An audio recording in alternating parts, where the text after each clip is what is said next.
Hey y'all, thanks for being here. We are going to the Reverie Roundtable in just a second. It'll be great. I promise. Yeah, let's get ourselves set up and we will go from there. Second. Everyone. Place. All right.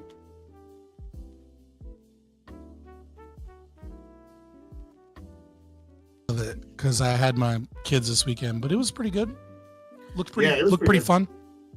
It was pretty fun. Yeah, they were very well ran organization. Big fans. No shade, Admiral Gibbs. I was more impressed with the Prime guys. Not because I think you were wrong, right? I was just like Prime guys was definitely fucking like he was like I got this website, I got sources, I got statistics. Sure. He was ready to fucking go, man. I agree with that, but I didn't really feel like I had to be as verbose since it was basically a 2v1. Yeah. I didn't have to usually go resort to crazy Gibbs. I mean, I had sites and stuff, but we didn't need to break them out because none of what I said was disputed. Were those sites relevant to like what you said, or you just had sites? Yeah, they were all relevant. They were all relevant. Brazzers.com. Yeah, exactly. Pornhub. He had lots of sites. Here are my Listen. Admiral Gibbs needs to get his Pornhub out while he still can before Canada fucking shuts it down. That's the nuclear option. The nuclear option is so. I'm sorry, you were quiet. I couldn't hear you. Yeah, you think I watch anything on Pornhub? That's too vanilla for Papa. We need more wild shit. Oh God, no. I ain't worried about it. My Pornhub history comes out. Yo, I do think it's funny that like a lot of Canadians are like, "What are y'all gonna do when we shut down Pornhub because of the tariffs, huh?" And it's like, you mean make all the conservatives super fucking happy? Like he's like the thing that you guys tried to attack Project 2025 on to get young men to not vote for Trump is the thing you're gonna do without us having to do it. Like, oh no. Well, I agree with you. There's definitely a segment of conservatives that would be happy with that, but I think there would be a divide, and a non-significant divide of like a certain amount of conservatives that like. Oh yeah, for sure. Just like, but I'm just saying, like half our states have already banned Pornhub, anyways. Certainly, they're just like there's conservatives that staunchly against OnlyFans, but like I'm pretty sure there's many conservatives that are consuming and paying for OnlyFans girls. Same things on like there'll be the conservatives against whatever your hot tub streamers on Twitch, but then like go into their chat. I'm sure there's gonna be lots of old conservative dudes that got sugar babies. Well, your audio's doubling. I'll mute you. Go ahead. Go ahead, Gibbs.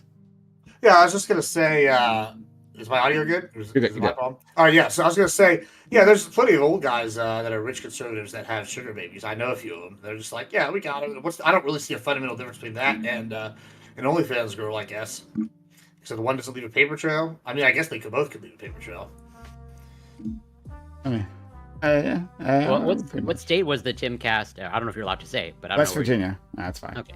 Yeah, he says it all the time. It's public knowledge. I mean, he's been swatted like 26 times. So like at this point, he's like, it's out there. You know. I was like maybe the fifth. Like I think that's the only time that ever like sat through an entire Timcast, aside from like a clip of just watching Prime. Well, that wasn't. Was it Timcast?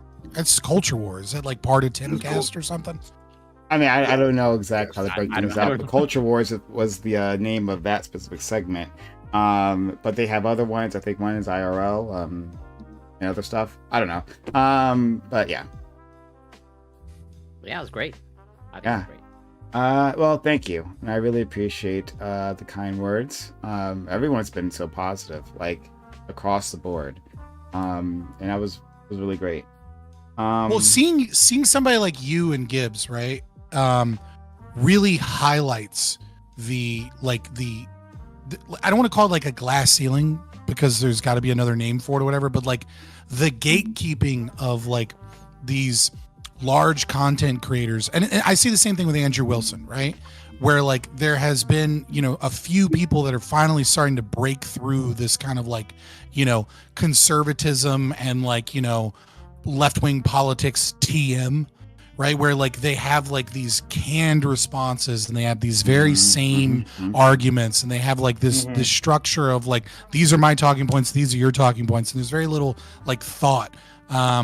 I mean, like, I'm sure, Ben Shapiro and people like that and Daily Wire and stuff, if you watch all of their programming, they have interesting conversations for sure. But nevertheless, like when you see them on these like, oh, and today we're talking about the news of the today, it's like they all went onto their Twitter account and was like, what are most conservatives saying? Okay, I'll say those things. And then the left is like, what is the DNC saying? I don't know if they got paid by, one of the Soroses or some shit, or if they just fucking like clap like seals like everybody else. But it's just the same fucking talking points.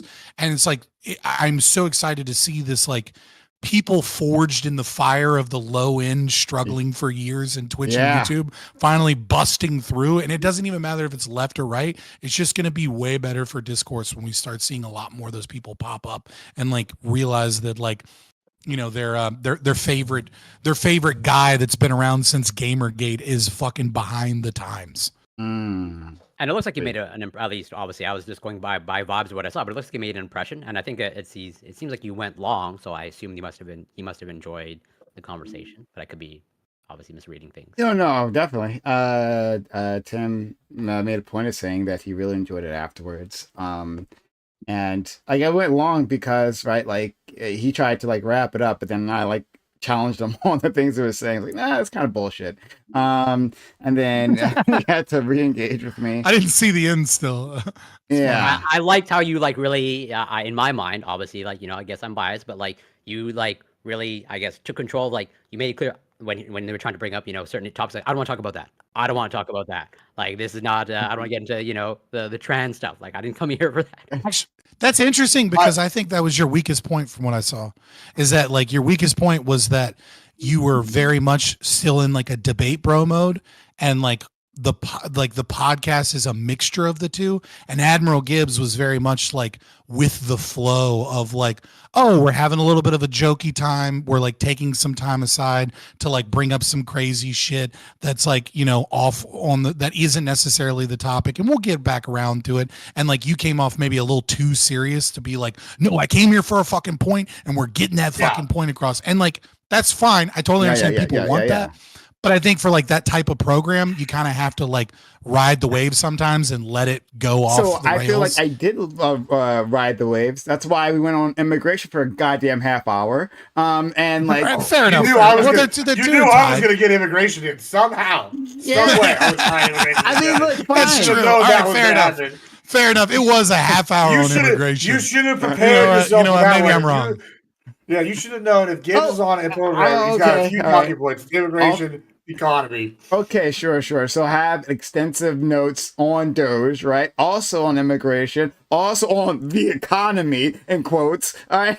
You gotta be ready, bro. You gotta cover all the bases. Also, thank you, Doobie, for setting that up, by the way. Shout out to we have to shout out Doobie. Doobie is the reason why that happened. I want everyone to know that. Doobie is a real homie. He reached out to me and allowed me to do all of that. So shout out to Doobie.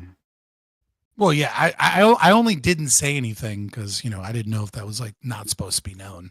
But since it's supposed to be known, I guess I was supposed to be the secret guy, like behind the curtain, not like public. I didn't just let the record show that I didn't say shit. I'd already seen it. I'd already seen him claim it somewhere else. So I was like, oh, what's he claimed it? It's not on me now. No, so it's interesting that you're saying, Scott, about the glass ceiling thing, because I was talking to Prime yesterday, and I'm not going to mention names, but he said something that was like really, really surprising, right? Which is that somebody that in the space, who's been in the space for a few years now, I think, who's really connected to somebody else in the space who's very big, was just not even given the introduction, right? So I feel like a lot of that glass ceiling is like artificial rug pulling. Yeah, it's like somebody who's big in the space doesn't want to share their connections or actually network in a way that's like gonna lift other people up, because they don't want the lead to get away from them basically. You were talking. Listen. I got to be careful about what I say, but there are a lot of. There are very few libertarians, quote unquote, right, that end up on all of these shows and all of these conversations. And some of them are good about bringing in new people. And some of them very obviously behind the scenes love to talk shit and love to poison the well against other people that they have a problem with and block them and try and keep them away because they're afraid of the competition. Because especially when it comes to libertarianism, because, you know, you can't have a panel of libertarians unless you're doing a fucking libertarian podcast, right? Like you can't, like you can bring on plenty of right wingers, you can bring on plenty of left wingers, but like the libertarian that you bring on is like, oh, and then we have something a little different, you know? And so it's like there's not a whole lot of room for a bunch of them anyways. And so I see quite a few of them that are have a lot of shisty shit behind the scenes to make sure that like they're the go-to one. Yeah, I mean, I don't necessarily disagree with you on that. From what I've seen, like I've definitely thought there's been quite a bit of gatekeeping in the community like that I've seen, and it's interesting to me how that's kind of played out. Like not to comment too heavily, but I think that with some of the bigger people now being like in hot water, like it's really the people who've had the connections don't necessarily have the connections anymore. So it's really like anybody's game. Like it's kind of like anytime there's chaos, that's opportunity, and that's kind of what it looks like right now. I mean, I think Twitch polls are one of the best places it's been in a long time, and I know people like, oh, it's terrible, it's awful, but like I'm seeing new people that I've never seen before all the time with growing audiences. I'm meeting new people, and I don't know, and like every day I'm introduced to a new community, like right, I'm doing like Enemy Charlies this week, right, and like 3 weeks ago that wasn't even a community, that wasn't even like a in Twitch poll. Now it's like a massive group of people. Like, and then I see like, other people. Like, you meet somebody. I met like some lawyer, the lawyer that was on I done Wick's show today. I met him like a month ago, and this guy's got several thousand people. And it's like you're meeting new people. You're just like one person away from meeting a whole new community. I think it's kind of an exciting time, and like I think people that have tried the traditional especially don't, especially for conservatives, because like we're about to watch half of these retards sink their own ships by attaching themselves to Andrew Tate for no fucking reason, and then once those people fucking lose all their clout by being so stupid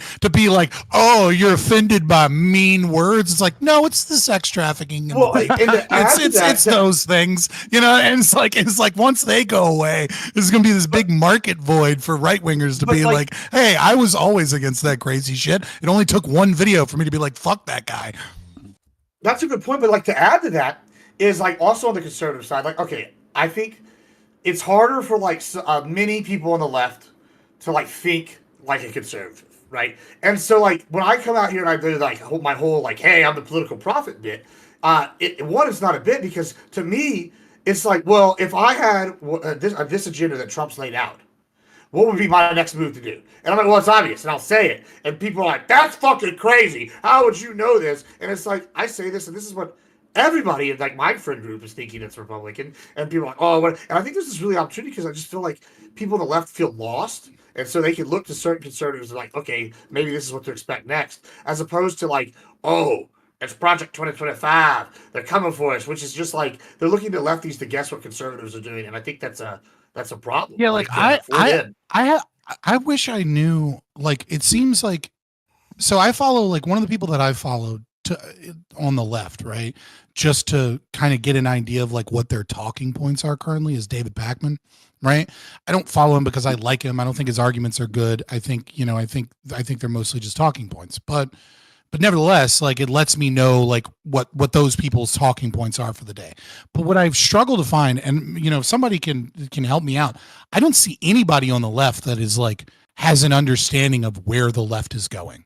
Like not a single person on the left seems to have like that, because it's like, I don't know if it's because the DNC is in disarray and because like the left hasn't figured out where they're going, because there's so many factions. And so like nobody really knows. And that's just like an unfair thing. Right. But kind of to your point, it's like, I wish I could find that left wing person that like is keyed in more than me and has like good predictions about what the left is going to do in the future. And like I haven't found them. Maybe they're somewhere, maybe they're a hidden gem, but like what I find is just like pick any left-wing person that's like a center left, DNC apologist, and they all have the same content and they'll all tell you the same talking points. It's like you can and you'll be fine. You know what I mean? People. I follow mainly left-leaning people. Let me in. Yeah, I see your camera. Your camera's not up. Oh, and there we that's go. because of exactly what you're saying, Fabian. Is I want to know what's coming, and no one can tell me what's coming from the left, except for like standardized MSNBC talking points. Corruption and fraud. That's the present state of things. Okay, we're asking what's coming in the future. More corruption and fraud, but better. More the same. Got it. But they're going to be better at it. I think they learned. I think they learned from you guys this time.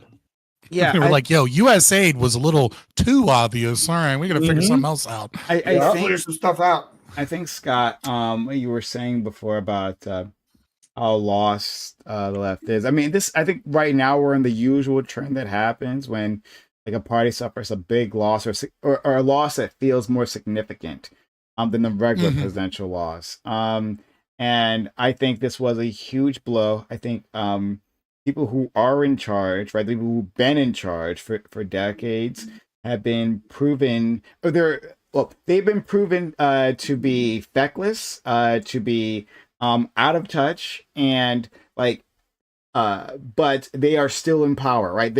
We have no mechanism to remove those individuals. And so, and don't worry, dude. David Hogg, vice chair of the DNC, is going to get this, brother. Okay, he's keyed in. All right. Well, but yeah. So so we don't really have a way to like have the fight, right? Like there's going to be an upcoming fight for the party, in which direction it goes. But at this point in time, like the fight is like just stifled, because pretty much all the levers of power are within the mainstream hands. So I was talking to someone about this. Yeah. I actually talked to my friend Bam over the weekend about this, and like looking at the difference between the RNC and the DNC. Well, like for better or worse, I think you have a lot to for our conservative friends. You have a lot to credit to give to the Koch brothers, because what the Koch brothers did was that they created a completely independent and parallel organization to the RNC, right? In terms of funding mechanisms. So like candidates didn't have to bend to the RNC, right? They didn't have to necessarily like do it as they say and follow their rules, like because of the Koch network. And since they had more money than RNC, basically they started to direct the party, and the RNC just kind of went along for the ride. But the point is, and now that's good or bad, you can decide on that. But yeah, the thing is that I was just curious. Have you ever met a Republican that likes the Koch brothers? I didn't. There's nothing about like. I'm just talking about where the money came from, right? I was just talking about. Fair enough. Yeah. So yeah, to the GOP, not necessarily to like conservatives. Fair enough. But like, so anyway, it created a parallel system, and so when can you mute iCal in this? Sure. And so when they had a dark horse candidate come in, right, in the form of Trump, like quickly the Koch network could see like this is our guy, right, and we can put our resources behind him. When the RNC fought Trump tooth and nail, right, you saw that, right? You remember this process where the RNC the mainstream Republicans like tried to trivialize. That guy was Jeb Bush. Yeah, the guy was Jeb Bush. They were all behind Jeb Bush. Exactly, right. But Trump had, one. I think he had a lot of grassroots support, so it's not just like the Koch brothers who did this or something, right? But like also there was a separate mechanism, right, in terms of infrastructure, in terms of candidates who were more plugged into the Koch network rather than the RNC. I think all of that set the stage for an upset within the party. But on the DNC side, like the corporate Democrats have firm control of all levers of power. There is no parallel infrastructure. And when progressives have tried to come up through that, like they have specifically gone out of their way to crush them. Like Nancy Pelosi showing up in a district where there's an open seat and specifically shitting on the progressive candidate, right? Like not this person, right? Like they do, like this happened over again. So anytime there's been any sort of challenge, there's that. Then there's like literally the DNC, not even just the politicians, right? But like the machine of the DNC is very much in tune with the corporate Democrat side. And like I think you maybe remember the fight. I think it was in New Mexico or Arizona where like the progressives tried to take over the DNC, the local DNC. That was a big fight. These are the fights that we've been having. I think they lost.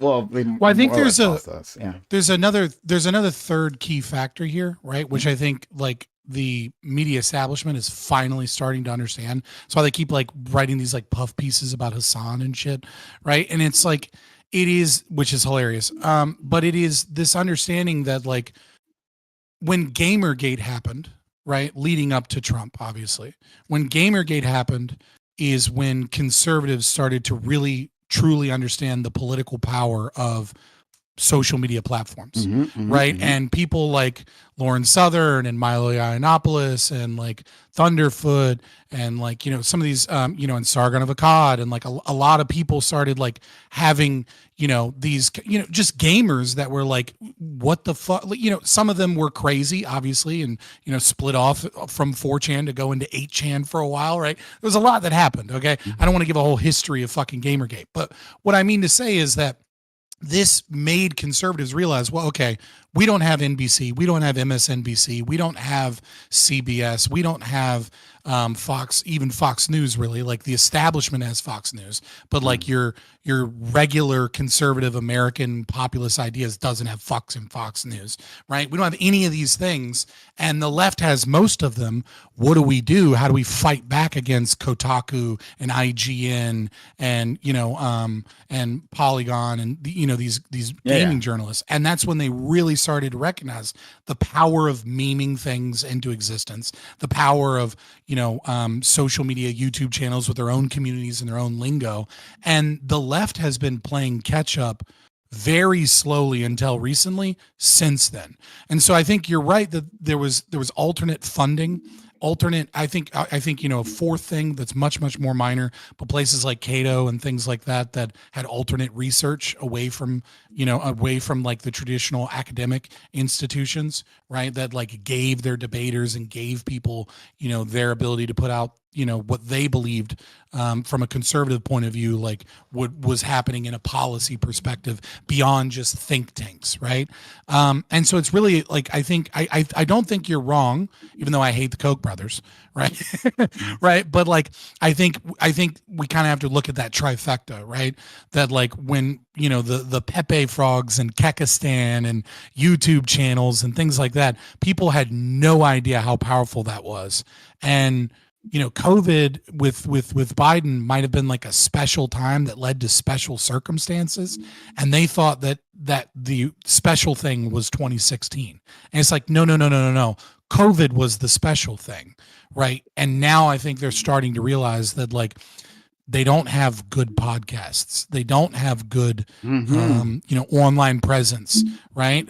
Like they do, but they're paid for and they're very corporate, and they don't reach normal people. Like when normal people try and watch like this new blue podcast that pops up out of nowhere, it's like it's so obvious some business gave them a loan and gave them things that they think they should talk about, and it's not like this organic process. Another thing, Fabian, let me give you something, right? Okay, you kind of alluded to this, right? Oh, perfect. Grid is even here. So, like, if you watch you, me, and Grid, our like talking points, or even throw in Rob, our talking points, like they might have like similar stuff, but they're very much our talking points, right? Like, no one's gonna be like Gibbs watched Fox News and he came up with this bullshit, right? Like, because we're not doing. But when I watch any leftist on Twitch poll, it's almost like someone wrote a speech and wrote the thing, and you'll go in there and okay, like I said, this came up the other day on one of my streams. ICAO is the only guy on the left that I've heard use the term soft power for like months. Me and him have been talking about soft power on and off for 3-4 months. And about 3 weeks ago, every single person in Twitch poll, every other word was soft power. I turned it into a drink game. I said, every time they say soft power, I'm going to take a shot. And I was hammered by the end of the day on a Thursday. And like, it was terrible. Like, you know, so I was like, okay, not good. And so we go and look through here, and I go and look, and so you just go each one. Hassan, same. It's like almost manufactured. You go to like other ones that go on here, manufactured. Destiny, manufactured. I'll go watch the Big JC, and he'll be a 2-viewer Andy, and he's parodying the exact same thing that Destiny said. I'll go watch like anybody. You just go watch them, and it's crazy because it's just like the same 5 things, and like they don't. There's no originality. Hold on, I gotta give you a bit of say a the same thing pushback. about Timcast and like Dave Rubin and go through every single like right-wing podcaster. That absolutely happens. What Corey is saying, but Yeah, but I'm not even talking about on the macro. right? I'm talking about at the lower levels. One. Okay, I think there's 2 things. One, I think like you know what Eurodiet is the same exact thing as like Destiny, and she's like smaller, and that's the same thing. Like go watch Enemy Charlie. She was saying the same thing as they do. Hold on, wait a minute. It's the same 5 talking points. Hold on. There's no, wait a minute.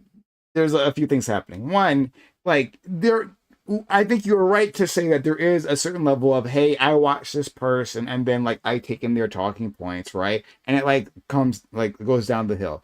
It happens on both sides. Certainly, right? You know, like of course, if you like it's not like there's an infinite circle of like content creators, right? There's a few of them, and then at some point talking points trickle down. That's the thing that happens, of course, right?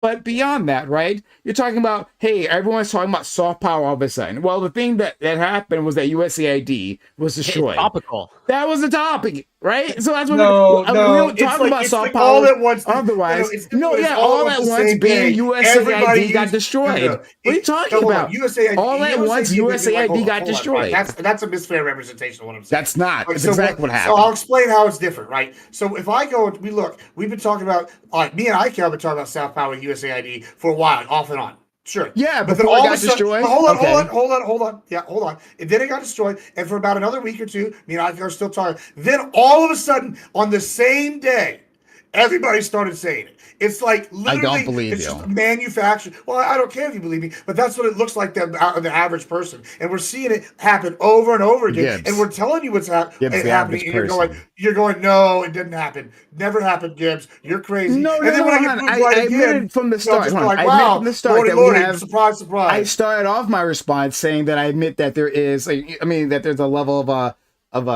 trickle down that happens with talking points, because of course, right? Of course that would happen. But it happens everywhere with any ecosystem. If there are larger creators than smaller creators, right? More people are going to watch the larger creators, including the smaller creators, and then some of that is going to be replicated, right? That's inevitable, and that's just how humans work. But beyond that, right?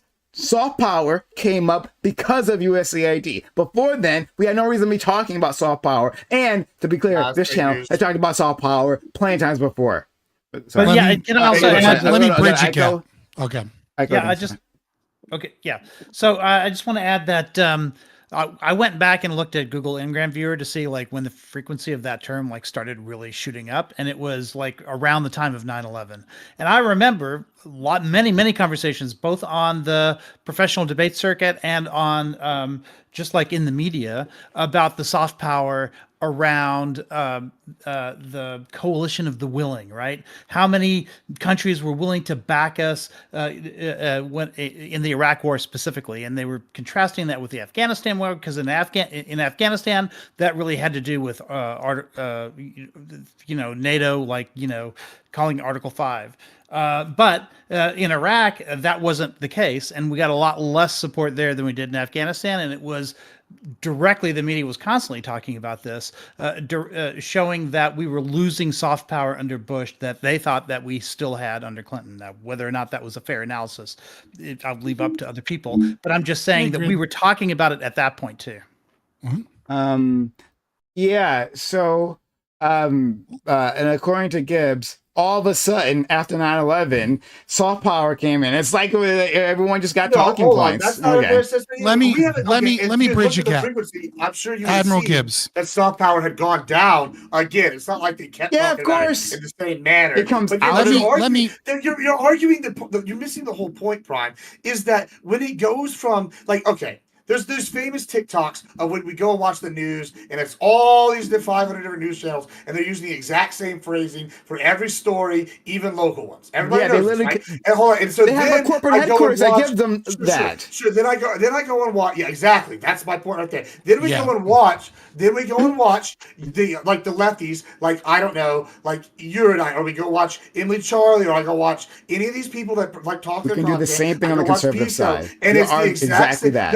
No, hold on. And I go watch these things, and it's like people that are mid to small size. These people are literally parodying the exact same points in a manufactured manner. Hold on, I know you want to interrupt before they're parodying their manufactured manner. They're ready to go, yada yada. Then when we go look at the conservative side and see people of equal size, this is the point I made earlier. Like Fabian, me, Grid, we are all making our own original arguments that are completely different than any other manufacturer. Okay, that's 100% originality coming out of you guys. You had me until that. The commercial that you're talking about, where everyone was repeating the same things word for word, that was I forget the name of it, but it's that massive like corporation that bought up a conservative news station. Sinclair. You're talking about Sinclair, and that's on the right, not on the left. Now, admittedly, this happens on the left too. I mean, we've known about this. Like the manufactured aspect of this it. is Chomsky. Yeah, it exists on all sides of the case, right? Yeah, but Gibbs, you're right, but it exists on all sides. I think what happens is there are like these massive movers, right, in the media industry, and they kind of set the Overton window and the language that's going to be used to discuss any particular topic, right? Wall Street Journal, yeah, exactly. So they give you the language that's going to be used when they're discussing the topic. They give you the allowed perspectives on it, right? They give you the Overton window, and then everybody else is responding to that Overton window in the language that they've put out. So they end up parroting a lot of the same stuff, right? So I don't think it's as like intentional on the part of many of these smaller streamers and creators as you think it is. But I think that that absolutely exists, right? We know that there are streamers on both sides of the political aisle who work directly with the DNC and the RNC, right? They absolutely do. They get funding from these people. They sit with them, and we have people in our little Twitcher sphere space, right? Working with what was that place called? Progressive Victory, sitting in meetings together, getting talking points together to come onto Twitch and regurgitate these talking points. Well, that's my point. Absolutely that's my is, point, right? baby. But so let me hold on. Disingenuous. Let me interject here, right? Because I want to bridge the gap here. So, to an extent, kind of all of what you're saying is true, and there's a missing element, and I'll get to it in just a second, right? But yes, okay, people see larger creators and they try and mimic their success, both consciously and subconsciously, right? And sometimes you do it not even trying to mimic other success. You do it just because of what works. You follow trends, right? You do a stream talking about something that nobody's talking about, and lo and behold, nobody tunes in. Then you do a stream that's topical, that's something everybody is talking about, and all of a sudden everybody's tuned in, right? So there's an element of that on the right and the left, and there's also an element, like you said, of the RNC distributing talking points to paid people, right? The DNC had a whole bunch of people, especially during the Kamala campaign, that were getting canned talking points, especially on TikTok, right? They thought they were going to win the election by, buying off a bunch of, feminine looking 21-year-old guys that were going to all say the same thing. I think, however, though, there is a distinction. I do think it happens a little bit more on the left, and I'll tell you why. And the reason I think it happens a little bit more on the left is, one, I think that the DNC, I would love to look at the numbers if we ever could. It'd be very difficult to figure it out all the way, but because we won't know through NGOs, which is where most of this money is gone through, right? But I think that with things like USAID and money that goes to NGOs, that you're gonna have more money for this on the left. And so there's going to be a little bit more of that happening on the left, but that doesn't mean that that's the biggest difference. I think another portion of it is that left-wing, you can look at this both negatively or positively, but it's more collectivist, right? It's more solidarity with other people. It's more, we're a group fighting against the bad guy or whatever, right? And especially currently, the left doesn't have a single bad guy to fight against. Or sorry, the right doesn't have a single bad guy to fight against, whereas the left is in a unified message against Trump, whatever the talking points may be that day. And so when you combine the fact that the right tends to be more individualistic, and you also combine, I think, as well, the fact that the far left and the neoliberal left are very much against each other almost always, right? Like the tankies are always like liberals get the bullet too, like hardcore saying crazy shit, right? Whereas like evangelical conservatives or trad cons, along with like fiscal conservatives, are a little bit more friendly with each other. They're a little bit more in a coalition. And so I think you end up seeing you see like a trad con ortho bro on the same podcast as you see like a, fiscal libertarian with some conservative leanings. And so it kind of presents a false idea that the right is more individualistic when the left is equally in that regard, but they're just on two different podcasts because they're not speaking to each other unless they're screaming at each other. And so I think when you combine the element of they probably have more money for talking point distribution on the left, that they're more against each other, so their spaces are a little bit more isolated. One other thing is also the philosophy of collectivism. Like I do think you see this more on the left, but it still is a phenomenon on both. Like, so you just one more quick example that I think will maybe help illustrate that point is like, all right, speaking of the Autopen thing, right? That's come out and people are debating it and discussing it. And like, I'm like, okay, cool. I called that shit. But when I go and look, I've like noticed even in Discords, say like people, the conservative guys will go in like lefty Discord and they'll post it. They'll want to argue about it because, hey, this is something we want to fight about. And the lefties will just be like, they'll try to ignore it. And it's almost like a uniform, we're going to ignore this. And it's crazy because it's like they've already got this disseminated amongst them. It's like, how is this mass thought that we're all doing this? Like they're taking the lead from people online because they'll have one post about it on Twitter and then like these people just won't say anything else. When usually they're just like hammering stuff out. And it's almost like the left doesn't know how to play defense or something. No. So when you say you called it, what did you call? Like that he was using Autopen or that like the just like said the story previously. Scandal. Yeah, it's gonna be massive scandal. I've said it several times in different places. But you can say that about anything. I can say right now, there's gonna be massive scandal in the Trump administration and then within the next. Because so it's indicative. That'll happen in the next 3 days. Hold on, it's indicative of two things that the Republicans have been sitting here arguing for a while. One is that they don't think Biden was mentally cognizant and they don't know who was running the office. Right, that is number one. Two, we never said that we don't know who's running the office. Hold on. It's two. It's corruption. Right. So these are two things. So whenever we see, hey, there's smoke, there's fire. Now we have physical evidence that something fishy was going on. No, you don't. You don't have yes, that. we do. Absolutely. No, you don't. You don't have that. Yes, absolutely. Well, hold on. I've been wanting to say this since you first brought this Autopen thing up.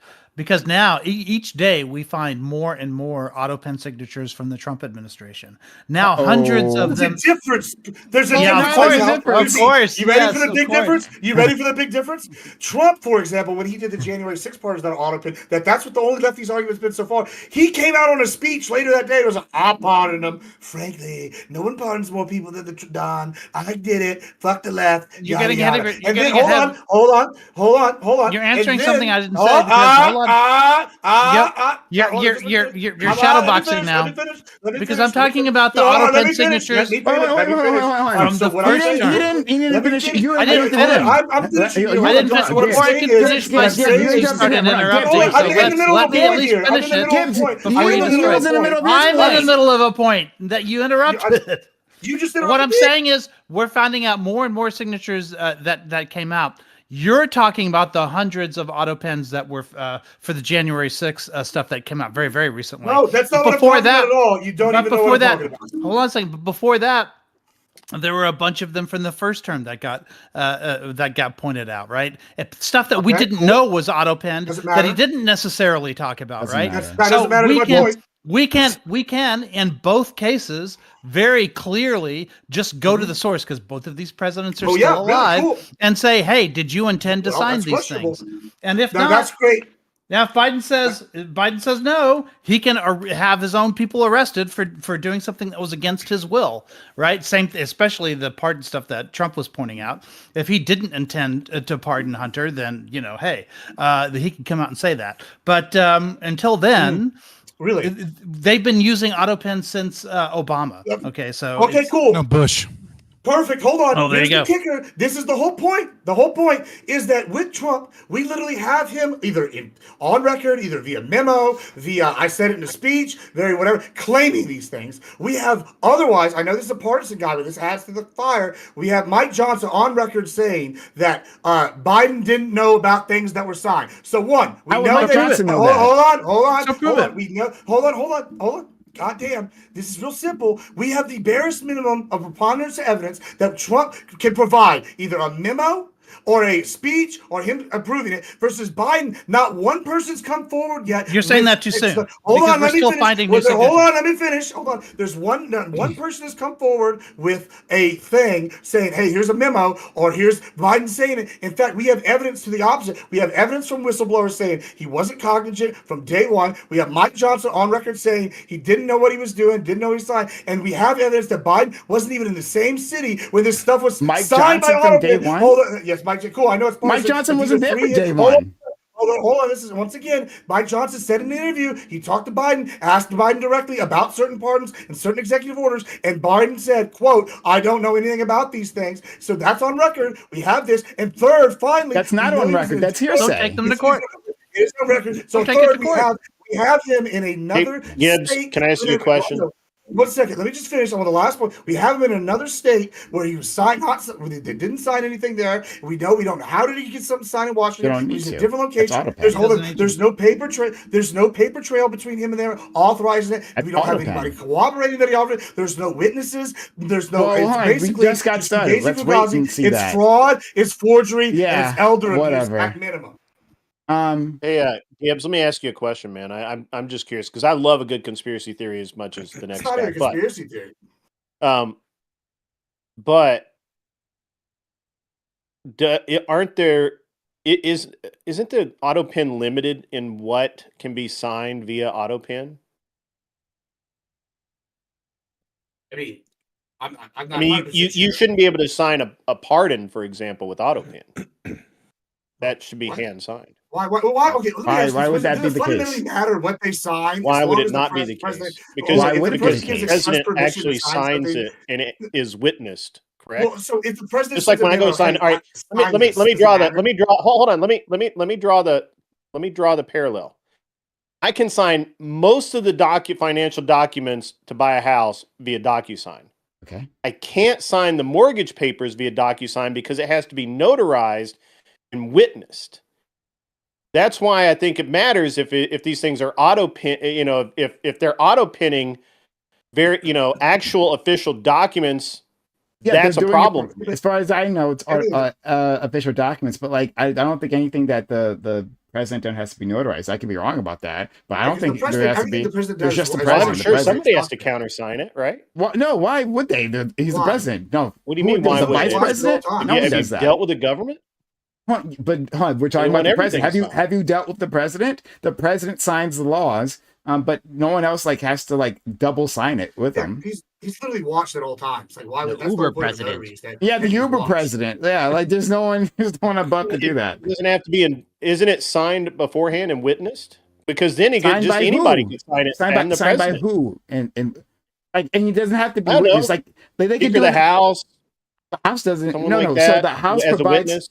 Secretary of State. There is no, as far as I know, there is no. I'm just asking questions. I don't know. Yeah, I'm saying. It doesn't seem like you're taking this very seriously. It sounds like I am taking this very seriously. I don't know why you think I'm not. I'm answering your questions directly. Fabian, there is no. Do you have something, Fabian? There is no. 1 second. Yeah, I do have an answer. Yeah, but there is no with Congress. Congress sends the law, right? But he can the president can sign it without anyone in the room. There's no requirement for them to the the head of the Senate, or the head of the House, right? The Speaker of the House to be there, or the Vice President to be there. You can just sign it. But Scott, interesting. I don't know that. So Scott, what do you got? So Prime is right here, right? Which is that the president, nothing the president signs has to be notarized, because, and this is like as pursuant to the Constitution, because the president himself is the authority, right? And this is kind of probably what you could say is like a flaw, right, of the Constitution, because it's not written for a time when DocuSign exists, right? It's the president himself is the authority. Now you could maybe, I don't know, we'll have to see what happens. Although Jefferson courts, did have right? a similar device, just to say. This isn't DocuSign though. This is DocuSign. That's a big problem right there. It's not the same. Hear me, hold on, Admiral Gibbs, relax, right?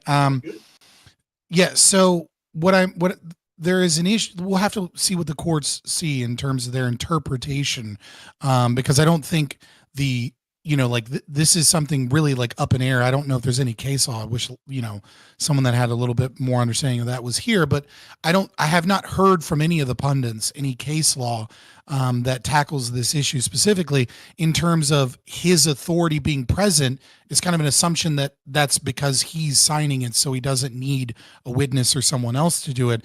The question here is not about whether or not DocuSign or Autopen or anything else is something that is allowed on signing laws into bill, right? The question is it true or is it not true that Biden was aware of this and was signing these things of his own volition and understanding, or did someone else kind of just go, okay, you have a speech to give, go up on the stage, and then some unelected or some appointed person was, working, to, put in pardons, when the only things that we have thus far from Biden publicly is statements that he would never pardon any of these people and that he wouldn't do that. Now, I would assume if we ask Biden now, in his moments of like lucidity, right, that he would almost certainly say, oh yeah, sure, I will pardon those people, because he's a partisan. He's always been a partisan, right? And so, I don't know that you could necessarily say that Mike Johnson's interviews are technically hearsay, because he heard it from, the claim is not, I heard it from a friend that something else happened. It would be, Biden told me this, right? So that would just be witness testimony, not hearsay per se. But it is, of course, witness testimony, which is only as reliable as the source and only as reliable as human memory, which is flawed. But I do think it probably does merit some investigation.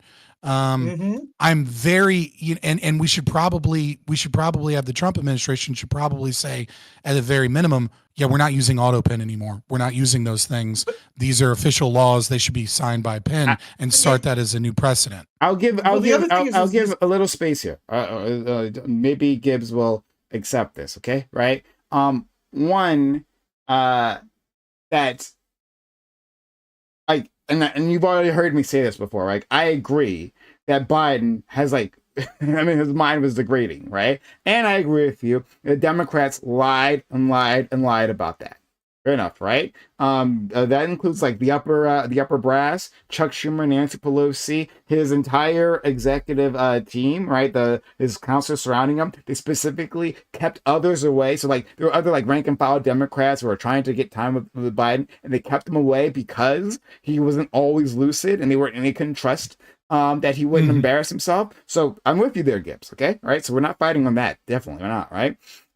The thing that I'm pushing back on is specifically this idea that Autopen is nefarious, right, in and of itself.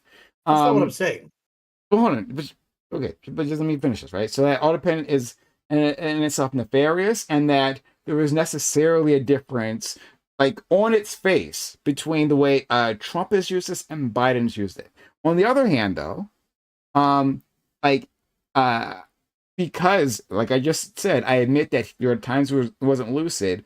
That means it's not impossible that the situation that you're describing, right? That maybe someone else, maybe his wife decided to pardon Hunter Biden, right? And then she used the Autopen power. Like we have like literally an example in American history where the wife took over, right, for the husband when he was incapacitated. Yeah, FDR. This has actually happened before in real life. So if you're saying there are very specific And Wilson.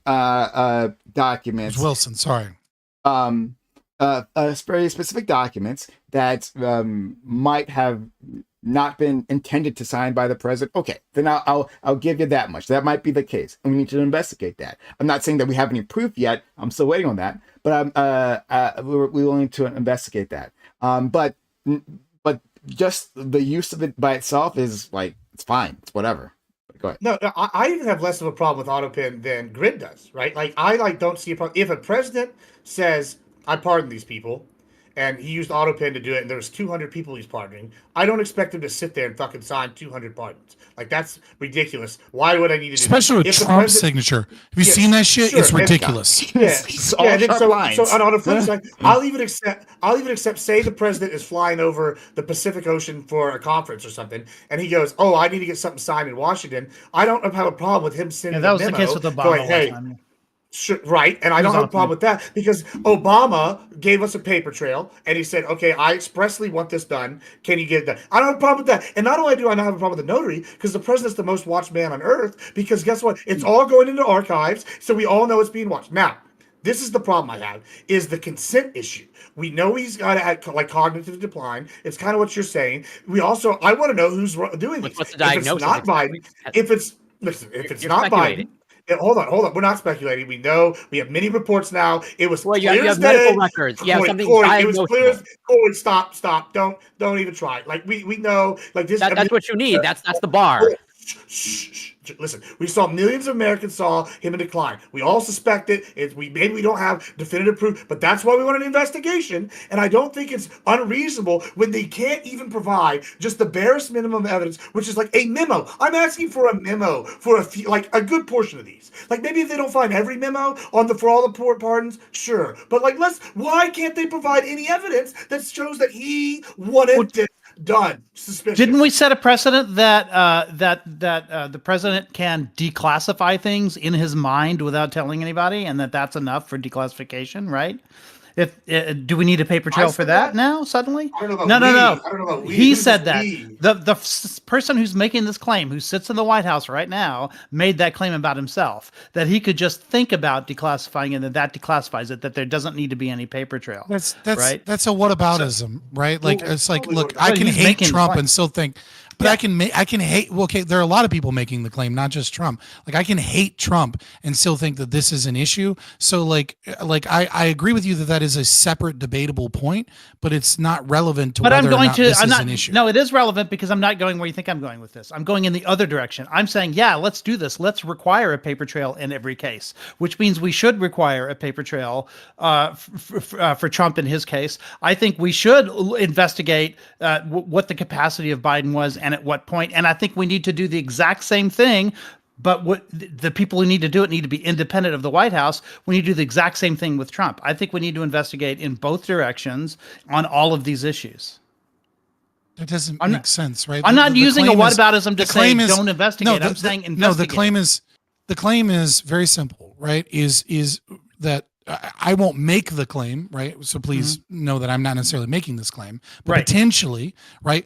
Biden was not of mind and of the reason or the mental capacity to be, an acting president, and that he had handlers, and that his handlers, for what we need to investigate said handlers and their signing of pardons, because they very well may have had nefarious motives for pardoning people to ensure that investigations and things didn't occur. And orders. Right now, you're saying that going forward with all presidents. I'm saying do that, right? But let's do that.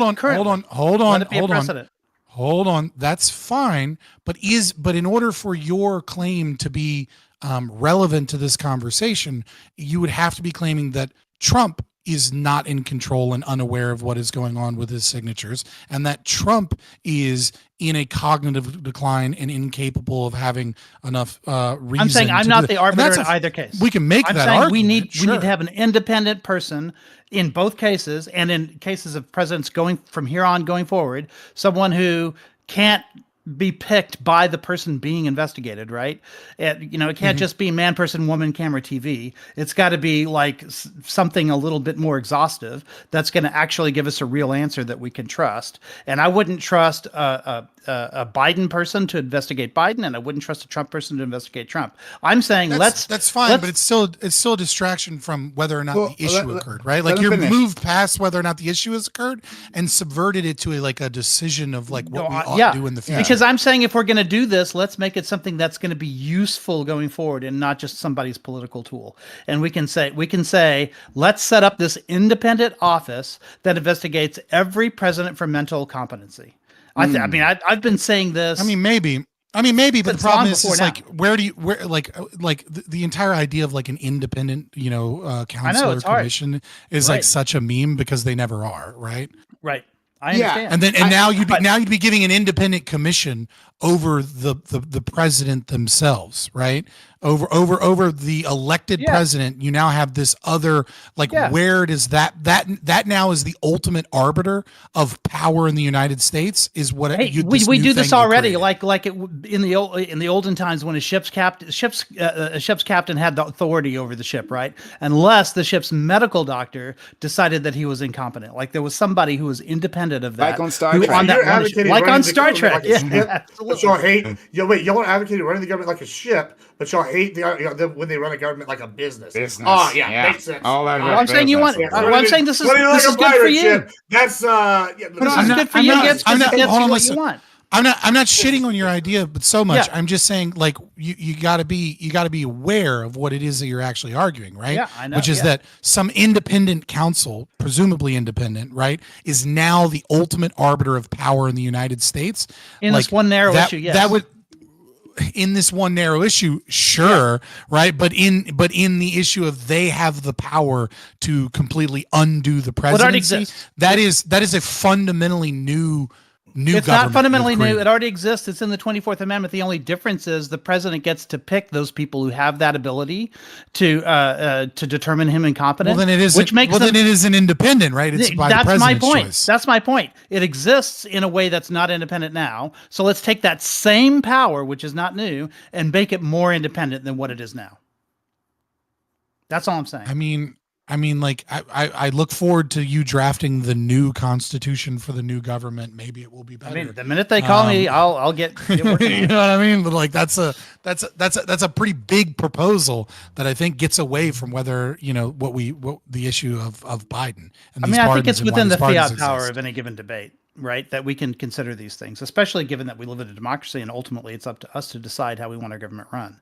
And one of the ways in which I want it to be run is I don't want every investigatory body to be fired by the person who's being investigated. I think that's like fundamentally corrupt. We have to have some way, even if it's difficult, even if it's not going to be perfect, we have to have some way of making the system less corrupt. We can't just throw our hands up and say it's hard. I don't want to detract too much. I would just say that the system itself is inherently corrupt by being a violation. Yeah, that's why I would think of all. There is no solution here other than getting rid of the state, not more state checks and balances. But fair enough. So like I agree with you, Scott, in terms of like you could say this independent council will be the ultimate power in this specific narrow sense, but the narrow sense is whether the president was sane to actually do anything else, right? Right. It's like it's like this specific niche thing, which is everything. I hear you. But like the why I am responding positively to Doobie, I see your hand up. We'll go to you next. The reason why I'm responding what'd you say? I was just apologizing to Doobie because we both raised our hands around the same time. Oh, okay. Sorry. I responding positively to this is that like this seems to be a political football that can be tossed around, and that there's like no particular way to like adjudicate this, right? Like, well, we have like, well, first of all, we already have like a presidential like fitness test that people are they're supposed to do, right? Like, if the president's not fit, well, then I don't know. I guess send it down to the vice president. But like that's like, but the thing is, like, what if the doctor is in the president's pocket, right? I don't know if there's an answer to this, right? I don't know, like, like fucking Ronnie Jackson. Remember that guy?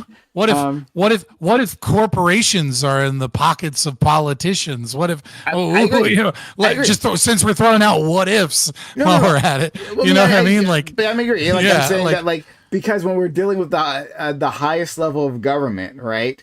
At some point, like there is. At some point, you're just stacking like authority on top of authority, right? When there just needs to be a person in charge, and you just kind of have to go with it. At some point, you're just creating more bureaucracy without actually solving the problem. You're just creating new points of conflicts of interest. Yeah, so like I hear you. But like I feel like if we're gonna make this a big deal. Right, if we're going to make this a big deal and say that something needs to be done, well, then like we have to start like proposing solutions to that, right? Or just admit that there is no solution and just like, I don't know, man. Like I hope he was competent. I hope it was good. Corruption. And until like maybe like Biden walks out like like naked with just a robe on, right? Into the White House lawn, and then we can all see at the same time that maybe he's falling apart. Unless something like that happens, I don't know, man. Hopefully he doesn't like fuck around with the nukes, whatever. So let's go to our friend Doobie. So I wasn't aware of this Autopen thing before Gibbs brought it up. So while you guys have been talking, I've been looking into it, and it really does feel like a manufacturer scandal meant to just catch attention and pull attention away from other more important things that have been happening. Like I think the Republicans right now are taking a lot of shit for the Mahmoud Khalil attempted deportation. I think there's a ton of other stuff going on. Well, I think with the Alien Enemies Act being imposed or being used to deport people, I think there's a lot going on right now, and this seems like such a small thing. We don't even know if this is an actual problem because for all we know, Biden gave the okay for whatever the fuck pardons were there. But we do know that Trump is doing all this other shit that is really that I think is really bad, that people should be talking about.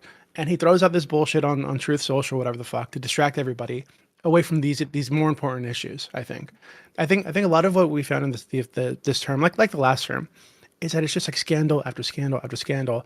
And at some point you lose track of them, right? Because there's just so much shit happening all the time, and it's like a shock and awe kind of thing. Right? It's just like never-ending bullshit that you need to keep track of, and the media is just throwing it all out there, one thing after another. They give very little attention to each individual thing. So by the time you before you have a chance to really look into and address the first thing, there are 10 scandals on the road, right? And you got to keep up with that somehow. So this really does feel like nothing. Right. So come on. It seems like bullshit, like Gibbs. So do you really believe that if Biden were to be sat down and spoken to today, he would say, no, I didn't give them, I didn't know about these pardons. I didn't know about these executive orders I was signing. No, even if he didn't know genuinely, he would say he did. Right, just to avoid the scandal, that may just or may not be to save face for whoever the fuck put these things in front of him. So I think it's really a nothing burger, right? When we know for a fact that Trump's doing all like Gibbs, what do you think about the Mahmoud Khalil deportation?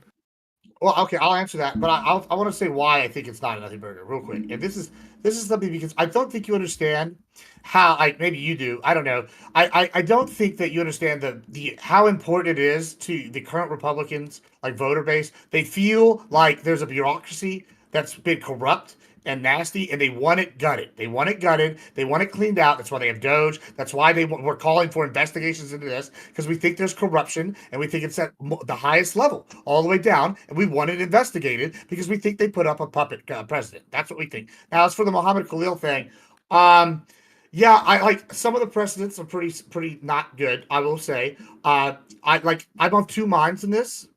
On one side, I think that legal aliens should be able to speak freely. They are legal aliens. We guarantee the right of speech. I think legal aliens should have most of the rights of citizens, not all. There are special rights reserved for citizens that legal aliens don't get. However, on the flip side, I do think that a country, if you're a legal alien, should be able to revoke your legal alien status. That's the benefit of being a citizen and not being legal alien, right? Because that the country can revoke your status. That gives us fine, but I think the reality is that you talked about that they put a puppet into power, whatever the fuck with Biden. But I think this is yet another example of our government, Trump, and his administration acting as a puppet government for fucking Israel, right? The Anti-Semitism Awareness Act didn't get off the ground. It failed because they went too far in trying to label anti-Zionism as anti-Semitism and cracking down on college campuses that way. So instead, they're going after individual protesters who have free speech rights in this country as green card holders and trying to deport them, right? I'm sure to push some kind of chilling effect. Hold on. Well, if you're not going to argue that I'm not correct, well then, why? They're totally different situations. I can. Why? It's not. These are not totally different situations. This absolutely. Hold on. Going after Mahmoud Khalil, who does have free speech rights in the United States, free speech protections in the U.S. as a green card holder, is for opinions, for fucking opinions. They haven't laid out a single law that he's broken. So they're going after him for opinions that they disagree with for whatever fucking reason. That it's totally legal for him to have these opinions and to protest and take part in the activity he took part in.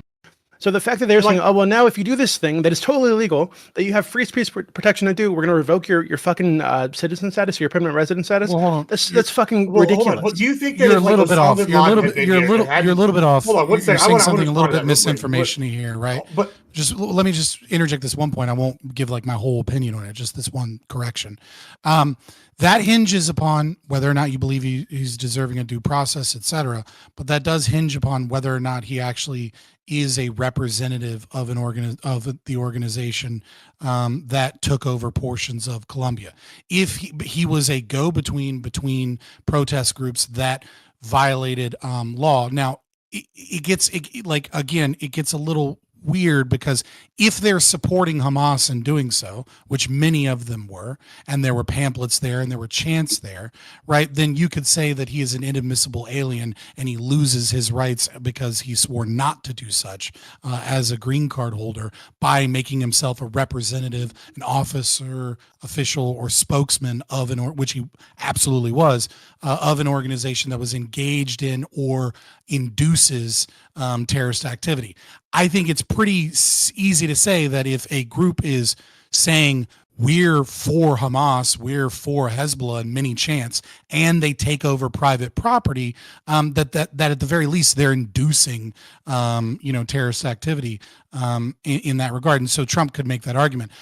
Whether or not that person is given due process, etc. You can totally make that argument. I'm not saying get rid of the guy.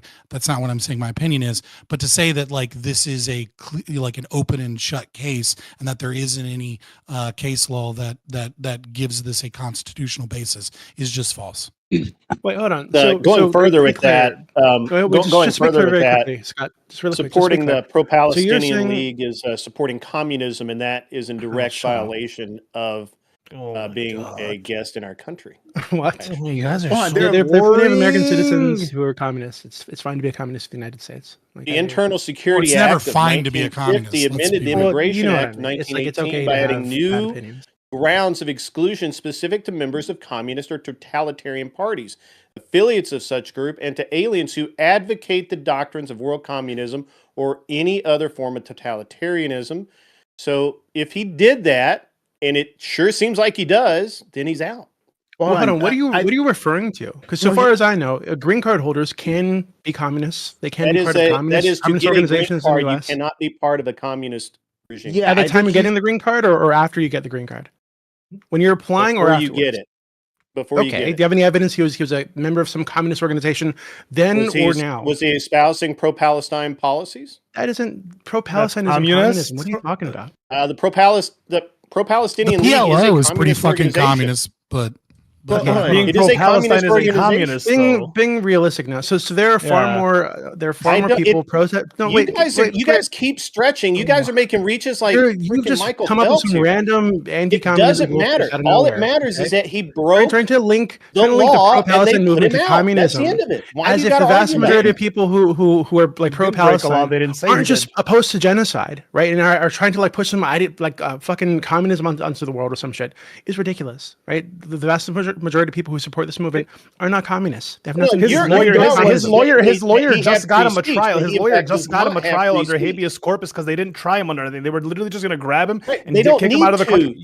They do. He's a green card holder. He's married to an American. Yes, he is. He's a green card holder. The minute he endorses communism or any totalitarian, you have to have a trial for that. We don't know that he did. Totalitarianism. It's Hamas. It's a terrorist organization. What is totalitarianism to you? Why this?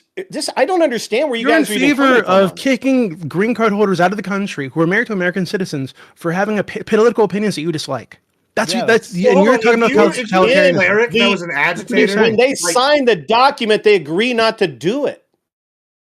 Which document? Yeah, say you had a cleric. Hold on, let me just give you a hypothetical. Are you purposely being dense? No, I'm asking you which document. Because as far as I know, a green card holder in the United States every other communist organization. Though again, you're just associating communism with the pro-Palestine movement for some fucking reason.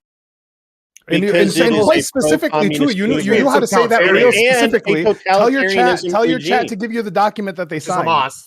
This totalitarian regime. I can't see my chat right now. Just throw out a hypothetical, right? Gibbs, do you think Hamas is a communist regime? No, they're a totalitarian regime. But let me just use the Hamas. It says for totalitarianist. Yeah, but I do believe they're communist regime. If you have a cleric, right, that's a foreign national, right, but they're a legal alien here, and they're going and they are purposely going. Say they're married to Consuelo, right, and she's an American citizen, and he goes and he is starting protests. And some of these protests turn violent, or you go to a lot of anti-American protests that are chanting "Death to America," whatever. Do you not think that the U.S. government should have the ability to be like, okay, yeah, you haven't technically broke a law, but you are causing disruptions within our society, and you're here at our pleasure? Like, you don't think that that's something they should? No, I think if you're a green card holder and you have free speech protections, you can go out and say anti-American shit all you want. Because you have free speech. So when do we start looking at when do we start looking at like children of immigrants and being like, hey, you guys are only here because your parents are here? Like, I'm a first generation immigrant, right? My parents are Lebanese. I'm Lebanese. I hold dual citizenship. Matter of fact. Well, that's called anchor babies. No, it's not called an anchor baby. My parents came here, got citizenship, and had me. So fuck you. And then now, I know, but like I'm just telling you. So. Like how far does this extend? Because right now it's like green card holders that are married that are what. So what happens when it's like first generation kids? Like, oh well, you guys aren't even really American. You have to be 3 generations in before you can consider yourself to have civil rights and liberties.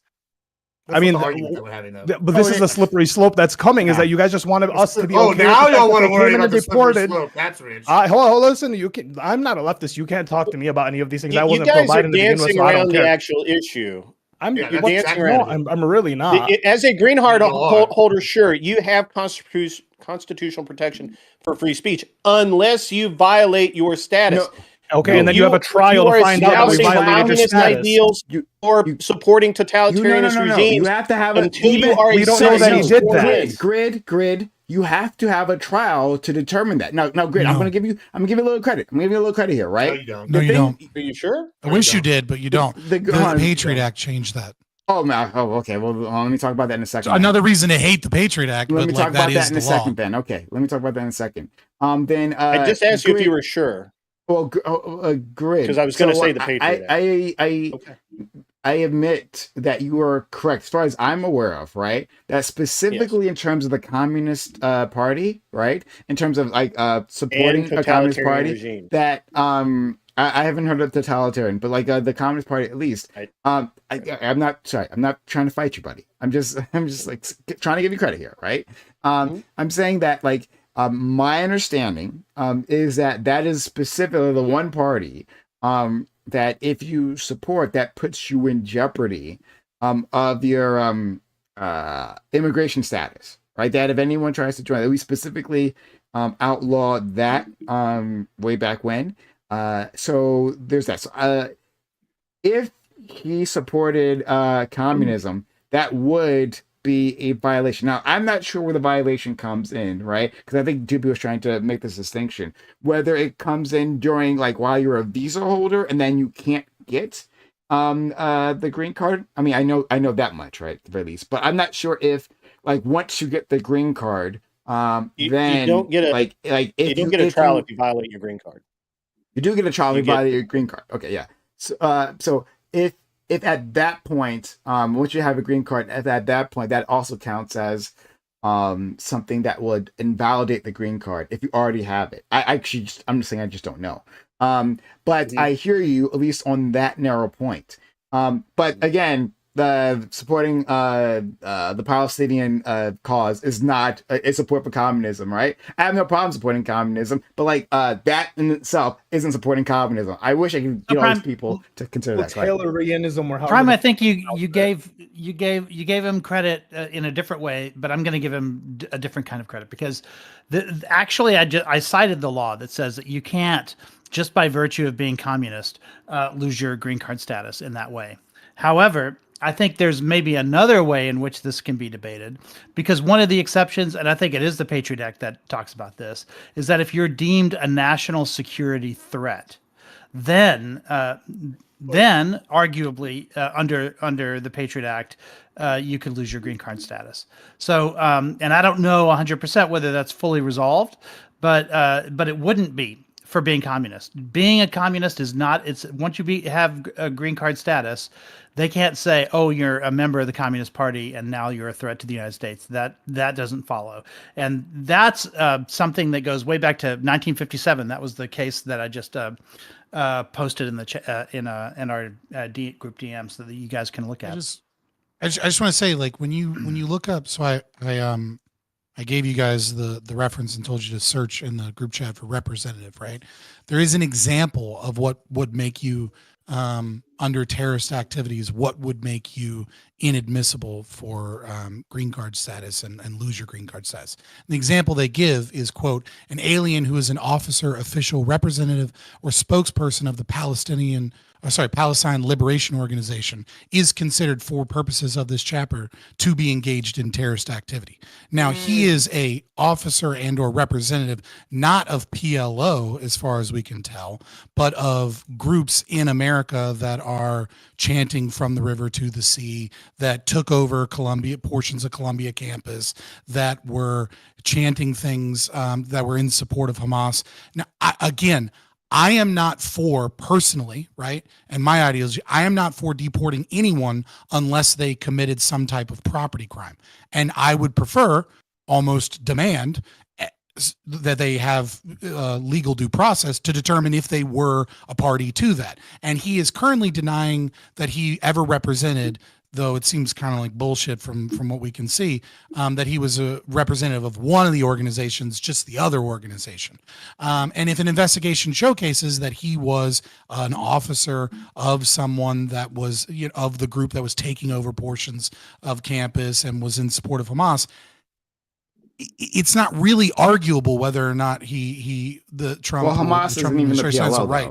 Is the Hamas? No. I'm saying that's just one example that they gave. Oh, that's one. Yeah. What does support of Hamas mean? Isn't like, yeah. So like as because if you're pro-Palestinian, everyone's saying you're pro-Hamas. So like, what's the difference at this point? It's totally different. Okay, no. Specifically at Columbia, they were chanting from the river to the sea, Palestine. Someone was free, chanting. right? That's not pro-Hamas. That isn't pro-Hamas. Okay. I didn't say that specifically was, right. I'm answering. But you're citing it when we said what's pro-Hamas. Stop. Don't ask a question and then immediately interrupt. Okay. I'm going to give you the right. So that was one thing. They were taking over property. There were flyers that were pro-Hamas. There were other Hamas slogans. What does flyers that are pro-Hamas mean? Yeah, but Scott, were those flyers that are literally saying to support Hamas? Again, I said that there ought to be an investigation to determine whether or not that is or that isn't true. I am speaking descriptively. No shit, Sherlock, but it is a property rights violation, and it could be considered terrorist activities if you are taking over private property for the purposes of quote unquote protest for organizations that are terrorist organizations. Again, I said again, I'm only speaking descriptively and I'm showing you the law. My personal opinion is that they need proof of property. I'm telling you, the laws being applied really obtusely when we can't even on this panel agree to what's pro-Hamas, what's not. And then we realize right now that everything that's pro-Palestinian in the protest. Most of us agree. I think three of you agree. Three of you agree. That's not most of us. I don't think there's any confusion. You're adding confusion to my answer, right? I am speaking descriptively about what the law states, and if he is if they have evidence to showcase that he was indeed supporting Hamas and was supporting terrorist activity in some regard by taking over the buildings and trying to get support for Hamas, get, let's say, funding or laws change in that regard, then he would file under someone that loses green card status. I think he ought to have due process to determine that. Wait, hold on. Can I ask a couple questions actually? So Grid. So let's say he's an organizer for these political organizations, right, on this campus, and he shows, he gives speeches, he does the organizing, he's a go-between between these groups, and with some of these protests, like with any protest, crazies show up, the extremists show up at all these protests, and some of these people have these signs that are not produced by the organization, they're produced by individuals that show up for the protests. Do you think he should still be deported because some random individual? Why? Yes. Why does that make any sense? Because he organized it and presented the opportunity for that to happen, which violates his green card. You can't actually believe that. That's silly because that's the same thing. Hold on, that's the same thing as when the right does a protest and there's some fucking white supremacist there, and then the left says if there's a Nazi flag there, it's a Nazi protest, and it's no, dude, there was some fucking Nazis there. You presented the opportunity for a Nazi to come in and take over your rally. If you're presenting a pro-Palestine protest, but that's not pro. So what's your argument for J6ers then? Hold on. En masse, most of the people are participating in not only chanting, but also destroying property, as that's not true. Fabian said. Not most of the people, but anyways. If you organize that, most of the J6ers participated in destroying property. I'm sorry? Yeah, they had most of the J6ers were participated in destroying property. They did not all the J6ers destroying property. Most of them did. I'm saying most of them did. Just like you're saying most of the protesters did. Well, what if we have proof that he was? We have video proof of them going into the buildings too. Hold on. We have this debate. I just posted. Hold on. I posted definitive proof. Apparently, he was found. There was a UN program that was found guilty of working with Hamas and stripped of most of the funding after October 7th. Okay. And he was part of this group. Therefore, if he was part of this group, then he falls under the act. A UN program? Hold on. So he's talking about UNRWA, right? Which Israel arbitrarily labeled like a terrorist organization or Hamas supporting organization because they found a handful of UNRWA employees that were also working with Hamas. When this organization's thousands of fucking people. It's fucking ridiculous. So he's part of it, though, right? That's okay. Part of it? Not only is it ridiculous, so, how much smoke do you need before there's fire, guys? When he's part of an organization, how much smoke?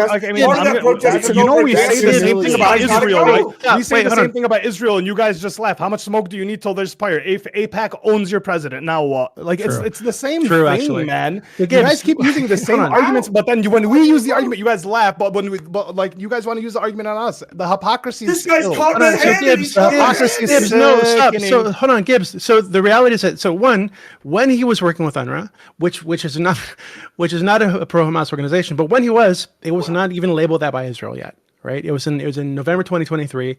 It hadn't even been labeled that by Israel yet, and it is currently, so far as I know, unless something has changed, still not labeled a terrorist organization or a pro-Hamas organization by the United States or anybody else but fucking Israel, right? So why the fuck would you parrot their bullshit? It's obviously bullshit. I mean, how convenient. Mm-hmm. How do you mean how convenient? What do you mean how convenient? Yeah, how convenient. When did you vote for Netanyahu to be your president? When did you vote for Netanyahu to be your president, Gibbs? The guy's a malcontent. He's here at the American government's pleasure. I mean, did you vote for Biden? It's clear that he is. Thank you. Gibbs, that's ridiculous. Look, if you have a band and a riot starts at the place where you're at, are you put on trial for having a riot start? 1 second. Are you like in trouble? Just quickly before we can answer that question in a second. PTX Plebe, thank you on YouTube super chat, giving $5, much appreciated, saying being pro-Palestine is the new McCarthyism of our time, just like the Palmer raids were. I don't remember the Palmer raids. Man, I'm sure Aiko could tell me about them at some point. Can I? But Very quick interjection on that super chat. I have a wonderful video that you should check out on my channel called called "McCarthy Did Nothing Wrong," because McCarthy is an American hero. Now so yes, of course he is. I love. Actually, that's only gives me a positive. So yeah, I'm going to check that out for sure. I actually meant to. Now the Congress Committee, same like the Un-American Activities, the Un-American Activities Committee, they did some fucked up shit. But McCarthy himself is a fucking hero, and they. I would support. How does your guys' characterization of like riots going after AIPAC for sure? No, okay. How does like your guys' characterization of like riots or protesters, or like the fact that the leader of a protest should be held to the like a riot that happened just because he organized it? How come that applies? How come that applies to this? Because it's like, because you guys see the group as terrorists, but it doesn't apply to January 6ers. They were supposed to be peaceful. They weren't.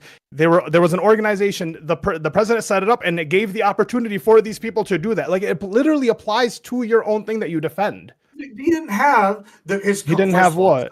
He organized the Capitol building, did he? No. Okay.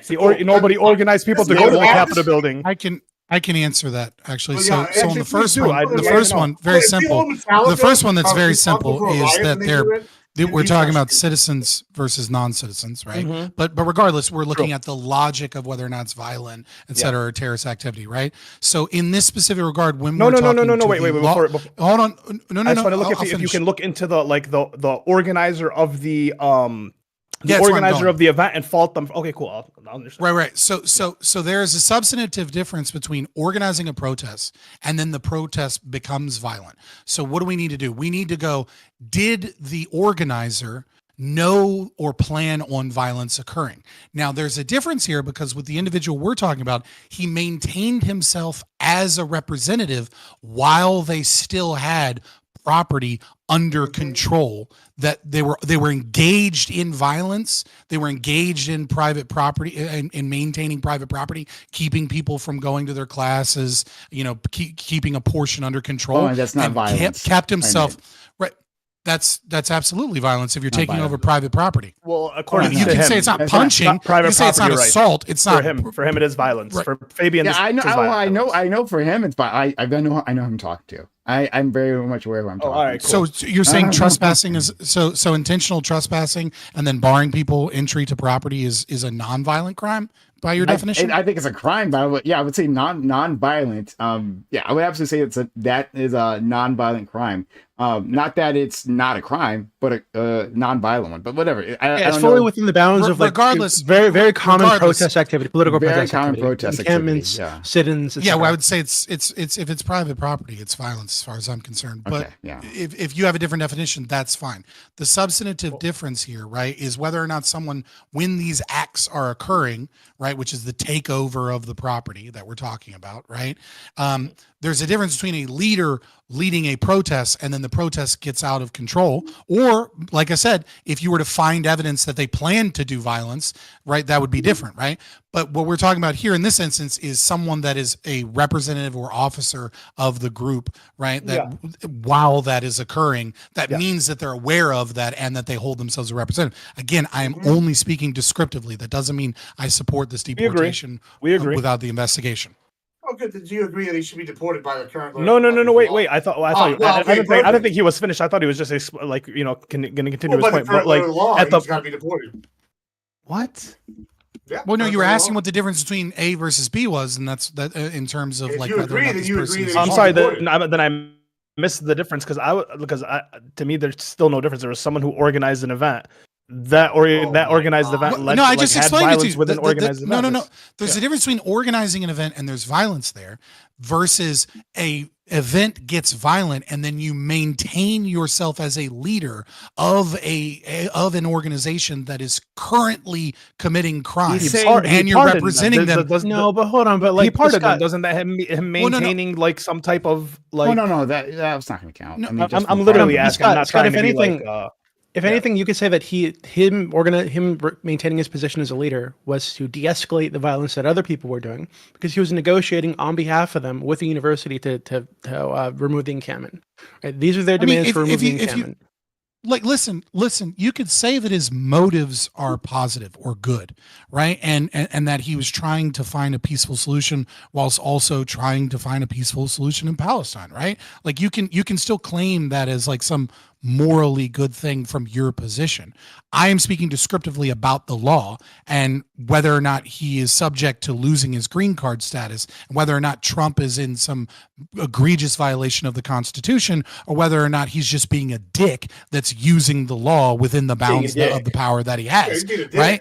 And so that's what I'm saying here, right? Like I'm not saying that he's like bad, but I'm saying what I'm saying is if this person is purporting to be a representative of a group that is engaged in terrorist activity, which is pretty fucking loosely defined by the law, right? Then this very well could meet that standard, and he would have the legal authority to do so. That doesn't make it necessarily right.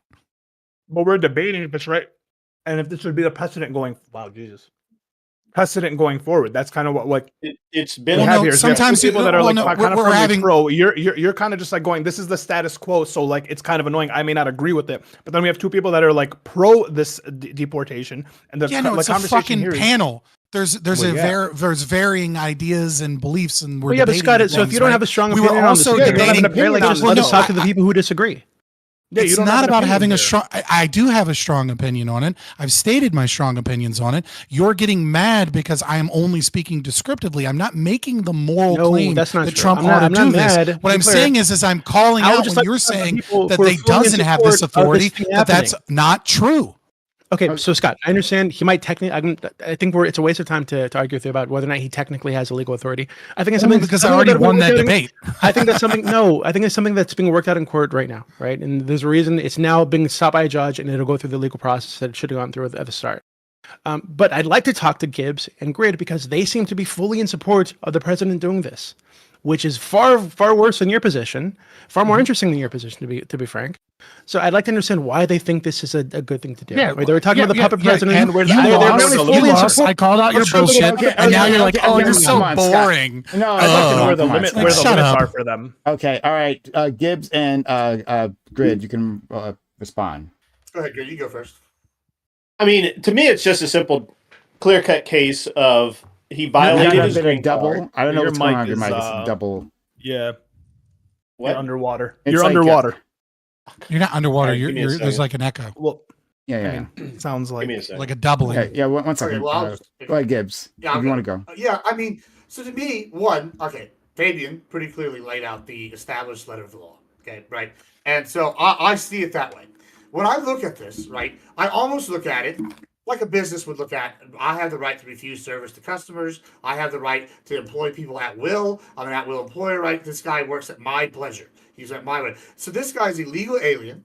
He's come here, and he's attached tangentially to like groups like UNRWA. Y'all can argue about that if you want. We know that he's also an organizer for protest, one of which he was an officer for, like Fabian laid out, where they were actively participating in property vandalism and taking over the area and barring people from the. Now, you don't agree that that's physical violence. It is potentially. We need an investigation. So I hate to break it to you. Now, finally, we also know that. Cool. Don't care. Anyway, moving on. And so when I'm looking at this, don't care. Moving on. So when I'm sitting here going, hey, I look at this, they are absolutely within their right to remove somebody that's sitting here being a confirmed malcontent with potential terrorist ties. That's somebody that needs to go. I'm sorry. We're sick of this shit. Why do we just need these people that don't want to be here, that are making our country worse actively and actively except they do want to be here, making it better, and inciting terrorist and riotous activities to occur at protests. Why are we allowing these people to stay here? This guy's an enabler. I thought you were might makes right. What happened to might makes right? This might makes right. We're taking him. What about the terrorists? He's gone. What about for the terrorists? One second. Gibbs, you want to respond? You called him like a malcontent, and that he doesn't want to be here, and that he's like He's making the country worse, or whatever the fuck. But Gibbs, like the reality is, you were talking about like how Biden was a puppet earlier. You should have been out there with this guy. You should have been at the encampment that he was negotiating for, because what they were protesting in favor of was not just pro-Palestine, but removing Israel's fucking stranglehold on our politicians, which you should be in favor of. You shouldn't want your president to be a cuck of Israel. So you should have been out there with him. You should thank him for putting his fucking life on the line, his reputation on the line, his legal status on the line for your fucking country. They'll never admit it, brother. Okay, so again, to me, it boils down to this is really simple. He violated his green card.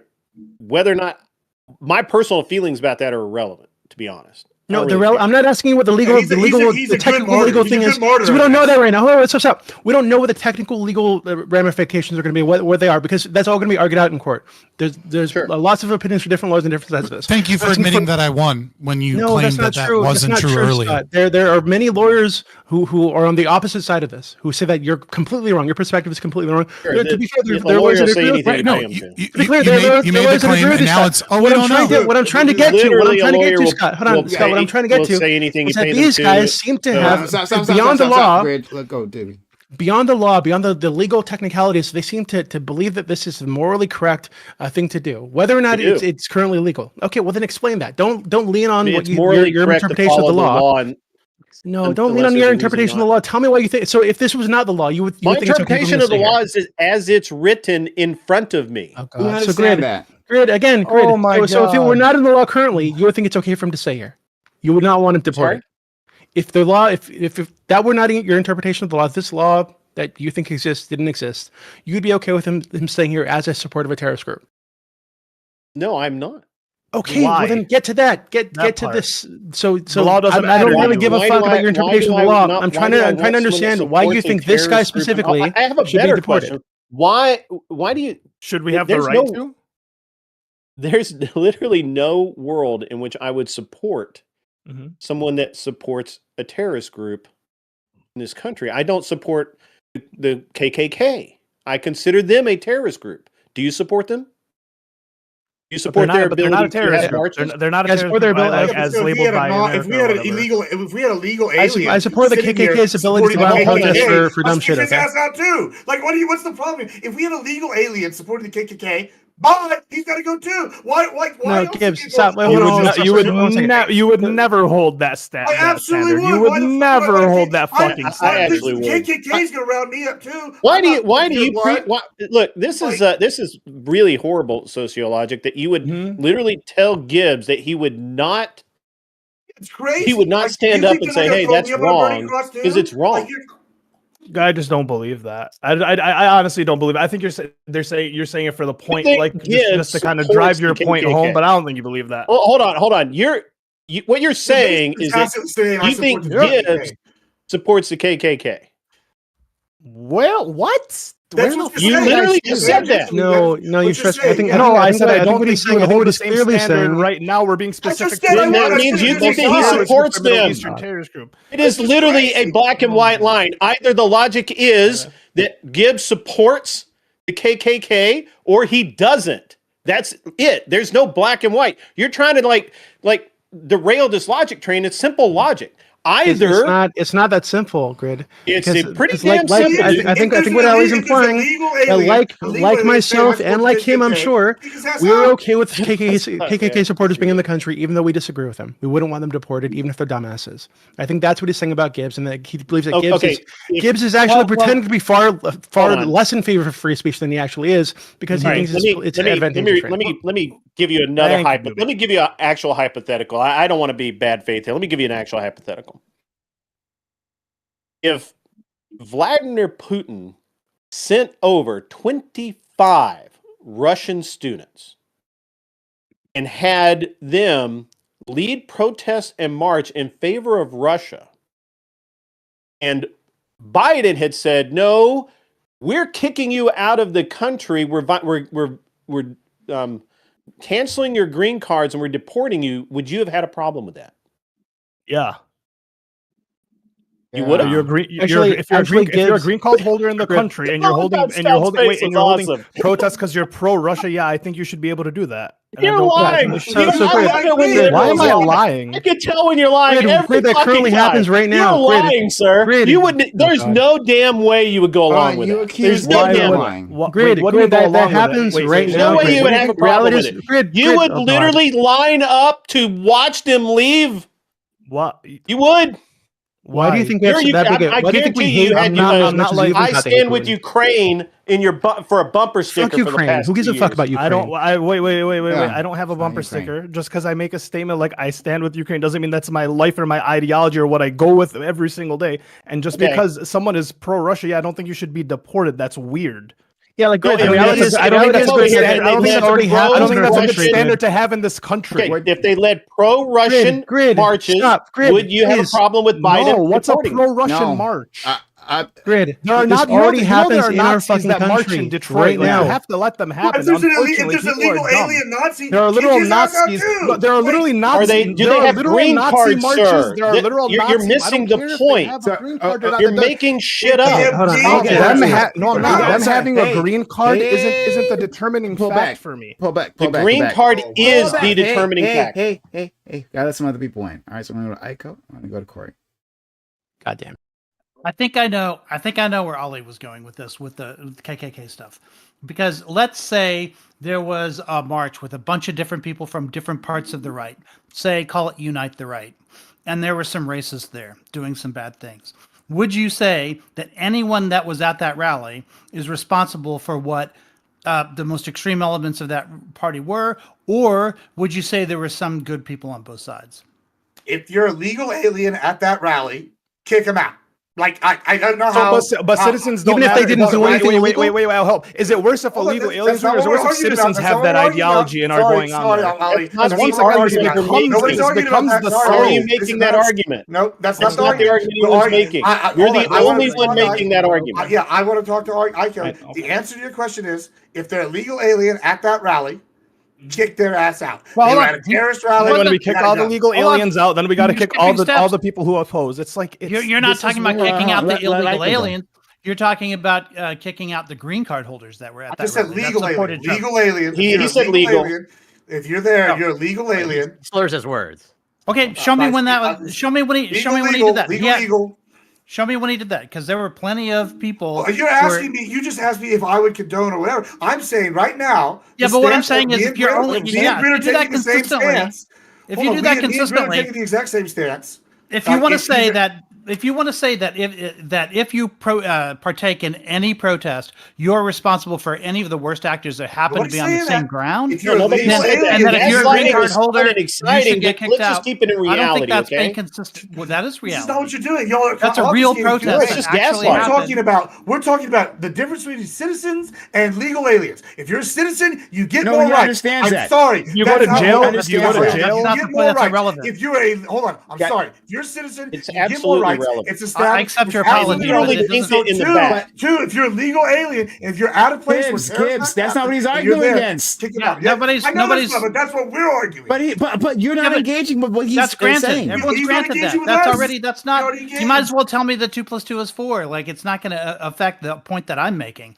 The point that I'm making is, if you want to do this, if you want to set, just like I said before, in all of these cases, if you're going to do something like this, you need to then generalize the principle, right? And just like what we talked about before, that if we're gonna look at one president for using Autopen, we're gonna have to look at all of them and going into the future, turn it into a precedent. And here it would be the same thing. If we're gonna start now, because this is novel, if we're gonna start taking away free speech rights from people who have green cards, okay, I mean, that's going to have to go through the courts, because I don't think it's clear that only American citizens get free speech rights. But even if you do decide to do that, then you're going to have to generalize that principle and do it consistently, which means you would have to do it at the Unite the Right rally, and you would have to do it like consistently, like moving forward. That's all I'm saying, is that we need to look at what happens when we generalize the principle and not just do it once and then forget that you did it. I have no problem with that. Yeah. Then neither one of us have any problem with that. Thank you. Okay, well then, great. Then you agree. That's what we were saying at the get-go. There's no reason to freak out then. Corey. Yeah. I'm just curious how far this extends. So Grid 1, if I remember correctly, you said that you consider the KKK a terrorist organization. So I'm curious. I do. Okay, so if They're someone, local to me, so I know them. okay, sure. So if someone becomes a United States citizen, okay, and then they afterwards join the KKK, should they be denaturalized or should their citizenship be revoked in your mind? I mean, personally, I think so, but I don't know how. I don't know how that process works. This is a legal area that I would have to look into. I believe, but I did look into green cards, which is what we're talking about. And if a person came over here, if a Ukrainian Nazi came over and he joined the KKK local 211 downtown, and he started marching with those guys, and he got caught, and Trump, Biden, whoever says, "Hey, he's gone back to Ukraine."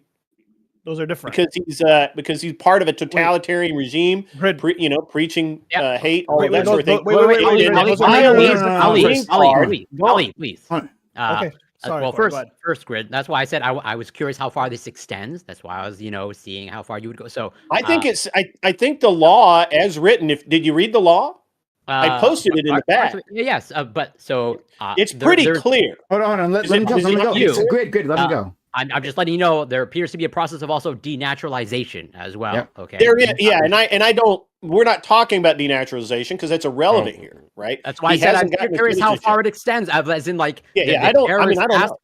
So okay. I do know that, for example, my wife went through the citizenship process and she had a green card and she had to be very careful about what she did, who she talked to, even back home, because she didn't want it to affect her chances and being a citizen. And from what I understand, okay, although correct me if I'm wrong, I don't want to speculate, but I believe your spouse is part of was from a certain country. Okay, so she's from China. She was a member of the Communist Party. She had to renounce that membership. Okay, and this is why I kind of know about this, is because she had to renounce that membership. And now China's a little different because you are required, whether you believe it or not, to join the Communist Party at some point. And they have a couple of different, she was a utilitarian communist, and they have some other types. I don't know. I don't care. So why shouldn't your wife be deported? Is that to get the green card before she could even get the green card, she had to say, "Okay, I'm out." But if it was found, let's say, there's some photos here in the United States that, she has the Chinese flag on her T-shirt or whatnot, would that be grounds for her citizenship being revoked? Probably not the Chinese flag, but if she was out espousing Chinese communist ideals in, say, a school or a public setting, not now because she's a citizen, I don't think that would be a problem. But while she was getting her green card, absolutely, it would have been a problem. What if she was cheering for China during the Olympics? Would that be grounds? I'm sorry. Oh, I don't know. I don't think that's promoting terrorist activity. That's a great question. I don't have the answer to it. Okay, that's fair. That's fair. You want to say something? I was just going to say that I think that scenario that Gabe's laid out earlier about the Russian students or whatever coming here and organizing protests or whatever. I did that actually. Yeah, I'm sorry, grid. We get mixed up all the time. Yeah, exactly. I think that already happened. It's because we're white. Exactly the same to me. It's because all us white guys look alike. Yeah. Yeah. So I think that already happens, Grid. So I'm actually curious as to what you would think about this, because I'm aware, and I'm sure a lot of you guys are aware, that Israel does this right currently. In fact, I think a lot of the push to attack and suppress these pro-Palestine movements is driven by Israeli actors in the United States who are working with our representatives to push pro-Israel agendas in the U.S. Right? Wait, you think the guy was secretly Israeli? No, that's not what I'm saying. No. I'm saying things like the. I mean, I don't know if the TikTok ban is a perfect example of that, but I think that was something that was absolutely pushed in part because of anti-Israel sentiment that was on that platform. Watch TikTok. I have no idea. That's fine. That's fine. But I think also the Anti-Semitism Awareness Act that was being pushed hard anti-BDS last year. The anti-BDS laws that exist all over the fucking country. This latest wave of bullshit against this Mahmoud Khalil, and what they're intending to do with this, to like the freezing effect that I think it's going to have. I think all of that is intended to benefit Israel, and I think this is happening because Israel has agents in our country that are working with our representatives to pressure them to push pro-Israel agendas. So, would you support all of these people being deported? Which people? The Israelis? The Israeli agents that are in our country, pushing our representatives to push pro-Israel agendas that are restricting our free speech rights, that are attempting to restrict our free speech rights to benefit Israel. I think you'd have a hard time proving that out, but no, I do believe that any agent of a foreign country that's not declared should be made to leave. Do you think AIPAC should be forced to register as a? Oh, wait a minute. Trump just got rid of those laws. Trump just canceled the FAR laws that say you have to register as a foreign agent. Now you can be a foreign agent, and yep. I wonder why he did that. Too many Republicans were getting busted with with that law. Yeah. Mm-hmm.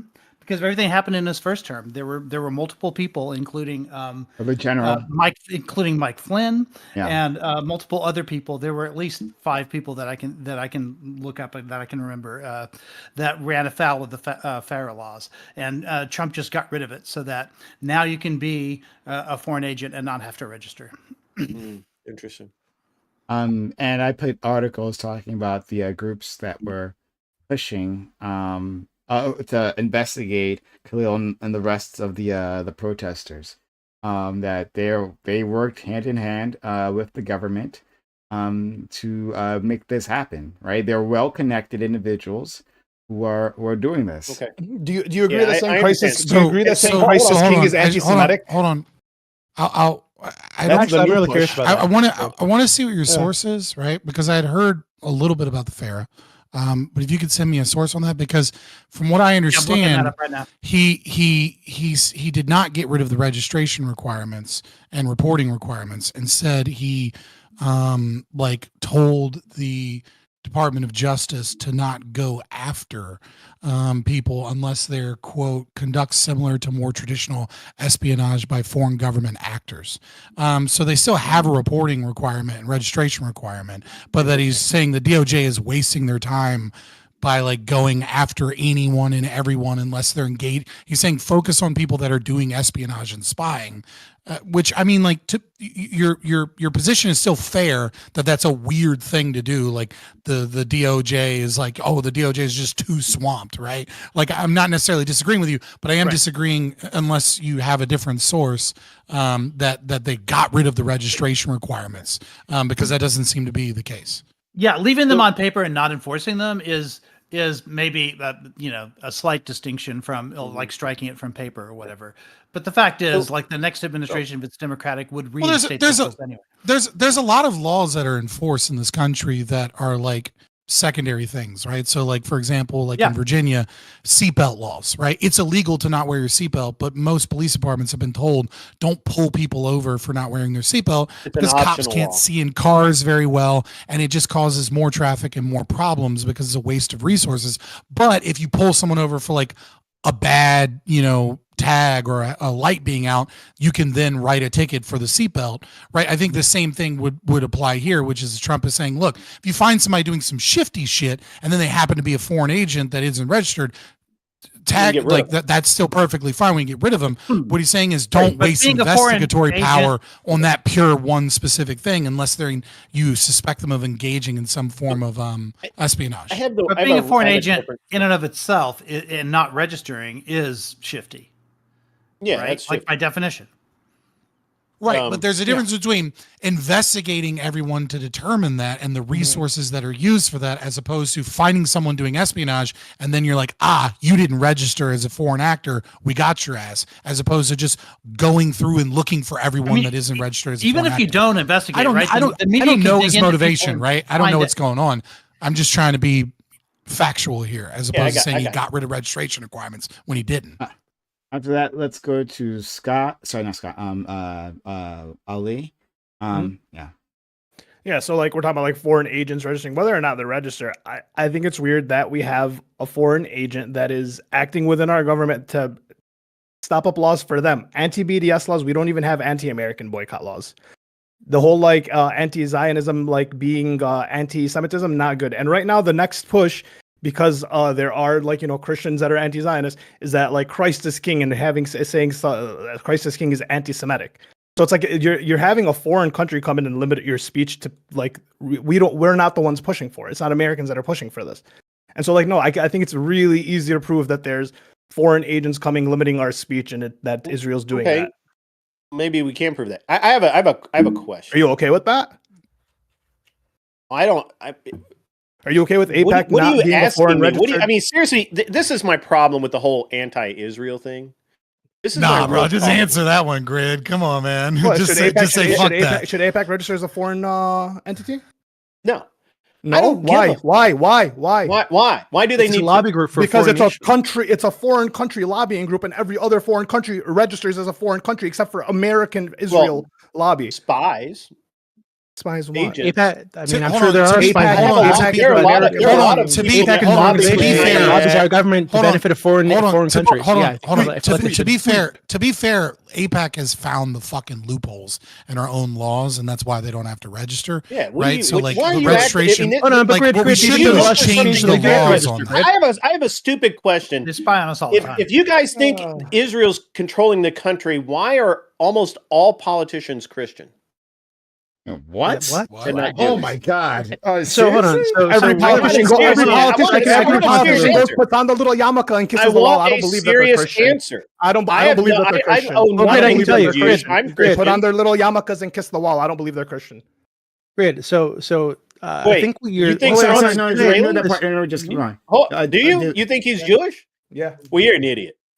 Okay. Well, hold on. To be fair, to Ali, I think it is strange that dumbest thing I've ever heard. And you're. I think it is strange that our representatives don't kiss the wall every time they get elected. I think that's fucking weird. But I can pause.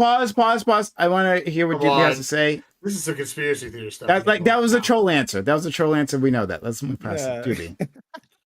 So great. I think that you're thinking of the issue the wrong way. So it's not an issue specifically with Israel, right? Israel is. I think you're thinking of it the wrong way. No, if you were thinking about it correctly, you wouldn't have asked that question, because you would know that the vast majority of Zionists in the United States are actually Christians. There are tons of Christian Zionists who push pro-Israel shit for Israel because they think the Jews need to control Israel so that Jesus comes back or whatever the fuck, right? So there's a ton of these people in the United States, right? So it's not just Israel. There are people within the United States who are American citizens who are Christians, who are not Israelis in any way, who also push for Israel.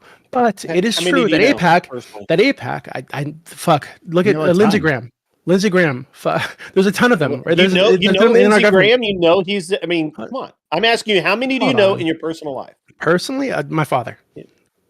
Your father, okay. Yeah, there are a ton of people who consider themselves to be Christians who support Israel for religious reasons. You don't know any evangelicals, okay, all right.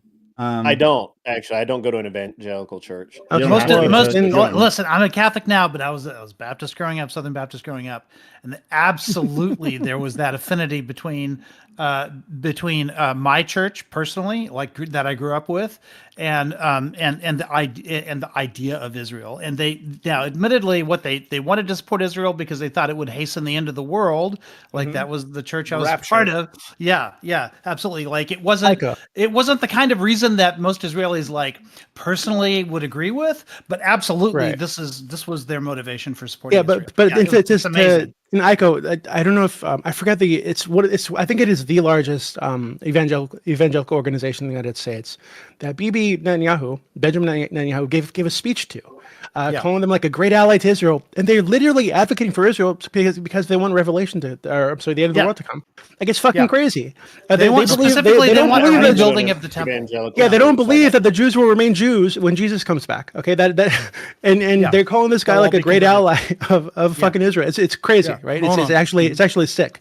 But real quick. So great. When I say you're thinking about it incorrectly, that's what I mean. It's not just Israelis, but it's true that I believe AIPAC, which is an organization that is I think is privately funded, quote unquote, made up of American citizens, quote unquote, usually dual citizens. I think that organization specifically is in our country to advocate for pro-Israel agendas, right?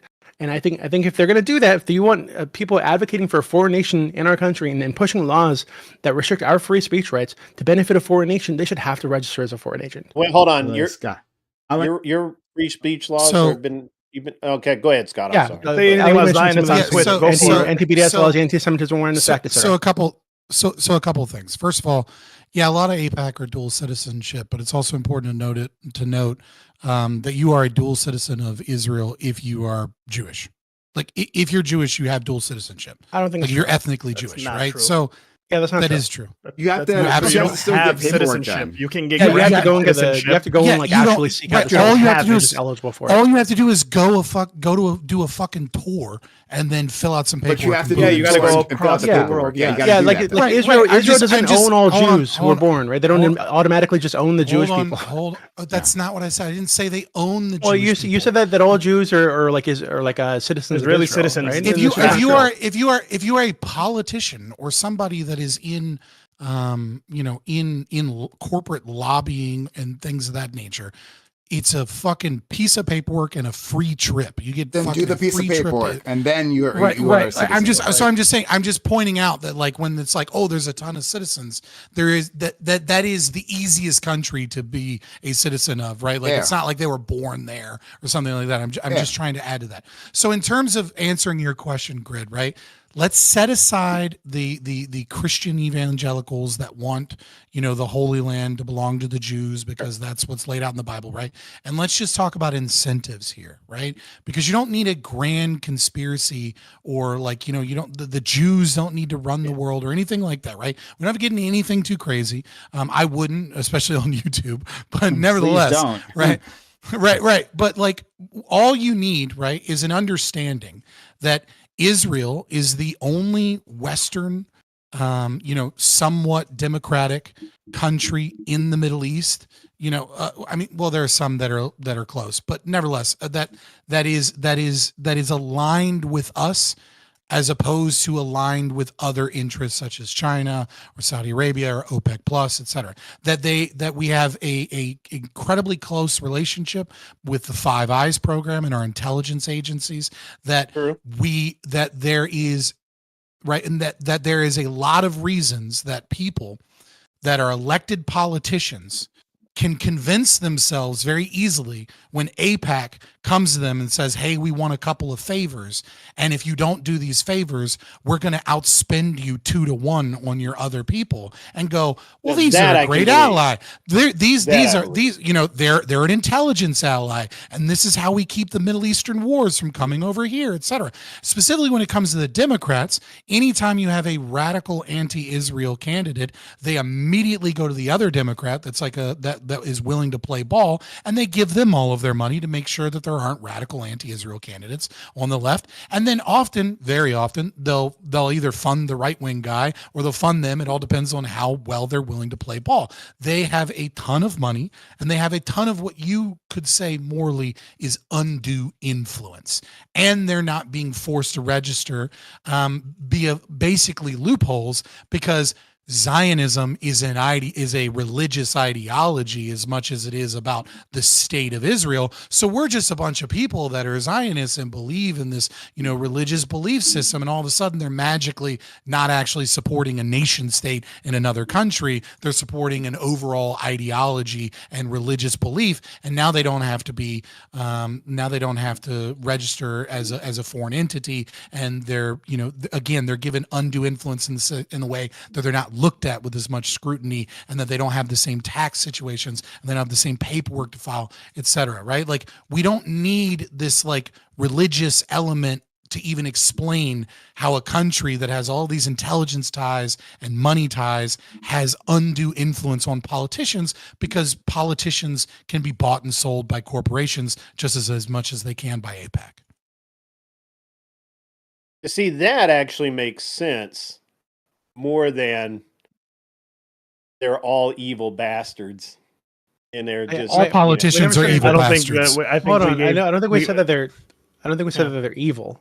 We just disagree with them advocating for a foreign nation in our country. And Doobie listed multiple like specific things that he thought was wrong. He didn't say, "Oh, they're all evil bastards." So like, yeah.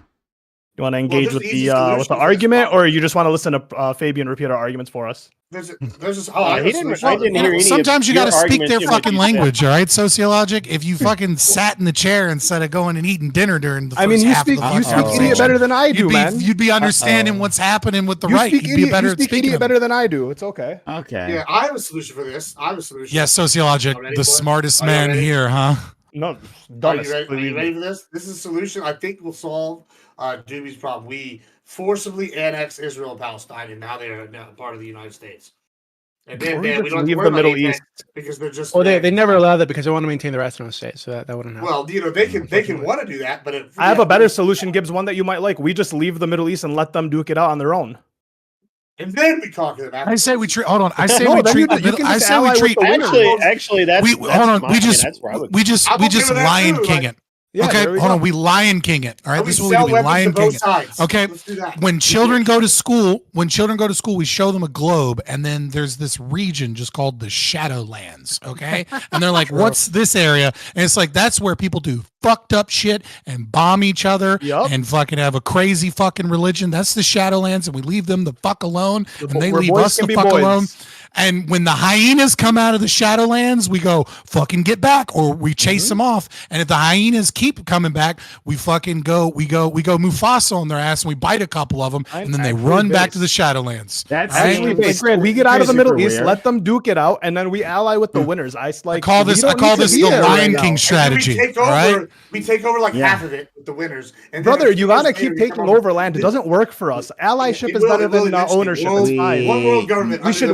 We should lease, not own. Be happy not owning. It's fine. We make a Like pen Grid around and, but I'm very curious about this, right? Because I don't I'm joking understand. about the Lion King argument, by the way. Yeah, Ali, you're frozen for some reason. Shit. But Camera's frozen. really quick, yeah. So I'm actually very curious because I consider myself to be a pretty hardcore American nationalist, right? Which is I think it's probably the core reason I fucking despise Israel, right?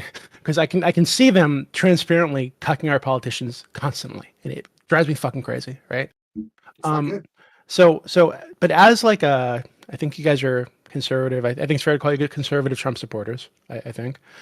Doesn't it bother you like somewhere in your soul when Marco Rubio goes out there and says, "Oh, we're cutting all this foreign aid, no money. We're going to keep our money for our citizens, etc., except Israel. We're going to expedite $4 billion to them right now." Like, that doesn't fucking bother you? You don't wonder why this is happening? Like, why this country is getting so much additional support when they're already doing they're doing well. They can take care of themselves. Obviously, they don't need our fucking money. Why do we keep sending the money? Like, it's very frustrating. I sympathize with you. I'm also an American nationalist, maybe of a different breed, but I don't like the idea of Israel having pulling all the strings either. I don't like the idea of any government pulling the strings. However, and this is maybe where I separate from you a little bit, is when I look at this, I kind of for the reasons Fabian laid out, tangentially, they're our ally. We can debate whether or not that's true. But I'm very much, that's fine. Greatest ally, sir? Yeah, I call them terrorists. Hold on. Sure. Listen, there's absolutely an argument to be made that they only in it for themselves and they're not our ally at all, right? Like, I can see that argument as well. But when I look at it, this is more of a situation of we have to take one battle at a time. Let's get rid of one thing first, and then once we've cleaned up over here, then we can come over here and clean this up next. Like, it's kind of like a domino. Like, there's no way we can separate ourselves from this, like, right now. Like, it makes me sick to say that. It makes me sick to say that, but that's the situation as it is. Yeah, Gibbs, I get that, but I think Trump got I think it was like at least $200 million from a single pro-Israel donor, Miriam Edelson. $200 million from this woman. And I think and she went around to these other pro-Israel billionaires, right, and got them to give him tons of money too. And there were this isn't like confirmed or anything, right? But there are like rumors going around. Does it help office though? Wait, what? Like, is that like so? Like, here's my question. I'm back, Prime. Generally, is when they're donating this money, is it people on my side that are benefiting? Like, people are no. Actually, this is where depends on what side they donate to. Yeah, this is where. So Gibbs, the rumor is right. The rumor is that what she wanted for this $200 million was the West Bank. Right? Whereas last time with her husband, when he donated hundreds of millions, I think it was like I want to say like 137 million, if I remember correctly, just off the top of my head. He wanted the movement of the Israeli capital to Jerusalem, right? And he wanted that to be recognized by the United States. And I think also the Golan Heights, if I remember correctly. What Miriam Edelson wants is the West Bank, and you can see in Israel right now they're moving hard against the West Bank, right? So I think that I don't think this benefits us at all Actually, I think this makes us all less safe. Another war we got to go into later. Exactly, because Israel's going to do all the shit. All this is associated with us. So not only do we get, are we on the hook for the tax money that's going to go out to these people, or billions us of dollars, bombing Iran or the Houthis. But yeah, they've been the ceasefire was bullshit. It just never existed. They've been bombing and killing people since it started. Looking for ways to sabotage it. Fuck them. But beyond that, not only do we need to pay for it, but we're associated with all this evil shit that they're doing. And I think if you read through some of these reports that are coming out from the UN and Amnesty International, it's like fucking biblically evil shit. Like, it's really, really bad. And now we're associated with it because we paid for it. So I don't think that this benefits us at all. I think this makes it much more likely that we're going to have more terrorist attacks. People around the world will hate us, I think, reasonably. And I don't think we should be supporting people who do this. Well, we're also actively there, right? We just engaged with the Houthis, and then we're talking about like Iran with taking out their nuclears. It's like we're actively about to be there again for a defense of a country that we can say is our greatest ally, but all they do is get us into wars in the Middle East that we don't want to, and then funding that no American supports. Or I mean, not no American, but like we want that money for us. So it's just kind of a constant loop. We're about to go back to war with the Middle East. This isn't a good. Yeah, so all that to say that if you're like a pro-American MAGA person, you should be fucking hounding Trump and every other pro-American MAGA person to stopping Israel's cock, because it's terrible. It's interesting because I have the same point of view towards Ukraine and everything else. Like, to be honest with you, I'm an isolationist, so I believe we ought to be out of all those fucking countries. We shouldn't be in the sandbox at all. Yeah, And I don't believe that we have any actual allies in this world, because literally everybody takes our money, and very few people give us any back. So therefore, you guys are like you guys are preaching to the choir globally. I agree with that. I mean, I don't give a shit whether we support Israel or not. I just don't care. Yeah. I would just prefer. My preference is, we don't do any of it. We don't support Germany. We don't support fucking France. We don't send money overseas. If people want weapons from us, they buy them, pay cash on a barrelhead. So that would be my preference. Okay, correct me if I'm wrong. Go ahead, Ali. Yeah, correct me if I'm wrong. Isn't like the whole NATO or like the European and us like supporting Ukraine? Isn't it because like we are specifically like adversarial with Russia, right? Like it is our way of fighting Russia, but not without. I don't even know why we're adversarial with Russia. I'm just asking you. Well, to be fair, this is my entire life. I thought we were anti-Russia until this year. Everyone started coming out the woodwork. I thought you guys would kind of be able to explain it to me, but I thought that's what like our whole thing was. It's all manufactured. Like that was the benefit. I'm saying that was the benefit to manufactured. us.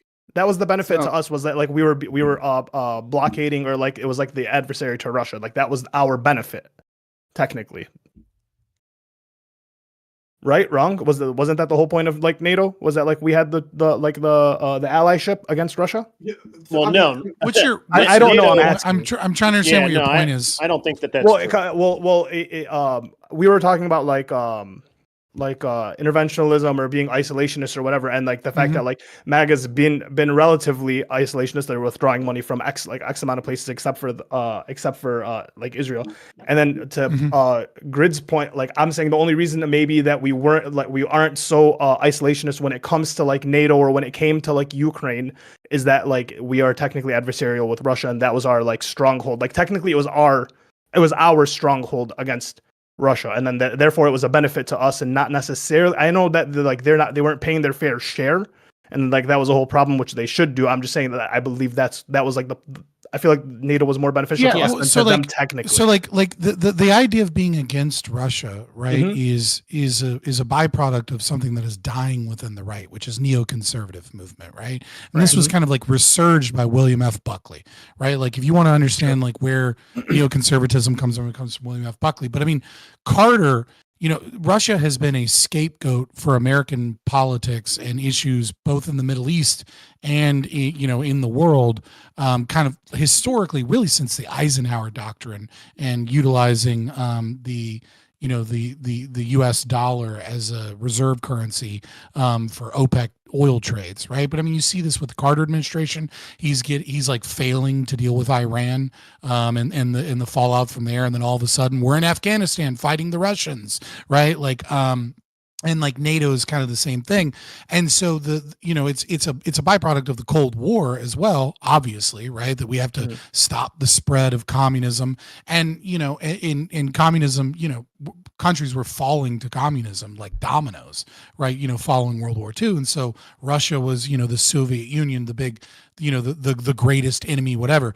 But when we engaged in privatization or shock therapy, we did it first in Poland and in Hungary, I believe. I could be wrong, right? And it went relatively well, all things considered.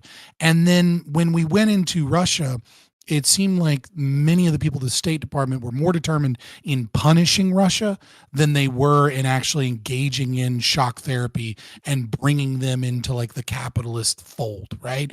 They sold off all of these nationalized industries with like these coupons and then basically just gave them to everybody. But you have all these people that were destitute that couldn't afford food and groceries. So they sold off their coupons for pennies on the dollar of what they were actually worth. And that is kind of the beginning of the gobbling up of power of the Russian oligarchs, is that they were able to legitimately gain massive amounts of industry and power in that. And so since then, Russia hasn't really been a communist threat in any capacity. They became more capitalistic, more Western, etc. I want to end this conversation. I want to move on. We're like, never mind. Yeah. Good. So, let's get to the topic at hand. We're going to go to the topic. Poppers it's and like already buttholes. 10:15. You got, unless you guys don't want to. You guys don't want. No, it's fine. It's fine. I'm ready for it. Okay. All right. Hello out there. That topic that you clicked on. We're going to talk about that. We'll make that a thing.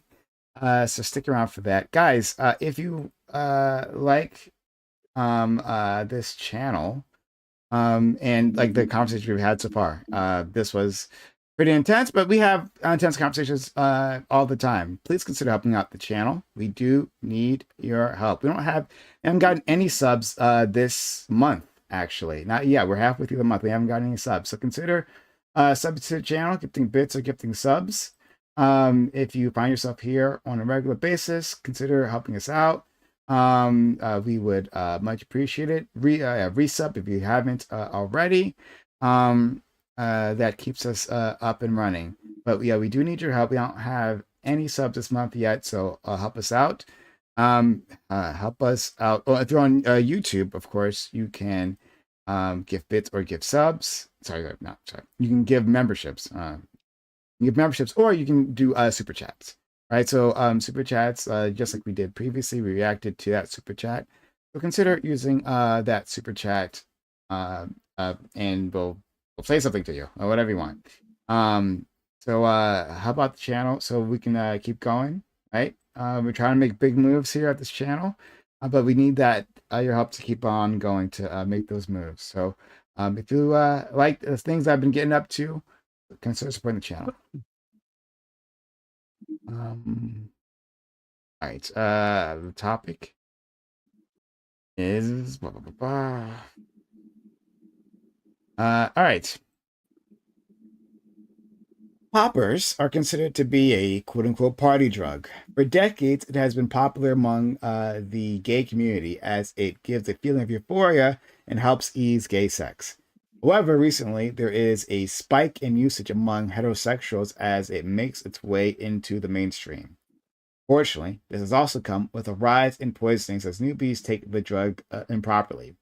To get around federal drug legislation, poppers are marketed for other uses, such as leather cleaners.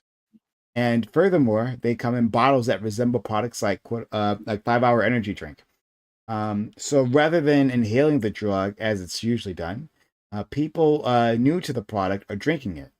This can result in severe poisoning. Add to the confusion, conspiracy theorists like RFK Jr. have said the drug leads to AIDS. So how would you deal with this drug? Would you crack down as the FDA seems to be doing now? Would you regulate the packaging? Or would you ban it altogether? And should party drugs like poppers and ecstasy be treated the same as hard drugs like crack cocaine? So yeah, it depends on what crowds you roll in. If you ever heard of poppers to begin with, I've heard about poppers, but I was actually grateful for this article because I had no idea why specifically in the gay community that this was so popular. Like I have no clue. But they laid it out. Yeah, it involves a muscle relaxant and helps with anal sex. There you go. One weekend with Gibbs, and now you're looking up poppers. Hold on. The butt sex drug. Okay. Yeah, I had flag on the play. I had no idea, and now I know, right? But in any case, I didn't know either. Prime, I had to go. I look say it that up. I say Yeah, red flag as I have the eyes wide shut custom on. You know, like. But yeah, but now it's like moving into straight spaces, and straight people are doing it, and they're like they have no idea what they're messing with. Also, they're just being sold in like smoke shops and like random places where the people there are not giving proper instructions, and others are getting hurt. So I went to examine this drug and how we should treat it and all that good stuff. All right. So we got limited time. So guys, be quick. I'm talking to Scott, of course. Be quick in your openings and then we can move on, get started. Scott, please. It feels targeted. I'll be very quick. Literally, War on drugs, it is. War on drugs. War on drugs is dumb. Don't drink poppers. If you do, congratulations. Here is your Darwin Award. There you go. There you go. Thanks so much. Corey. Legit. This might be first time. I might be longer than Scott. So You want to measure? do that I off knew that was stream to coming. save I Prime's knew channel. But like, yes, I think they should be regulated some way. At the very least, the packaging. Okay, but overall, when it comes to my views on drug use or illicit drug use, like, yeah, I don't think people should be in prison. But I do have a hard time sort of like finding the system of like, people not going to prison and like these being consumed. I don't necessarily want the world where you can go to whatever store and just have anything that you want off the shelf. That to me that is a little bit problematic, but I don't know exactly what the solution is. But at the very least, I think as a starting point, regulating the package, making it exactly clear, I guess, how to consume it, ingest it, whatever. And then the last thing I'll say is whatever, just RFK is just an idiot. I'll leave it there for now. Hey, Gibbs. Yeah. So first, war on drugs bad. Legalize. Don't like it. It's dumb. As far as don't drink it. Yeah, everything Fabian said. Some of y'all might have noticed that I did come wearing the eyes wide shut face mask and the crown. There's actually a reason for that today, and it's not just because it's a sex themed topic, although it is a sex themed outfit a little bit. See, so I've been very much the political prophet on the right as of late, and I've been nailing these predictions left, right, and center. And so I wanted to understand the mind of a leftist. Get a poppers prediction when it came to this conversation. So what I have done is, like many leftists who can't say their actual positions out in the world, I have first put on a mask because I need to pretend I'm somebody that I'm not, and I can't actually give a real opinion. And then I have taken this crown, and you might notice it's black and evil and has the eye of Sauron in the front. So I'm channeling the all-seeing eye of Sauron to help me become a true leftist and preach the evil that they are and actually really understand where they're coming from. And the reason why we're talking about poppers today is to obfuscate and hide from the real issues like the Autopen scandal and the drastic corruption that are happening in the Biden administration. And this is just one more diversionary tactic to stop us from talking about the real issues like the corruption that was in USA, all these things. As for the poppers, I wish that more people took poppers because maybe they'd be a little more relaxed and not be such fucking stick up the ass all the time. We'd be able to pull it out. That's my final thoughts on this. Thank you very much. After literally spending 2 hours talking about the thing Exactly. Okay, great. Thanks for that. I really love you, man. Let's go for an Aiko. I just want to say he only has the courage to talk about these things from behind a mask. Try saying that out in the open, sir. Yeah. You and Daredevil and Spider-Man, right, are cowards. Menaces. Yes, menaces to society. Vigilantes. Yeah, Unlike exactly. Punisher, who doesn't wear a mask. Yeah, that's right. Not a menace to society at all. Except that, well, I don't want to go to. There No, was somebody with it. a Punisher shirt yesterday in the last episode of Daredevil that we could not see his face. All right, I just want to say that. Okay. I don't have a whole lot to say about this because I don't fully understand all of the implications of poppers, like chemically or anything like that. But I will say that when it comes to drugs, like my position has long been that it has to do with how addictive something is, right? You should have if you're an adult and we can keep it away from children, things like that, you should have the freedom to take risks that you want to take, unless your free will has been robbed from you, which is what addiction does. And so my understanding is that poppers aren't addictive in the same way as like some of the harder drugs that are out there. And if that's true, like if I'm not corrected on that at some point in this panel, then my position would be, I mean, I have friends, I've never been a part of the rave community, but I have lots of friends who are, and they tell me that it's not addictive. And so, I don't know much more about the drug itself than that, but let me just say that, if I were to say that I have a policy, it would be that the intensity of the addiction is what decides my opinion on it more than anything else. Hey, Davey. I think it's pretty silly. So I think, yeah, they should be regulating the packaging. For sure. To be clear, I don't know how the fuck you drink poppers. I mean, typically the stuff's all over the bottle. Don't you die if you drink it. Don't put it on your mouth. Keep it away from your mouth, etc. So like, I don't know how the fuck you don't read that and say, oh, maybe I shouldn't drink this shit. Like, I don't know how that happens, but apparently it does. But I mean, that happens with a lot of products. A lot of people do dumb shit with lots of products. I don't think it's a good reason to ban it. So I'm typically like very like anti-drug, but with this one specifically, and it could just be because I have like a personal experience, not with using it, but with like being around people who've used it or are using it. It just doesn't seem to be at the level of these other things like ecstasy or cocaine or whatever the fuck. Any muscle relaxation you get from this, I mean, you could probably get something similar from like just drinking some alcohol. Right? So like drinking a bunch of alcohol, you get yourself into like a similar kind of loosey-goosey state. It just, if they're not going to attack that, I don't know why the fuck they're going after poppers. It just seems silly. It seems like one of these like hyped up nothing burgers. To be unfair, just to be real, there are stories that I've heard of people who've been smokers, right? Addicted smokers for years. Yeah. Who are unaware of the Surgeon General's warning on the box, right? Who've never read it, and who don't know the link between cancer, like lung cancer, and smoking. No shot. That's a thing. Are they illiterate? I would be surprised about that. I think some people just don't read. Sorry, you're from Canada. You don't understand that a lot of people graduate high school in America illiterate. So, actually, I looked into a bit, Prime, because I'd never heard of anybody dying from poppers, like ever. So I looked it up, and like everything that I found said it was extremely rare that anybody's died from this. And people who do, it's because they use it in ways that they're not supposed to, i.e., drinking it. So if that's what's happening, then like fuck. If you're gonna ban things because people are using them improperly, like there's a ton of other shit you can ban. Ban actual shoe sign because someone might drink it. Yeah. Let's go to Grid.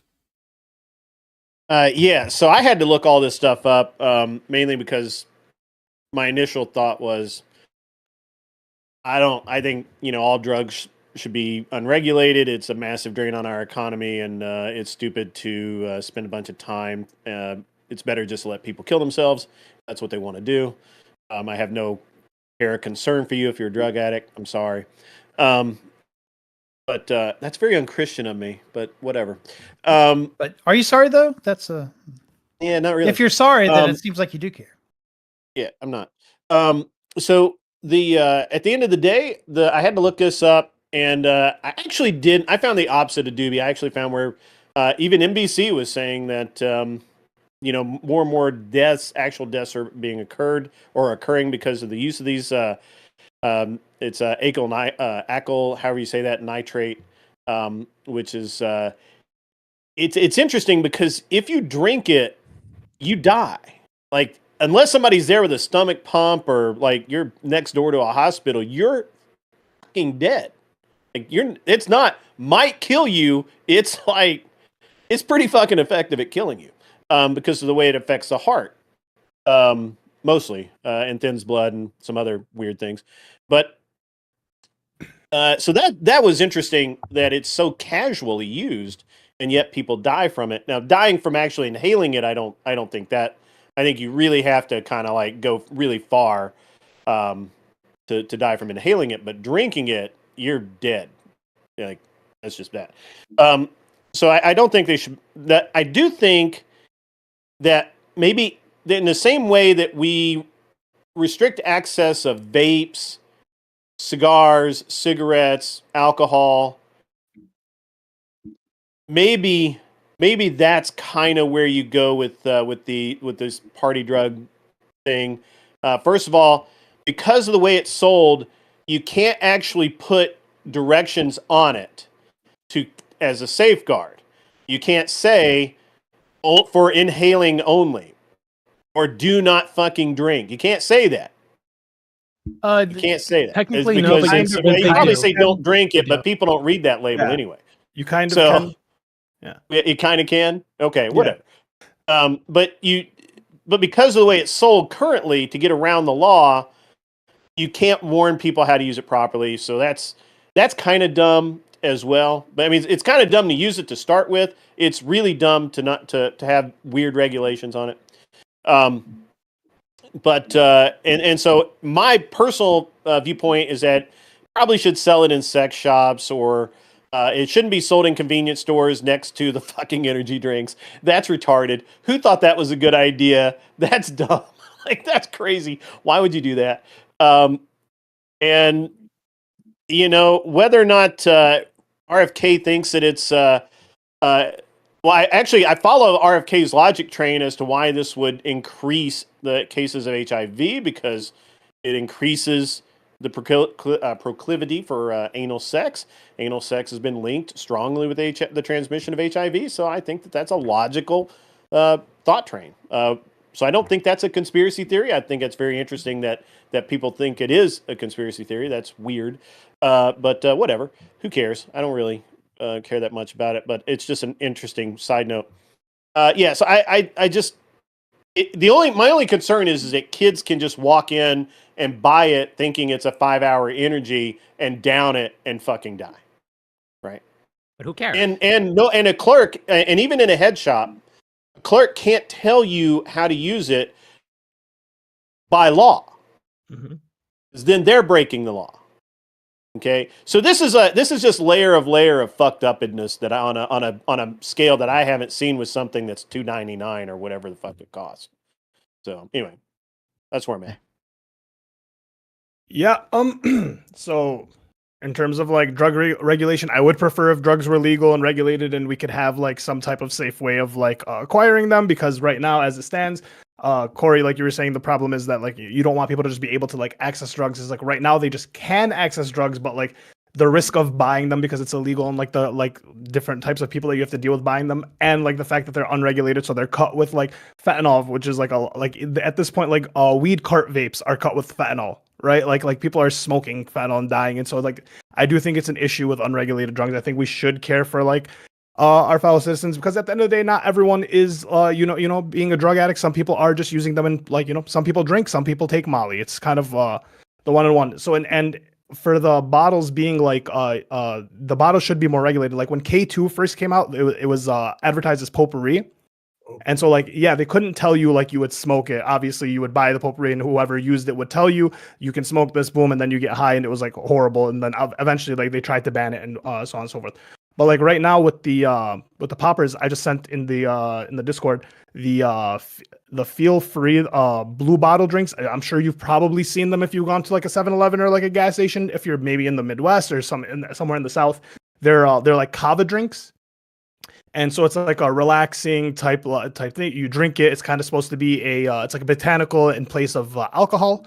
These types of drinks recently have become like really, really popular. So like the poppers being next to something like that, it doesn't really surprise me that someone would drink it. They are still idiots. You shouldn't fucking do it, especially if you're buying something and you don't know how to use it. You probably shouldn't use it. That's probably the best way to avoid death. But yeah, let's get into it. Can I ask a question? Let me just ask real quick. I'm a fiend, right? I'm a degenerate.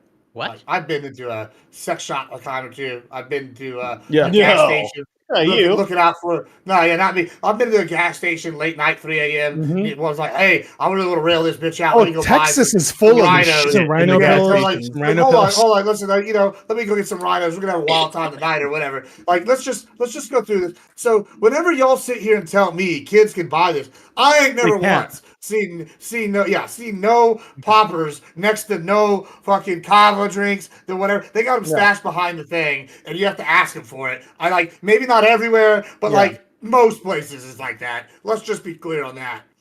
I've never. I mean, in Texas, they had shrooms next to dirt weed next to crack pipes. I don't know if they're really all that behind the counter. Well, there's always a shady place, but that doesn't count. So, like, I want to point out this concept of like regulation, because there's this idea of like, well, the problem is that they're unregulated, dude. I don't. Maybe Admiral Gibbs, you can back me up on this because I don't know how many of the other people here have regularly purchased drugs before in their life, right? But like, if you go buy drugs from a drug dealer, if you go buy if you go buy acid, for example, right, or mushrooms, and 9 times out of 10, if you're a new person that's never done acid or never done shrooms, your drug dealer is going to be like, hey, man, take this much. Drink some Coca-Cola. Don't take too much. Did you know that mushrooms come in waves? Just because you're not really feeling it in the first half hour, that doesn't mean you need to eat a bunch more. Let it sit in. Let it go. Wait till you're a good 2 hours in and you hit your first wave. And if you're still feeling like it ain't shit, then you can take some more, right? So, like, the very concept of, like, the drug war and the laws is almost absolutely increasing the danger, right? Because if it was completely unregulated, and unregulated here means government regulation, because the market is a form of regulation, a superior one, I would add. But this regulation is a very fucking reason that like people might buy some shit that they don't know what they're doing. And then the guy behind the counter isn't someone that like regularly sells drugs and is like trying to keep his customers alive and stuff. He's not supposed to say those things. The best thing he could do is like put a poster on the wall about poppers or something, right? Because then he's not actively telling you anything. It just happens to be a poster on the wall. But if you're not reading the fucking package, you're not reading the fucking poster, right? Like, what it needs is deregulation so that people that sell the shit can be like, hey, dude, inhale this. Don't fucking drink it. People die that way. I think when we say, or what, at least for me, when I say regulation, I don't necessarily mean like control every aspect of it, but like I feel like if you have consumable substances like drugs, like, and you can't have them be legal without like some type of regulation in terms of like you can't have you can't just have prescription drugs in the street without like some type of regulation and have them be legal. And that's kind of like the only thing I mean by like regulate. Is like we need to have a way of like that. So this is obviously I disagree, but I just mean I mean that the regulations are part of the problem right now. I understand. And I agree with you. I agree 100% with you, Scott. That the biggest problem is that the regulations surrounding this are so poorly thought out and written, and so ineffective that not only can they just be sold to fucking anybody that walks in, nobody can tell you about. Nobody's supposed to tell you about it, and they're probably not going to because they're going to think you're a fucking fed, and they have no interest in doing that. So it's a weird zone for me. It's like not completely illegal. So you do have to go to the guy who's dealing shrooms out of the back of his van and who was like, hey man, Whatever the fuck you said, I haven't done shrooms, so I've got no fucking clue. No fucking clue, man. Straight laced motherfuckers. Yeah, no, Like, yeah, I don't do drugs. Listen, I don't do out, drugs. boy. Okay, I want to make this very clear. All right, especially for anybody that might be wanting to report me to CPS or some shit. I don't do drugs, but I had a very wild life before I joined the army. All right, Young a boy. very, very wild life before I joined the army. So this shit has been, like even chatters, like poppers have been around forever. Okay, like it's only become somewhat of an issue because idiots are buying things without any like I don't know Any what idea the fuck how to use happened to them. Gen Z or something. It's like you guys were all fucking not you obviously, but like stunted by like COVID or something. Like, just if you don't know what the fuck something is, Google it, or at the very least read the package. What the fuck is wrong with you? Like, our problem here is very clearly much deeper than like poppers not being regulated. They were eating appropriately. Tide Pods, Fabian. Yeah. What do you mean? Yeah. They were literally Bath eating Tide salts. Pods. Who thought bath salts was a good idea? Well, listen, Right? to grid to your point about the van thing, like you're much more likely to be at like a rave or something and see a guy dressed like me, and that's the guy you're gonna buy the sex drugs from. You're gonna go up to him, On he's like, GTA. oh yeah, he's Yeah, got it the doesn't- it's not even- GTA. No offense. Like- No offense. I would not buy the sex that's- drugs from you. That's who at you the want. rave. That's who you want. That's who you want to buy them from. He'd That at least guy's know not the where best to get guy. them from. Hold on, yeah, guys. so- Hold on. my I can't. Hold on. For real talk. We were talking about drug usage, right? There are people that are watching. It's important to note that, like, we are on the internet. We are all streaming, and that sometimes there are kids here. Okay, Yeah. like. Listen, I'm not saying you should or shouldn't do drugs. I'm not saying any of that. But what I will say is, don't buy drugs from fucking strangers at a rave. Okay, if you're gonna do drugs and you absolutely feel you have to do drugs, right? You probably already have a friend that has a connection with somebody, and you can do it ahead of time. I understand that, like, getting drugs into a rave can be difficult, and so you're like, I don't want to bring drugs, but then there are people be selling them there. But I'm telling you, that is a really bad idea to get drugs and buy them from strangers. Those people don't give a fuck about you. Those people are way more risky and do a lot of dangerous shit, because those are the types of And people that beds. sell drugs at raves. Like, Absolutely. well, I mean, And feds don't give a fuck about selling drugs to random people at raids. I mean, sure, it happens, but more often than not, they're looking for bigger fish to fry. Like, but Sure. but please, I'm being don't- facetious because we are on the don't do internet. drugs from people that you don't know, that don't, at the very least, like, someone that you know has gotten drugs from them before. Please. So I'm actually curious as to like where you guys or these people have seen poppers being sold at like gas stations and shit, like by the 5-hour energy drinks. Because my experience, it's not like it's not raves. I'm sure they sell these at raves. It's just you go to some shady sex shop in town, not one of the big ones, usually one of the smaller ones, and they have them on the counter or behind the counter next to this fucking goat weed and the sex chocolates, right? Like it's not that mysterious or complicated. Typically when you ask for them, they'll ask you if you know what they are, if you know how to use them, and then you say yes or no, and that's it, right? Like this shit's. I mean, my wife and I were in Utah, right? In our last stay in Utah, we decided to visit some sex shops around the town, and yeah, they had them there, and we got one, right? And it wasn't like a big thing. It was just a little fucking bottle word, and we asked for it because she wanted to. If it wasn't a big thing, around. what do you need poppers for? No, he's saying Fuck the you. bottle Fuck wasn't you. big. No, I mean no, that's not what I mean. I mean the bottle exchange went over my head. It wasn't like we were doing a fucking secret drug deal, right? Is what I'm saying. It was just it's right on the counter next to all the other shit. You ask for it. They ask you if you know how to use it. You say yes, and that's it. Like it's not that big a deal. It's not only at sex shops. So like the past I want to say 10 years, head shops head shops, smoke shops, and even vape shops. I've been selling like kava and kratom and all these That's like pretty prominent. yeah, botanical herbs and such. So like it's not unlikely that you go to like a head shop or a vape shop even, and you're like, they have kava, they have kratom, and then they're also gonna have like, once again, the feel free drink that I just had. So there's gonna be all these botanical herb drinks that are meant to like replace alcohol. And so like it isn't really too uncommon to see like poppers in that like vicinity with these things. And it's not that like 18 or like 15-year-olds are going, because like you can't even buy a vape at 15. They are, especially if you're going to a good hot shop or whatever, they're IDing.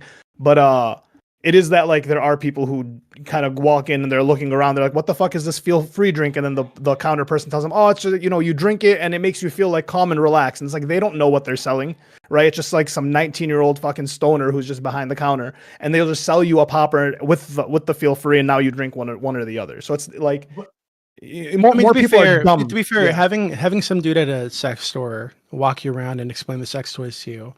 Which my wife and I also did in Utah. I went to like awkward as fuck. Okay, not only was it this guy looked like he looked like a fucking child molester. I don't know how to put it. Yeah, okay, he looked like he works at a sex shop. Yeah. But it was like one of the, I think it was like the Hustler store or something that we're at, right? And my wife wanted to pick up a toy, so we were wandering around the store, trying to find something we don't already have because we have a ton of shit and we're on vacation. And yeah, we're looking at different things. We'd ask him about it, and this guy was just like, it was really fucking awkward. He looked grimy as fuck. Like, I don't know how else to put it. He looked like a very stereotypical guy you'd find jerking off in a movie theater. Yeah, so less people are likely to ask questions from that guy, right? So can I piggyback off of like your example, right? Because like, so for example, I'm in Richmond City, right? And there are a lot of stores that are run by like families, right? And they have like fucking some random 19-year-old person there that barely speaks English that's just selling shit, right? And they sell all kinds of things behind the counter. And so if a package is obviously, you should read the package, etc. Like, I think the crux of this situation really does come down to the packaging, right? Because if a product doesn't say for inhale use only, right, but instead says something else like, so that it gets away from regulation or skirting, like, shoe cleaner, right? So it doesn't actually say you're supposed to smell this, you're not supposed to drink this.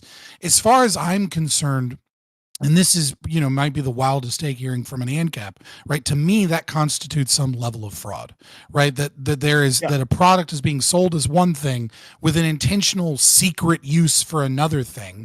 That doesn't explain what the product does or allow people that might not be aware of what the dangers of using a product inappropriately are, is. So if we're talking about something that says inhalation use only, do not drink, then like, I'm sorry, that's on you, buyer beware, right? Oh, I agree. But if we're talking about something that is sold that doesn't have those instructions, is sold almost like a secret other product next to other sex things, and of course it might be sold by, maybe this is a little racist, but let's just be honest, Habib at the fucking local corner store, right? You know what I mean? Like, he doesn't fucking know. He's just selling shit. The Royal Honey is fake. The Royal Honey, right? You know what I'm saying? Exactly. You know what I mean? Yeah, I don't. And so, like, I think agree with you. And so I think in terms of regulation that I would find acceptable, right, is I would say that you have a court case, and so long as we're not allowed to fucking take people to court outside of the justice system, right, that I do think that there is some form of a court case if your kid ends up dying from like buying some random shit that in no way, shape, or form tells them they're not supposed to drink it.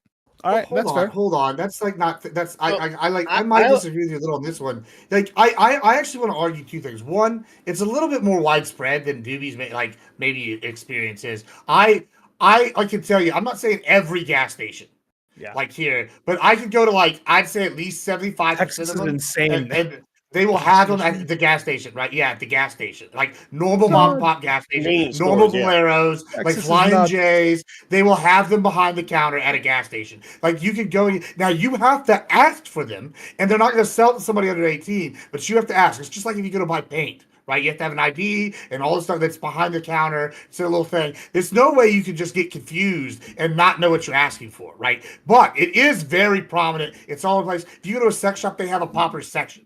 Like there's a section, and they got about 600 of them. Right, it's right next to the nitrous. Right, yeah, they all sorts of stuff, and they will like be like, this is whatever, kind of thing. And it is a lot like you described the K2. I remember they had like the V8, and the V8 one was like you break it open, it had the little white squares in it. Oh, this is the potpourri one that you're supposed to crush up the white square and then light it. That'll get you real fucked up, right? And so like they have all these little different things, and they'll be like, oh yeah, usually when we use this the potpourri, you crush it up before you light it for smelling intake. Like they'll tell you that, and it'll have the instructions for like how you are supposed to use it. Like how smoke stops used to call them tobacco pipes instead of bombs. And it'll be like, Right, yeah, it'll be like how you use it, but it also will get you, like, give you the high if you're trying to use it in the nefarious manner. So whenever y'all are acting like it's like, oh, Sally, the 16-year-old, walked in and goes, ha ha, I'm on my day off, and that's not what's happening. What's happening is these people are getting fucked up, and they're going, I want to chase the dragon, and they're like, I wonder what happens if I drink it, because it's already giving me this high. Oh, for sure. That's what's happening way more than like, I accidentally Can I clarify what I'm saying? I'm not saying like we need to go after everybody for fraud because it says shoe leather. What I'm saying is, or shoe cleaner, right? What I'm saying is that there are cases, right, where people, like, however extremely unlikely and rare, but if that case occurs, right, where someone goes, to some shop, right, and sees like some other sex stuff or like some kratom or something, it's like, oh, what's that? And they're like, oh, this is a relaxant thing, right? It's like, this is a for sure. This is a relaxant. It helps you feel good, right? And then they buy it, and then the packaging doesn't fucking say anything about breathing only, right? And then they drink it. That I think in those very unlikely but edge cases, there is something here that would constitute fraud, right? Now I agree with you that like that's not your typical situation, and that's probably not why people are being harmed. It's probably people being crazy, chasing the dragon, as you say, so to speak, trying to get it even better, fun, or just people being high on other shit, right? And like just being completely stupid, right? But nevertheless, I'm just saying that there could be edge cases where you could have a fraud case in that regard. I think you guys are being very charitable. I don't think so. I just posted a picture in the Discord of some of these bottles. It's crazy. They literally look like 5-hour energy. But they're this. Okay, hold on. That's not true. Listen, those bottles you just posted, the 5-hour energy bottles are this big, right? These bottles are like this big. Like, there's no way you're getting these confused. You see them in that's okay. Like, I know it doesn't look, but it's like this big, and like a 5-hour energy bottle is like yay big around. This thing is like maybe like this big around. Like, it's tiny. Yeah, I have no idea. It just says that they're like, the same if you size. just look at a photo like it looks like it. But in reality, 90% of the time, they're way smaller. And then the ones that are bigger look way more like the Kava bottles than the. They look like one of those little old school elixir bottles than they do the. I don't know what you're talking about, man. I just see a bunch of pictures of room odorizers. I wonder if you can drink it. You know what I mean? Like, yeah, room odorizer. Yeah, you need that. Put that in your car, and it'll make you smell better.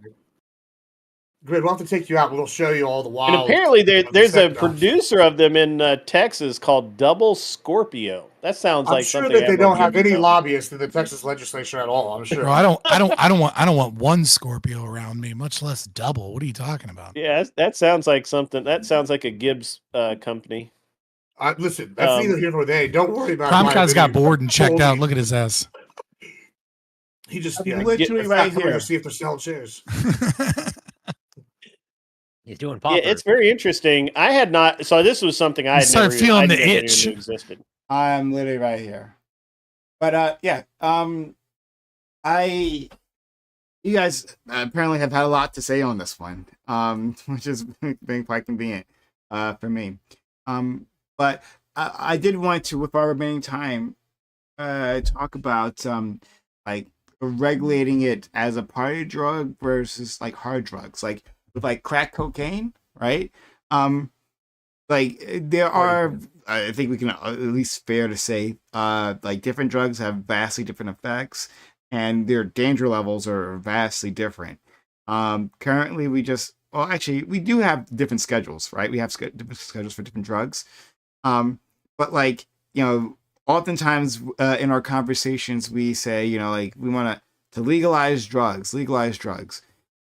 Should we legalize all drugs? Or should we just say that some things are just far more too dangerous? Crack cocaine may be one of them, and I'm sure you guys can come up with other ones like maybe black tar heroin or some shit like that. And treat that differently.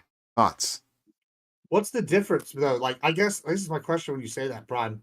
What's the difference? Like, I would say, like, arguably, most uppers and most hallucinogens should be classified as party drugs, right? Like that would probably fit what I would idea of what a party drug would be. Maybe even some like relaxers. Those would probably fall in. Like, what is like maybe not heroin though? That seems like it's a lot worse. Like, what is the degree of bad? Like, I feel like people smoke crack at a party.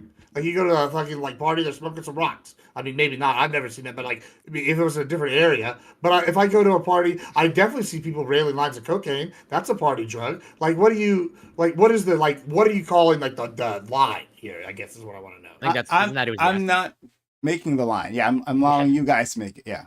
He's asking what's your line. Like, well, yeah, I give you proposing like creating a new class or new schedule party drugs, and these are legal, or what? I mean, I would propose we deregulate them all, and if people want to kill themselves with drugs, we let them kill themselves. We don't spend my taxpayer dollars on welfare to rehabilitate them. Okay, so just to agreed, exactly where your line that includes like all drugs, as in like benzos, okay, opioids, fentanyl, all prescription drugs. Sure. Okay. That's like that's where I said in my opening statement. I have a hard time like no one should go to, in my mind, to prison for consuming things. But like, yeah, I don't necessarily want fentanyl at the corner store or at the gas station. Corey, what's the difference between like if I want to do a party drug? Well, let me just ask Corey this real quick. Corey, what's the difference if I do a party drug, right? Or I'm a hypochondriac and I want to go take antibiotics I shouldn't be, and I just want to take a bunch of them. Like fundamentally, if I'm saying deregulate all drugs, I don't really see a difference between a hypochondriac who wants to take 16 pounds of penicillin. I don't know what that would do to you, or the guy that wants to fucking smoke crack. I don't think there's a difference. Well, I'm gonna be a nerd, but I do have an issue of people not appropriately taking antibiotics and contributing to antibiotic resistance. But obviously, that's like a separate thing. Yeah, that's a whole different thing. But like, just look at Peru. Peru is a problem now. Yeah. Like there's a line. I don't know where it is. I constantly go back and forth in terms of how to deal with the problem. But at least as of right now, I'm definitely not on your side of just like, what do you? Well, do you see there's a fundamental difference between the two, though? Is I guess what I'm asking. Do you see a fundamental difference between like a guy who wants to like do party drugs and a guy that's a hypochondriac that wants to take a bunch of, I don't know, penicillin? Yeah, I do, in terms of like using your example of penicillin versus whatever. I don't know anything about party drugs, at least not personally, but the LD50s are certainly different. And so the ability to overdose and die is empirically different in my mind. And I think that needs to be weighted. But well, see, I would say that the drug illegalization, right, is a large portion of the drug deaths and the gang violence in this country. Obviously, I mean, I feel like that's a argument as old as time, or at least as old as the drug war, right? But in terms of the danger of the drugs, like this is one of my things I'm fairly passionate about in terms of what I think is. You see a lot of libertarians and, lefties and a lot of people supporting drug legalization, but they only support decriminalization. And I think this is actually the worst thing you can do. I think it's actually worse than the war on drugs, because when you have drug decriminalization for small usage, what do you get? Well, what you get is you don't get any of the benefits of legalization.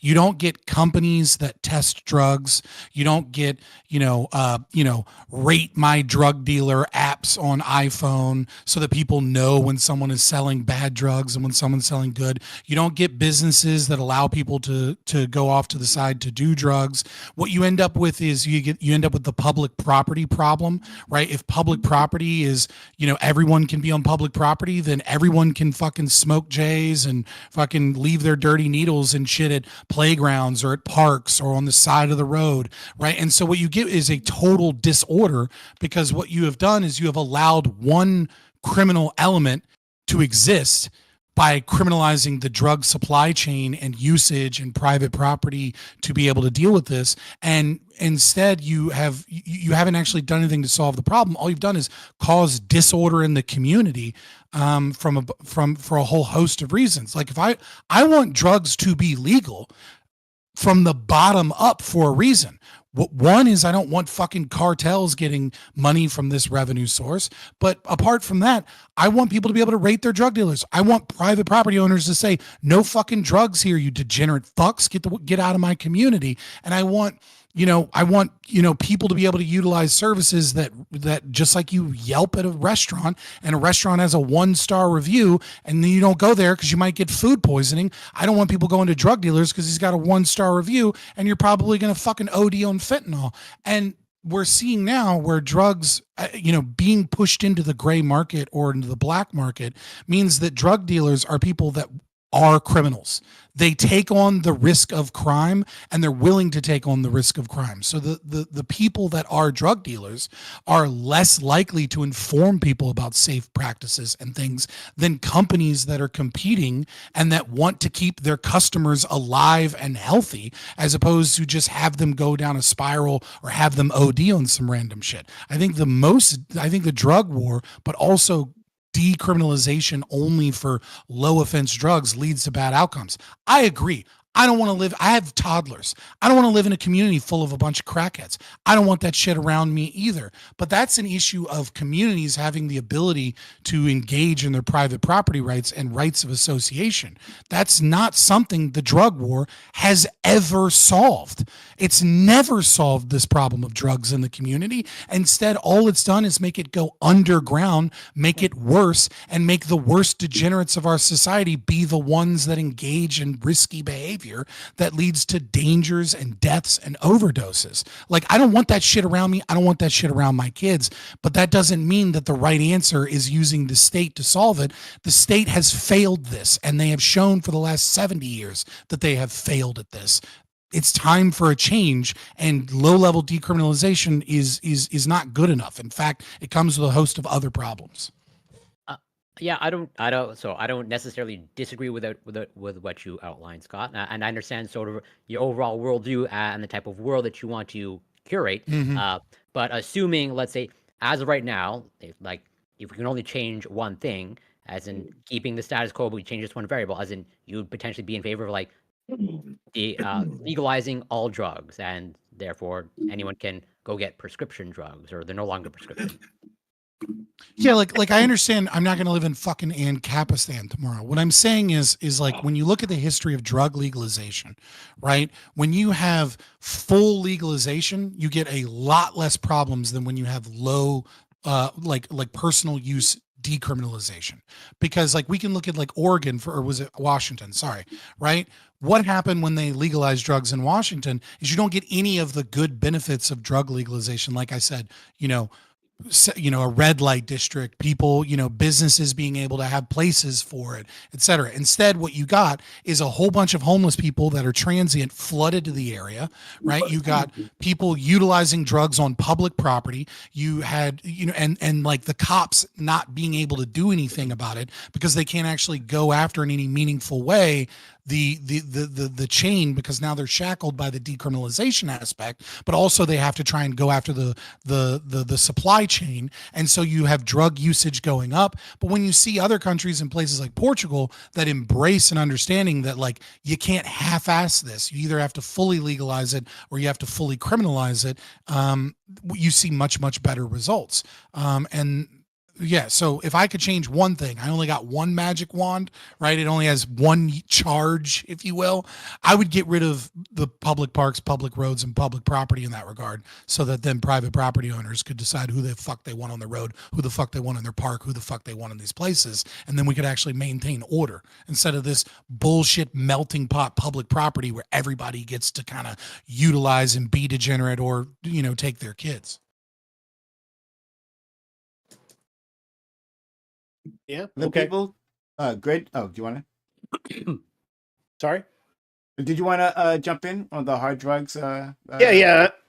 I agree that decriminalization is not really the answer. Just making them. When I say make drugs legal, I actually do mean some regulation. But regulation, it makes sense, such as, I don't, it's cool to smoke pot in your house, not on your front lawn, or maybe on your front lawn, but not in a public place, not, that kind of thing, because I don't want my kids seeing it.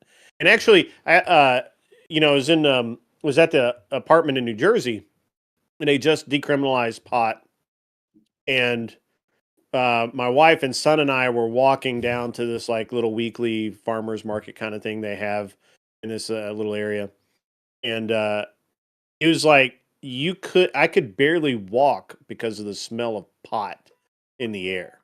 And I was like, this is the dumbest thing ever. Like, why are these people not in their homes if they want to get high? Unfortunately, like the same argument's gonna be in for alcohol. Smell in their home. No, they're gonna be people who like are like, yo, I don't want my kids to be like seeing people who are drunk or like out and like. I agree with that. Well, I mean, I don't want to see public drunk. We have public drunken laws here, like 100%. That you will get arrested if you look drunk. Aren't you in? I don't want to. You'll get put in the drunk. We have what's called not in Nashville, right? Just outside Nashville. There's okay. Yeah, I was saying no. Nashville, there isn't open drunkenness laws. I would assume. But hold on. These are two different things. I'm just asking. With alcohol, you're talking about how much you can consume, right? And with drugs, often you're talking about whether you can consume. So, is it okay if you go? I think okay. So, like your argument for these new movie theaters now, where you can have a couple of beers, like while you watch the movie, right? But there's going to be kids in there too. Is it okay to drink a beer in front of a kid? Like restaurants and stuff like that. We actually still have the paper bag laws here. What about we still have the paper bag laws here, iCal. What about not these? What these if I go outside my nice front yard and smoke a cigarette? You know? I can only hear one. My next door neighbor's got kids, right? If I go outside my front yard and I smoke a cigarette, should I get a crime because I'm in my front yard smoking a cigarette? No, you're on your property. Yeah, very cool. So, like, what's the difference between that and marijuana? I mean, you're on your if property. You're on your porch, nothing. But if you're out on a sidewalk, that changes things.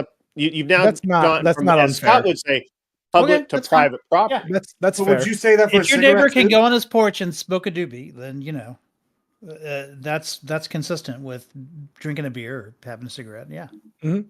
Yeah, I agree. I don't think people should be walking with like beer cans. So like, yeah, smoking. I do think it's like a little bit annoying when like I smoke weed. I don't go, but like when like I'm out like in a city and just like before I walk into a store, before I walk into a train, and just like a heavy. I'm like that is kind of obnoxious to those who don't like it. You know, I can understand that. Yeah, it's a public nuisance. You're not wrong. You're not wrong. Yeah. So, like, a car is the extension of your home in a lot of states, right? Should you be allowed to smoke in your car? Okay. So, if you open up your door to your car, you know what, man? You shouldn't be smoking. I mean, listen to I don't know. I'm going fucking. You can hotbox your car and just reek of weed off your shirt and go somewhere like go to a mall and you're just literally heaving. You don't even have to be actively smoking. This is just obnoxious. It is just obnoxious. That's it. This is why I am like. This is why I have to. I know it's people hate it when I do this, but like this is why I say libertarianism is inherently right wing and discriminatory. Okay, this is a cultural problem, and it's a cultural problem as far as I'm concerned that stems from public property. When public property exists and all of a sudden the public property has to accommodate to everybody's fucking interests and everybody's fucking values and everybody's freedom to do what they want to do, it is inherently conflict inducing, because I don't want to go out. Like we used to have a culture that was able to maintain a lot of things. Like there was a lot of bad shit with 1950s, 1940s, 1930s culture, 1960s. There's been a lot of bad cultural shit throughout the history. I'm not saying make America great again. Let's go back to the exact culture we had in 1950. But what I am saying is that there used to be something called couth, right? There used to be fucking class. There used to be an understanding that certain shit was done at home and other shit wasn't done in public. And it is this idea that like public property is for everyone to utilize so long as you're not physically violent against somebody is a fucking problem as far as I'm concerned. Like, yes, I don't think the state ought to use guns to fucking stop people from smoking weed in their fucking car. But maybe if they're driving, there's some argument about, being intoxicated. Yeah, you get into impairment. Right, but some people are probably going to drive fucking better if they're a little high, especially if they're a pothead, right? But a certain level is obviously going to be a problem. What I'm saying instead is that like, if you just had private property and private roads and private sidewalks and private parks, you could have a fucking park where you allow degeneracy and fucking bullshit like that to occur. And then you can have a park that says none of this shit. And guess what? You're on private property now. You don't follow the fucking rules, we kick you out. And if you refuse to get out, We use police and we force you out. We have pushed so many things. Feminism. Yeah. We have pushed fucking, this libertine idea of freedom, and it is like freedom in and of itself comes with a responsibility of the people within the community to police each other via cultural means. And so we have lost part of that. And now we just have open bullshit. Like, I'm sorry, but like, if you want to smoke weed, you should have the freedom to do that. But there is a serious problem that we have to discuss when people are just openly just like, I don't want to see your fucking camera filming you doing a goddamn dance at the grocery store. I don't want to smell your fucking weed when you pull up at the Wawa because you had to hotbox your car. Like, there's all of these things. There's just all of these things that like we used to understand was something that you did fucking behind closed doors and what didn't have to be out in the open. And we have lost that, and part of that is this like libertine idea of like live, left, live. That like values change. We used to have an open air slave market. We used to have open air slave markets. But even then, we had listen. Even then, we had the decency to keep them out of Washington, D.C. Like, that was a big fight, even when we had open-air slave markets, that, like, foreign dignitaries were coming to D.C. Atlanta only exists. I'm not saying fucking slavery is good. I'm not saying everything of every culture is good. What I'm saying is that, like, this constant usage of, like, dumb shit in public that is assaulting, like, people, like I don't want to fucking smell your weed smoke, but I don't have the freedom to be able to control that within my community. It up because goddamn, bro, like I don't want to see people driving around with the color purple maybe sometimes. Like, that's kind of I hate bumper stickers with a guess what? If you had a private road, you could ban purple cars if that was really your fucking prerogative. I agree, you can do that. I don't have a problem with private roads. Purple stream backgrounds. Like, hold on. Shit. You're just over here like, bro, you're literally equivalent to hey. fist at these kids. It took him a minute. Have fun. What I'm saying is private property would allow those places to exist, but instead we have forced everyone to be in part of those places. Right, but hold on. In polite society, and I'm not saying that my society is particularly polite, we still have brown bag laws so that you are not allowed to leave a convenience store with a single container of beer, not in a bag. And if you get caught drinking said beer on a sidewalk, walking down the street, standing in a park, where the label's visible as it being a beer, the cops can give you a ticket. It's the same thing if you're, it's the same thing if you're if you're smoking in specific areas, they'll give you a ticket. And here we actually still do that. I agree. In most places in the country, what I'm saying is fuck that. What I'm saying is the very problem, the very conflict is created by having public roads. No, it's not. Grid. Let me ask you a question, Grid. Yeah. All right. So, have you ever been to like a gala or like a banquet or like a business meeting, like at like a fancy hotel or ballroom, like before for any kind of like event?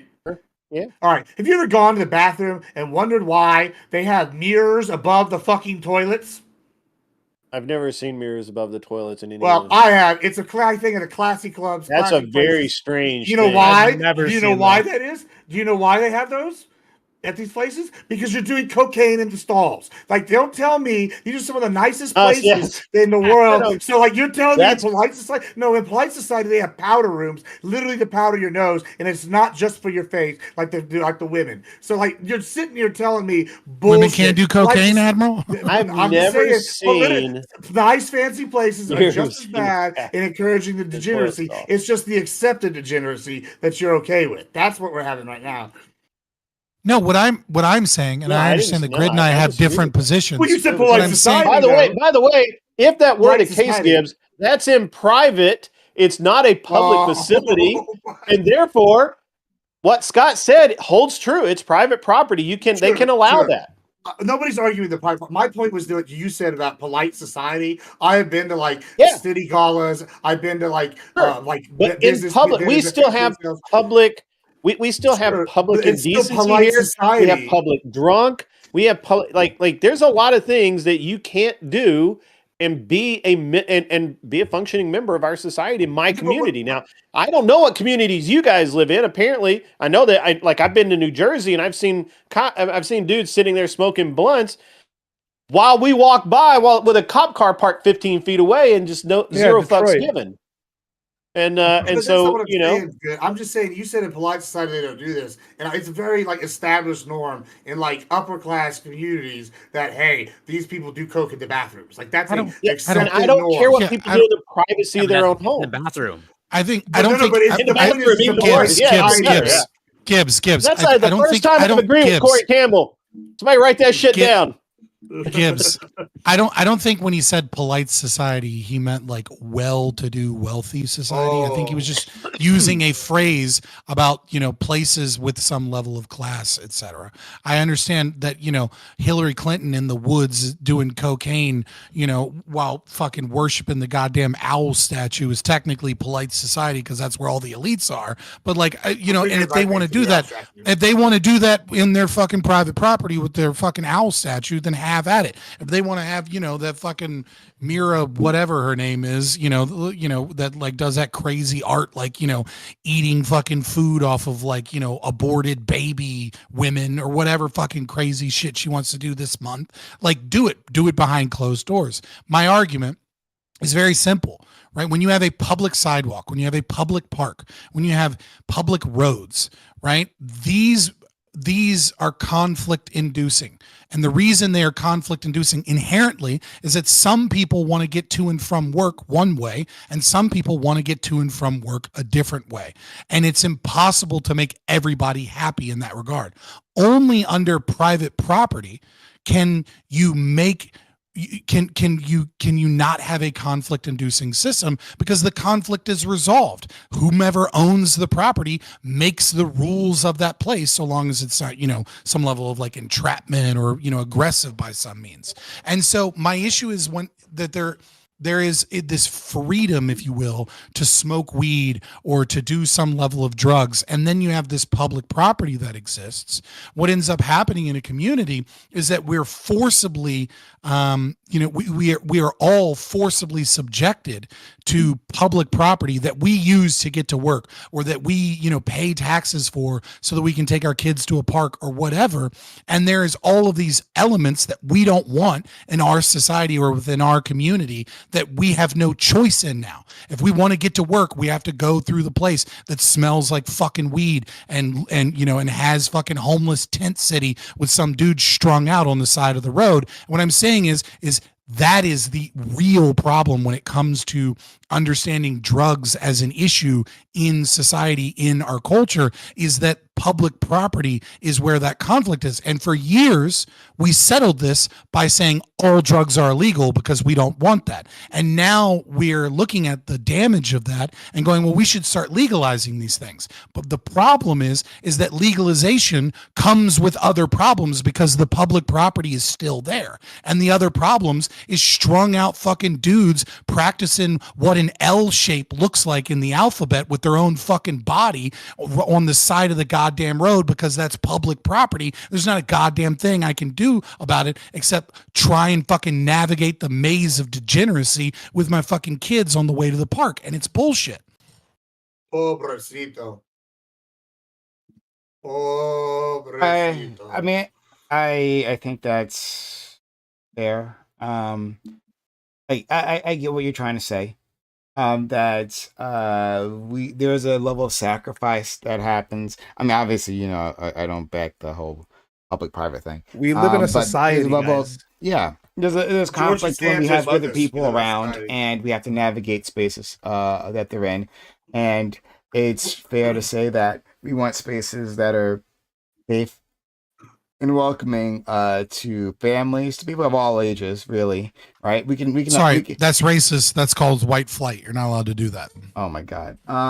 So we can want spaces that we can have spaces that are adult spaces, but then we can put them in a very separate, specific area, right? But now we have. I hate it too. When I smell weed, I don't want to be smelling people's weed. That shit's really annoying. But it's a conflict that happens when you are in a place with multiple people, and you just have to navigate these things. Doobie, if you're still there. Yeah. Yeah. So what are your thoughts specifically? I feel like you've had an exciting life.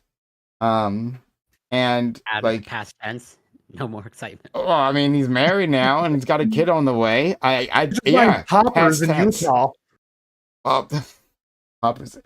That was a while ago, right? That was a while ago. That trip was months ago. That's why. That's why he has a kid on. A while ago was months ago. Yeah, well, I mean, I'm saying, well, because I'm saying, like, I don't know. That's misinformation. Poppers does not lead to having kids. All right, quite the opposite.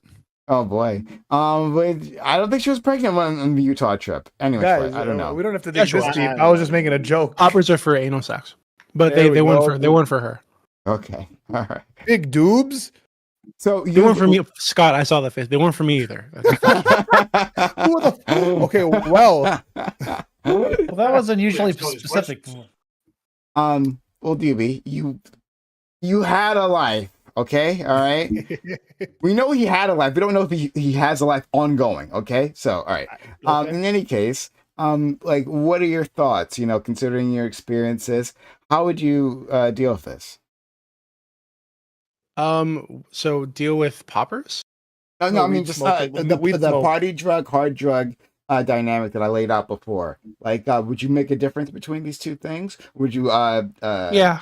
I think if we're going to allow alcohol, we can allow poppers. I think that and like I said earlier, I think you get a similar effect from alcohol. It just takes longer, and you know, if you're getting into a car in the next 3 hours after that, you're probably going to cause a car accident. Right. I think poppers is again, I've never taken it myself, but from what I've witnessed, seems to have like a shorter duration but more intense effect within, like, especially at the start of the short duration. It doesn't seem to me to be as bad as something like alcohol. In fact, I'm sure it's not. I know that alcohol kills thousands of people every year.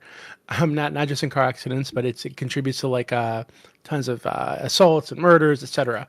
Like domestic violence, etc. So if we're going to allow that, I think we can allow people to have their poppers and their sex chocolates and their horny goat weeds. I think it's fine. Sure. Then what reminds me of Prime? This reminds me of synthahol, right? It would also wear off really fast. Synthahol? In Star Trek. Yeah. Synthahol is what they drink in Star Trek. Yeah. Yeah. But Doobie, like, what about then cocaine and the rest of them? So are you making a distinction here then and saying? What about? I'm sorry. What you broke up on my end? What about what? In the rest of them? Yeah. I'm saying, what about, like, what quote unquote hard drugs, however you define that, you know, whether it be cocaine or heroin or whatever in that category, would you treat them the same? No, I think that so far as I know, that poppers aren't addictive in the way that hard drugs quote unquote are. Like heroin, cocaine, etc. Right. So the chemical dependence that can be formed by those drugs it's just, so again, so far as I know, Corey can probably correct me, does not exist with poppers. So I don't think they're really in the same category at all. In fact, I would say like that an inhale. It's more like laughing gas or the galaxy gas and shit, right? I've heard of galaxy gas, but I don't really know what it is. Shit's way more dangerous than poppers. Yeah, it's way more dangerous. Yeah, I don't really know. I apologize for interrupting. All right, but like, I'm just saying, right? I want to always make sure that I don't put out misinformation when it comes to drugs, right? Galaxy gas and a lot of those other inhalants like air duster and things like that are really fucking dangerous. Okay, there's some of the most dangerous drugs in being able to tell when you've had too much. Like, you know, just throwing it out. With but I was saying they're in the same like spectrum, as in, like, it's not like an addiction factor to it, other than like personal, it's a personal addiction, like, to it. I don't think there's like a withdrawal. Yeah. But anyway, the point is that in terms of their damage to their body, right? Like, yes, it strips the mylar off your nerves, right? Like, it's awful. We discussed that actually a few weeks back, right? We talked about laughing gas, galaxy gas. Galaxy gas, yeah. And that was bad. But yeah.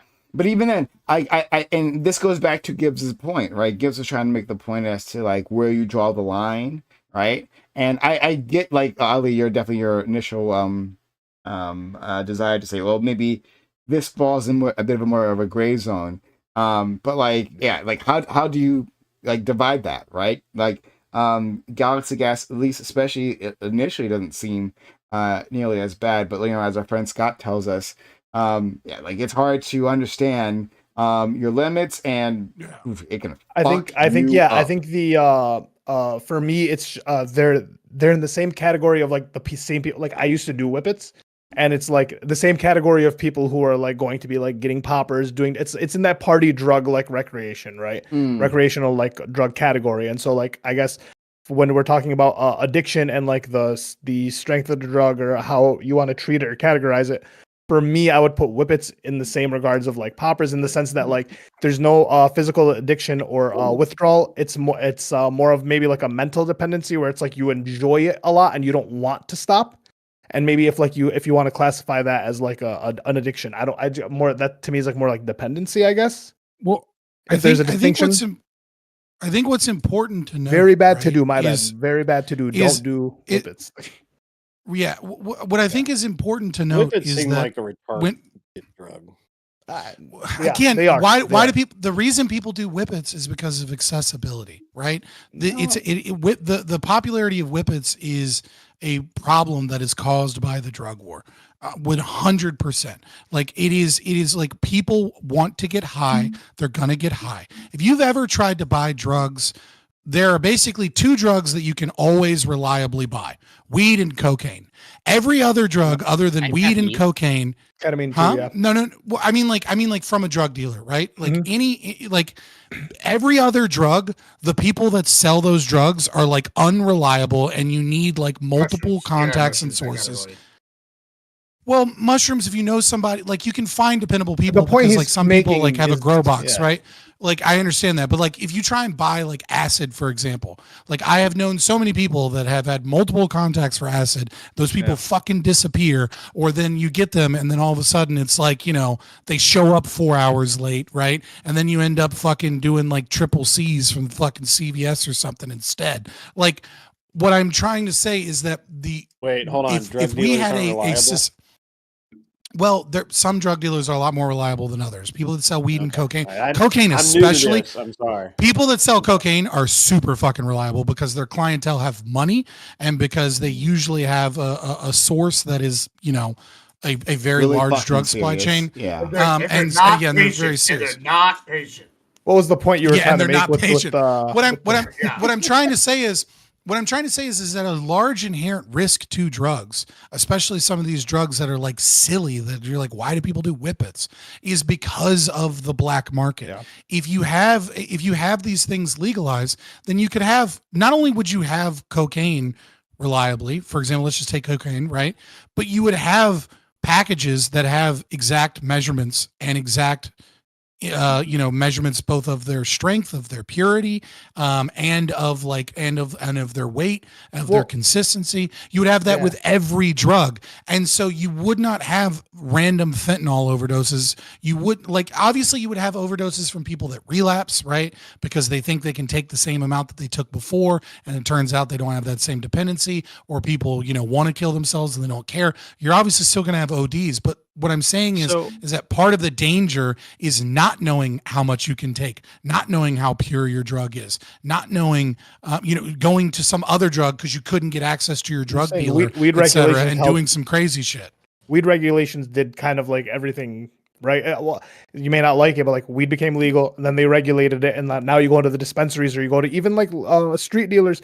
Their packages are professional packages with the weight. They're getting their tests done, so on and so forth. Mainly dispensaries, but so it's kind of a little bit like the regulations did help in that regard, or do you think it didn't help in that regard?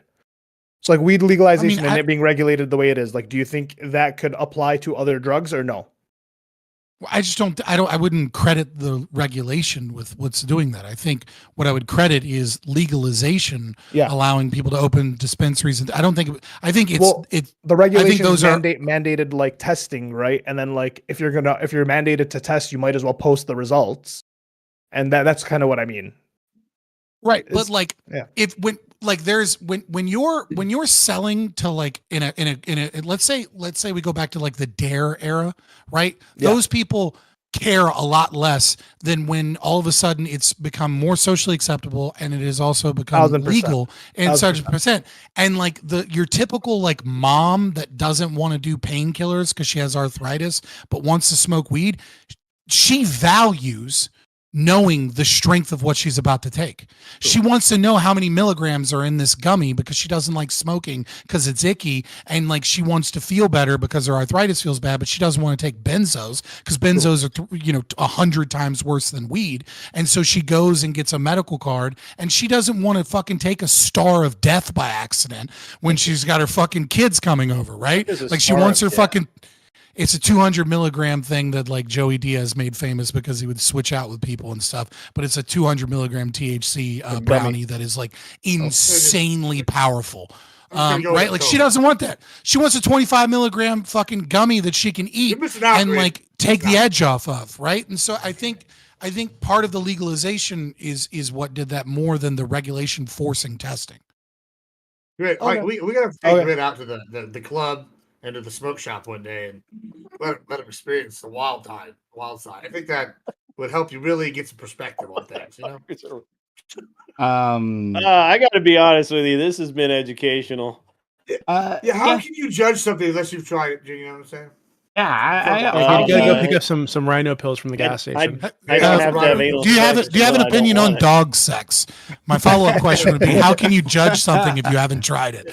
So there's obviously lines and whatnot. It's all gray areas. What about I think you've been doing some lines. That's one thing we're going to agree on this one. Yeah. Okay. Fuck. He sent me a picture of the mirror, by the way. That was that's insane, man. Yeah, I thought I was joking. What in the hell? Oh my god! Yeah, that's wild. Little do you know what happens in polite society. Yeah, polite society. This guy needs maybe a reintroduction. That's not polite. That's guys paying $200,000 a plate for fucking dinner with a star. That's real uppity polite society, Uppity. That's uppity. That's what that is. That is uppity. That is uppity. That's what the fuck that is. Holy shit. So we've reached right on time. Reached the end of our stream, at least this portion of it. So I want to respect people's time and allow them to get out of here. So I'm going to give an outro to all these guys that we never gave you an intro. So I want to make sure everyone gets a chance to do that. We'll start. I'll stick around for a bit if people want to talk. We'll start with our friend Scott, who we've missed. Like, we really missed you, friend. I'm really glad you're here. Sincerely, appreciate it. I'm glad he's. I had COVID. I had COVID. I don't know, like the fucking 118th version of it, whatever. It took me out for a while. And before you guys in chat start bitching about whether or not I'm vaccinated, fuck you. I'm not vaccinated. I have an enlarged aortic valve. So even if I believed in getting vaccinated as this great thing, I still fucking couldn't get one anyways. Yeah, I'm happy to be back. I'm Fabian Liberty. Anarcho-capitalist. I do some debates. I do some reactions. I do some, a lot of weird philosophical, niche shit on my channel as well. And if you're really, really fucking nerdy and just a little autistic, you should come check out my channel. Are you going on Destiny tomorrow? Destiny hasn't responded to my DM. He said he was available Tuesday. Typical. And then he just left it. So I don't know if he's going to puss out. Typical. Or not. What's going on? But I'm supposed to debate Destiny. Yeah. Long story short, where we were talking earlier about the oh my god, Muhammad Kamil or whatever. Mahmoud, yeah. I can't remember his name right now. Mahmoud, yeah. He put up some Asmongold thing because he was trying to snipe at Asmongold, and he was like, Asmongold, when it's free speech in Europe, and it's like him like reacting, and then he did, and he was like, but when it's in America, and he's like trying to say that Asmongold like doesn't believe in his free speech in any way, and I was like, hey dude, people getting arrested for mean tweets is a little fucking different than like this situation. Like you can still disagree with it, that doesn't make him a hypocrite. And then And then he basically like responded and was like, I'll do this when they go after green card holders or January 6th. So I called him out for his bullshit framing and talking about like whataboutism. And then he got real mad and was like, fuck you, blah, blah. And then I was like, and then eventually he said he'd debate me Tuesday. And then I DM'd him and he hasn't answered. So either he's going to debate me Tuesday or he's going to puss out. Which is tomorrow. He still hasn't answered. So we'll see. Okay. All right. Well, you should go on a stream and play the start of the chair recording that came out. That'd be really funny. You said start with what? I missed. Start of the cherry recording. Yeah, the chair recording where he recorded. Who's moderating? And the start of it. Was why would I? Why would I? It'd be really fucking, funny. It'd be really funny. That would be me sharing. I don't want to do what he did that requires him to get the best lawyer money can buy in the world to try and get away from his sex pest behavior by then doing the same crime, which is sharing things without consent. Technically, yes, but the start of it is only 30 seconds, and there's no sexual content in there. It's just the start of their conversation that led to the sex. The thing that he claimed he didn't do is out there. So yeah. So well, yeah. Maybe not. Scott, who's going to moderate if you do debate him? I don't think there's a moderator. He's just going to go on. Yeah, it's not an actual debate. Yeah. It's just going to be like. I mean, like I said, he didn't respond to DMs, so I didn't bring it up because I'm not trying to be like, like Clout Goblin, like, come watch me debate Destiny tomorrow, blah, blah, blah. But you asked, so. I wanted to know. Yeah, well, I'll give you Clout Goblin access, pseudo. I appreciate it. Yeah, there you go. I appreciate it. Shout out to our friend Scott. Glad to have you back, and I hope you managed to have that conversation with Destiny. I hope it goes well for you, friend. Let's go. So nice. To our friend Corey. Corey, thank you for being here. You've been fantastic. Oh fuck, my zipper just broke. Sorry. Separate thing. I can have that effect on people. Yeah, just like baby. This zipper just like disintegrated in my hands. Never needs the run up. I've never even seen that happen before, but whatever. Okay, I'm just gonna have to move on with my life. But Corey, thank you for being here. Thank you for being a homie. You've been like really positive, sending me like really kind messages, this past week, and I just appreciate your friend. Yeah, I appreciate that. I don't take it for granted. Well, I also, those positive messages I have to make up for, all the slurs that I said previously in our DM. Of course, all the time. Yeah. Balance in all things. But yeah, as always, it's great. And I echo the sentiments of I'm glad to see Scott is back and he's feeling better. I hope that he continues to feel better. And I hope, obviously, he never has any health challenges whatsoever, ideally. But yeah, this has been great. You can find me on Twitch, Corey Campbell 84. Twitter, X, YouTube, Instagram, and Substack. It's Corey Campbell. Ali, Grid One, Doobie, iCal Rich, Gibbs, Scott. Always a pleasure. Love you, Prime. Thank you, friend. Let's go to our friend Gibbs, and shout out to Gibbs. I didn't get to do this before, but Gibbs and I, we went on Timcast together. Gibbs was a fantastic person to just hang out with, to chill with. I spent an extra day there just to chill with Gibbs, and it was a lot of fun. And I don't know, man, I just really appreciate you. It was a great experience, and I think you're fantastic, Gibbs. Yeah, I had a good time. It was very fun, enjoyable. I liked it. We got to do some exciting things, to watch some horses and watch me lose a fuck ton of money. But yeah, that's always fun. Big fan. Because when it comes to luck, I had bad luck. But yeah, I want to say one other thing. I don't know if y'all saw this. British intelligence agency leaks confirmed that the British knew that COVID escaped from a lab or highly suspected. That was all used to be disinformation. So Fabian, the reason you got COVID is because Chinese were plotting. Anyway, moving on to important things. This is all memes. It's called the Sun Tzu flu here, right? Yes, oh God. Yeah. So moving on. Yeah, I will be a Clout Goblin because on Tuesday I'm going to be going on Enemy Charlie's debate royale, and we'll get a bunch of ass because it's going to be one conservative versus 15. Am I coming on? I don't know what's going on. I think you can. I think that we already talked to him maybe, but they need conservatives in the future, guys, because it's odds. It's 15 to 1 conservative. So keep that in mind. But yeah, I added you to the group, right, Brian? You got the Discord, yeah. So if you're in the Discord, I think that you're in. I think that's what that is. So so they need people, but that's I have as much information as you do on that. But yeah, I'll be on there Tuesday. Hopefully, probably be there. I will message somebody confirm that. Yeah. Anyway, see us Tuesday, Thursday. We're gonna be talking about the Autopen thing on my channel at 7:30. Because we got. I think Social Logic's gonna be there. Some other people are gonna be there. Because goddamn, this is a travesty. And on Wednesday, big news. We're having a new show. We cloned Fox News' show. It's gonna be called Outnumbered. It's gonna be 5 women this time. I think usually it's gonna be 4, and they're gonna be talking about subjects they want, and then Admiral Gibbs because. Why not? And I'm an ultra feminist, and I want to help women get their voices out there because the left talks about women, but they don't actually help women. So Gibbs is here to give women a platform here on Twitch. And that's what I'm here for. So anyway, if you enjoy my content, check me out. I'm Admiral Gibbs on every social site. There we go. Here's a tagline for you, Gibbs. The left talks about women, but doesn't let women talk. Amen. I'm stealing that one. That's accurate as well. Have it. And then they replace them with men. But we don't have to talk about that. That's fine. When did the left get so based, man? Back to the kitchen. Okay. All the Islamism. Lots of Gibbs. Good luck with all that, especially on the female-only program. I can tell you, it is difficult. But we will move on for our lives.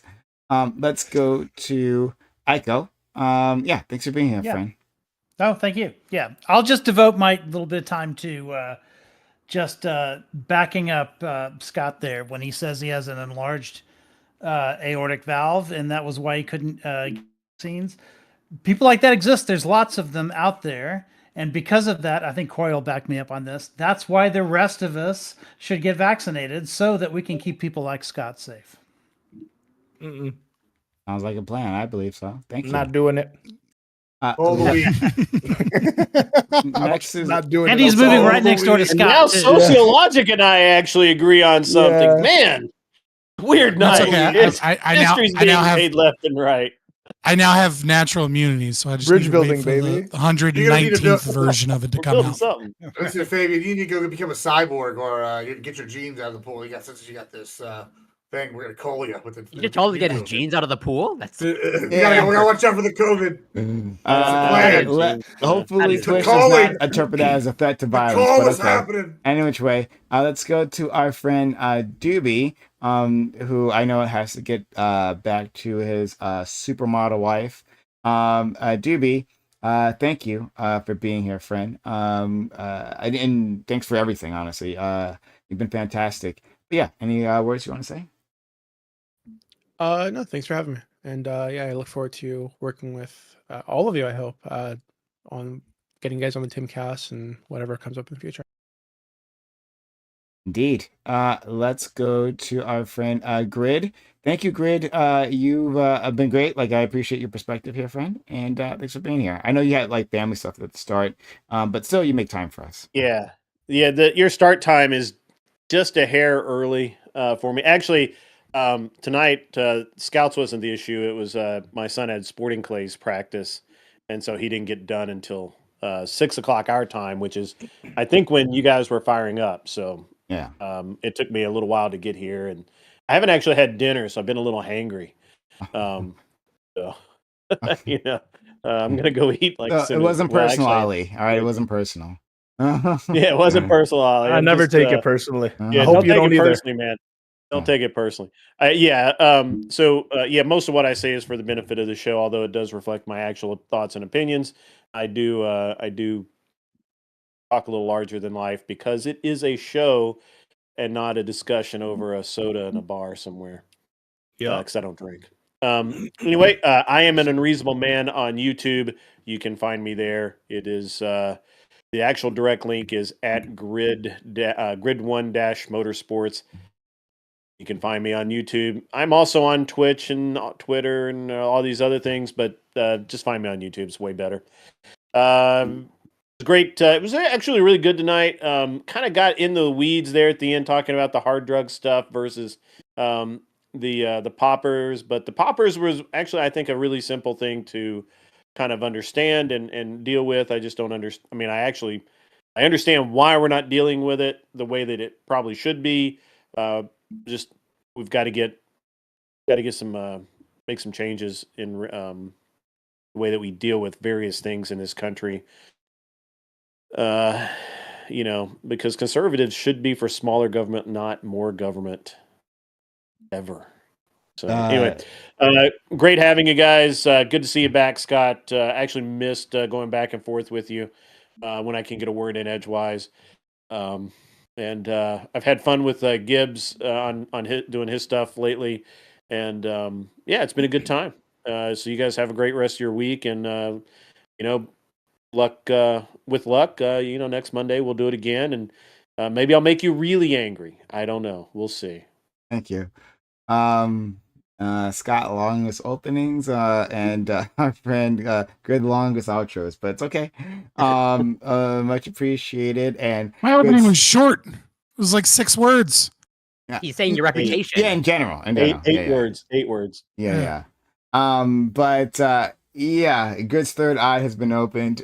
He's learned so many things about drugs. He's very excited to get off stream so he can put them to practice. But let's go to our friend Ali. Thank you, Ali. You had a lot to say today. No, I appreciate it. You're fantastic, dude.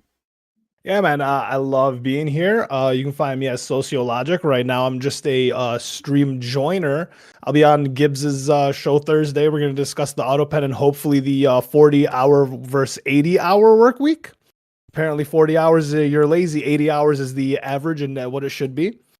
So looking to get into that with Gibbs and friends later. And maybe one day I will start streaming. I got the setup. It's just doing it. So maybe one day you will be able to find me on Twitch, Twitter, and YouTube, Sociologic. But thanks so much for having me on, guys. Absolutely. Okay. So again, guys, if you enjoyed this, all of this, consider supporting the channel by subbing to the channel, give bits or give subs. We still do need your help. We haven't got any support this month, so consider supporting the channel. And with super chats and all that. I'll stick around for a bit. Oh, follow the channel too if you haven't done so yet. If you're like new to the channel, haven't done so, follow the channel on YouTube and Twitch. I should have said that before. Whatever. But yeah, anyone else? If you guys gotta head out, that's cool. Yeah. I'll stick around if anyone wants to chat with me about anything. I gotta go. Y'all be good. Thanks for having me. Appreciate it. Also, thanks again, Doobie. Thanks as well. Prime. Yeah, no problem. I gotta head out as well. Take care, everyone. Be well. Bye. See ya. Yeah, props to you, Prime. Props to you, Gibbs, if you're still here. I mean, and I guess props to Doobie for setting it up, whatever it may be. But like, that was awesome, man. I was extremely proud to see you guys. That was dope. How'd it feel? Like, was that the bigger, like, I guess, like, biggest like live place you've been? Prime. That's a good question. Like combined viewership one thing is I wasn't watching live stream. I don't know what the average live stream like viewership of that was, at the time.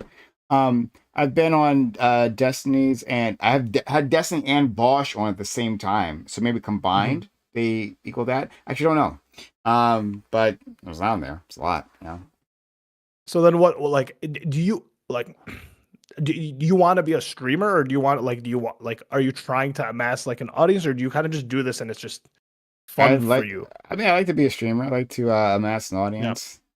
Yeah. Still working on that part. But yeah. Yeah.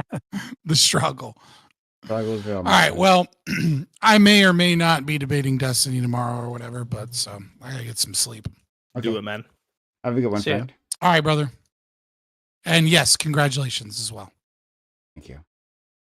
All right. What do you guys the remaining 4? What do you want to talk about? Oh, I had one thing I wanted to talk about, but I don't think the panel's necessarily ready for that one. I mean, it was just what we were talking about severance. Oh my God. But I may have to talk to you about that individually. We'll have to talk about it privately. Okay. Yeah, I'm going to get out of here if that's what you guys are going to chat about. No, we're not. We're not going to talk about that. No, because... talk about what? Severance. A TV show, yeah. Oh, yeah, I haven't seen it. You haven't seen it? We can't because, Nope. Yeah. That's why we can't talk about it. Have you seen it? Yeah. Doobie. I've been evangelizing this show. You got to check it out. It's amazing. Season 2 finale is coming out this week, so you'll have both seasons ready to go immediately. So like check it out. It's fantastic. I think it explores like some really interesting societal questions, and like it like flips so many like social interactions on their head, right? Like from like a brand new angle. You're dealing with things like mostly with corporate life, but like other in terms of like social dynamics. It's amazing. I love the show. I want more people to watch it. Prime, you messaged me a while ago about the mutual aid thing network you want to set up. Did anything take off with that, or? Yeah. I'm working with someone else on that particular thing. I mean, it's like like a small scale thing. Not like we have a budget or anything, you know. But yeah, yeah, I'm gonna move forward with that, and I'll let you know. I'll probably actually be hitting you up again. I was actually just thinking about that actually today. All right, cool. That like having a because you're supposed to like ask people multiple times basically for stuff, and I've only asked you once, so I'm gonna bother you again. That's what I'm saying. Yeah, no, absolutely. I have no problem. That's why I touched up with you. I was like, you brought it up, and I figured it was something you still wanted to continue doing. Yeah. Absolutely. All right. What? Oh, I was just that Doobie likes to disappear if I don't like keep him like engaged. Doobie, like what have you been following this week in the news?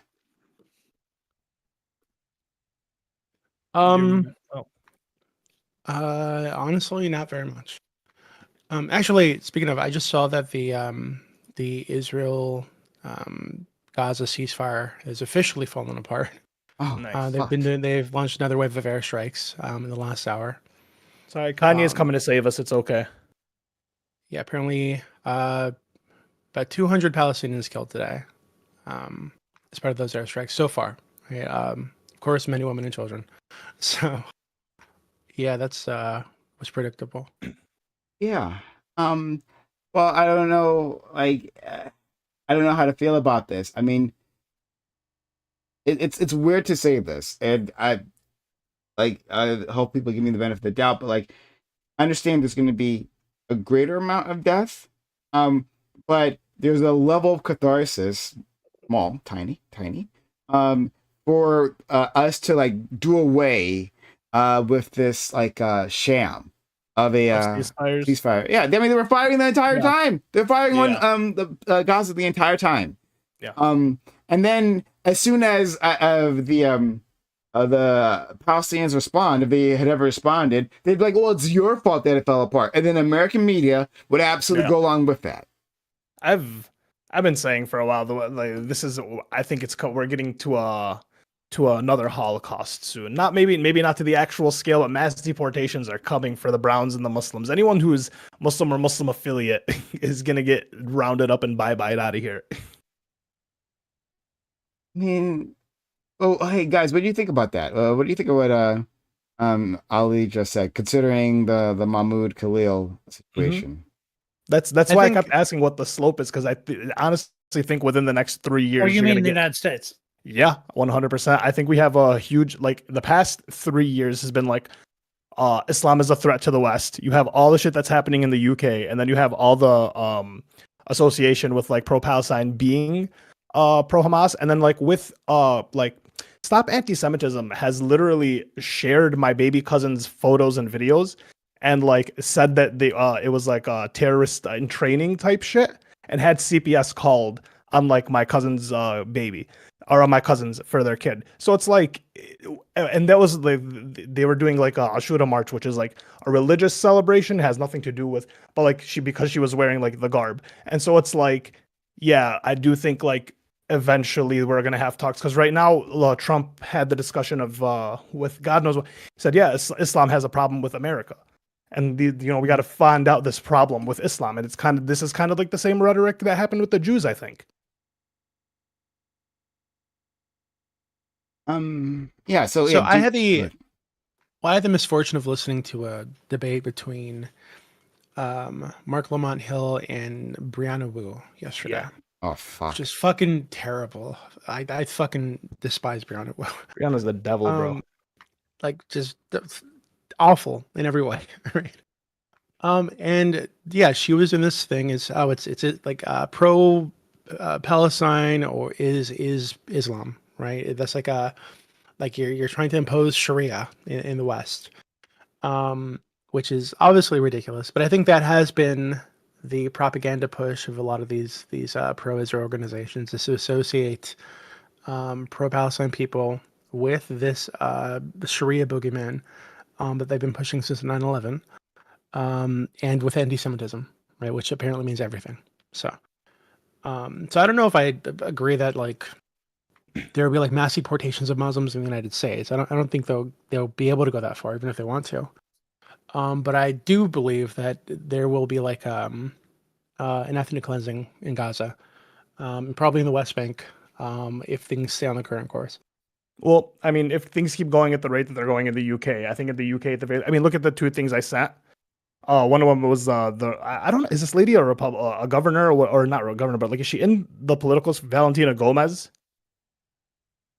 Does anyone know who that lady is? I don't know what she is. She's like, she is trying to be a Republican something, but like that picture of her shooting an immigrant and saying this is cheaper than deportation, but it's not actually an immigrant. It's like a dummy. And then like the talk with Trump, I don't think it's going to happen like so immediately, but we already did like the Muslim ban. This guy gets deported for the pro-Palestinian thing. Trump's already said if you're in association with pro-terrorism, right? And you get silenced at every way, like every step of the turn. And like if the more and more anti like Zionist speech becomes like illegal or whatever it may be, I mean, I don't see a world where eventually our values don't fit in with the greater Western American society. Because I think it'll start in the UK. I think they'll start deporting people in the UK, like depending on how their like elections or whatever it might go in the next couple of years. Oh, Valentina Gomez, hold on. Isn't she that one from some random fucking Missouri? Yeah, and she like got famous with like the most bombastic commercials, right? That they That's just like the way went to do viral. it now. Yeah. Yeah. I remember her. Yeah, no, I remember. She's not the first to do that, of course, but like she's a vile individual.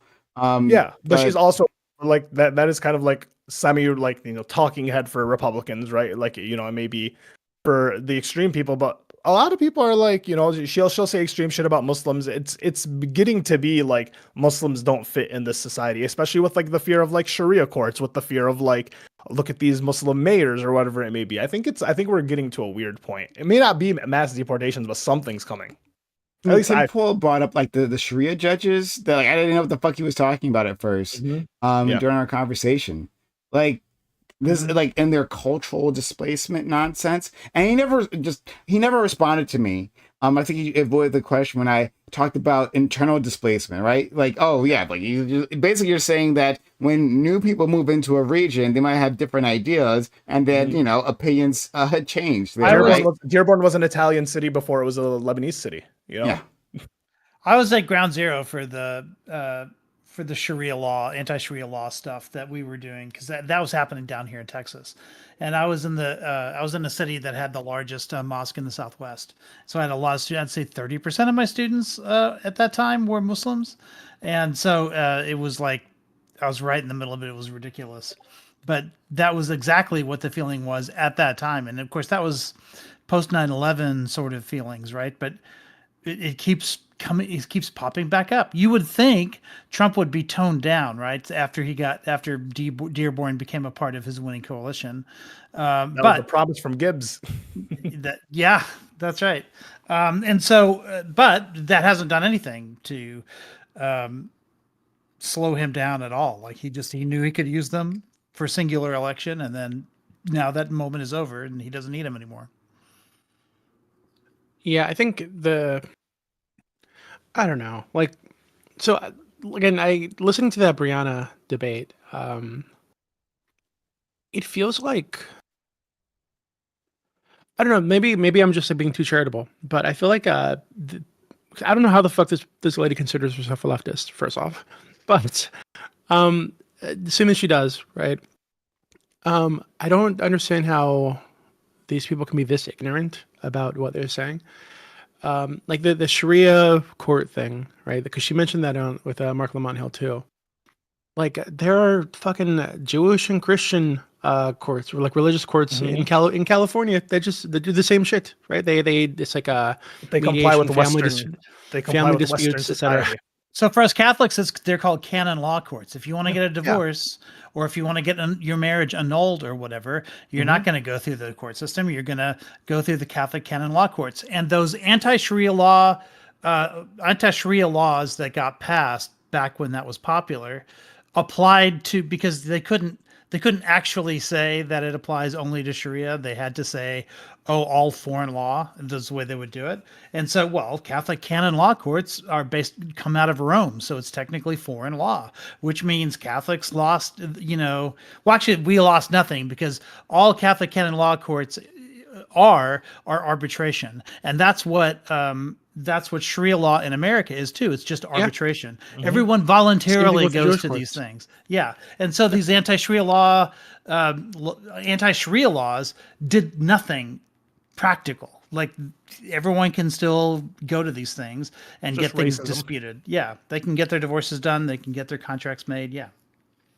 Nothing's changed. They were just symbolic laws that were essentially racist. So no one relates that. Like in Williamsburg in New York, when they have that little wire around the entire city because of like something, it's like everyone has their own religious laws in place that like they follow as a community. Because usually, my bad, Doobie, go ahead. I was just gonna say that I feel like the Islamophobia thing is obviously a tool. It's like a weapon used by these people, just as the anti-Semitism thing is. I think both these things have been weaponized, and I think that there are a lot of people in the U.S.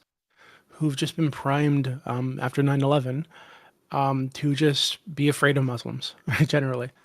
I think that is the blind spot. Not just to be afraid of Muslims, but to consider all Jews to be like perpetual victims, and also to associate Israel with every single Jew. Israel is a representative of Jews in the world for some fucking reason, because they say they are. So I think that this I don't even, how do I say this? This placement of these groups, right? So Muslims scary, want to kill the gays and the trans people, whatever. Jews always victimized, and we should feel guilty for World War II and the Holocaust.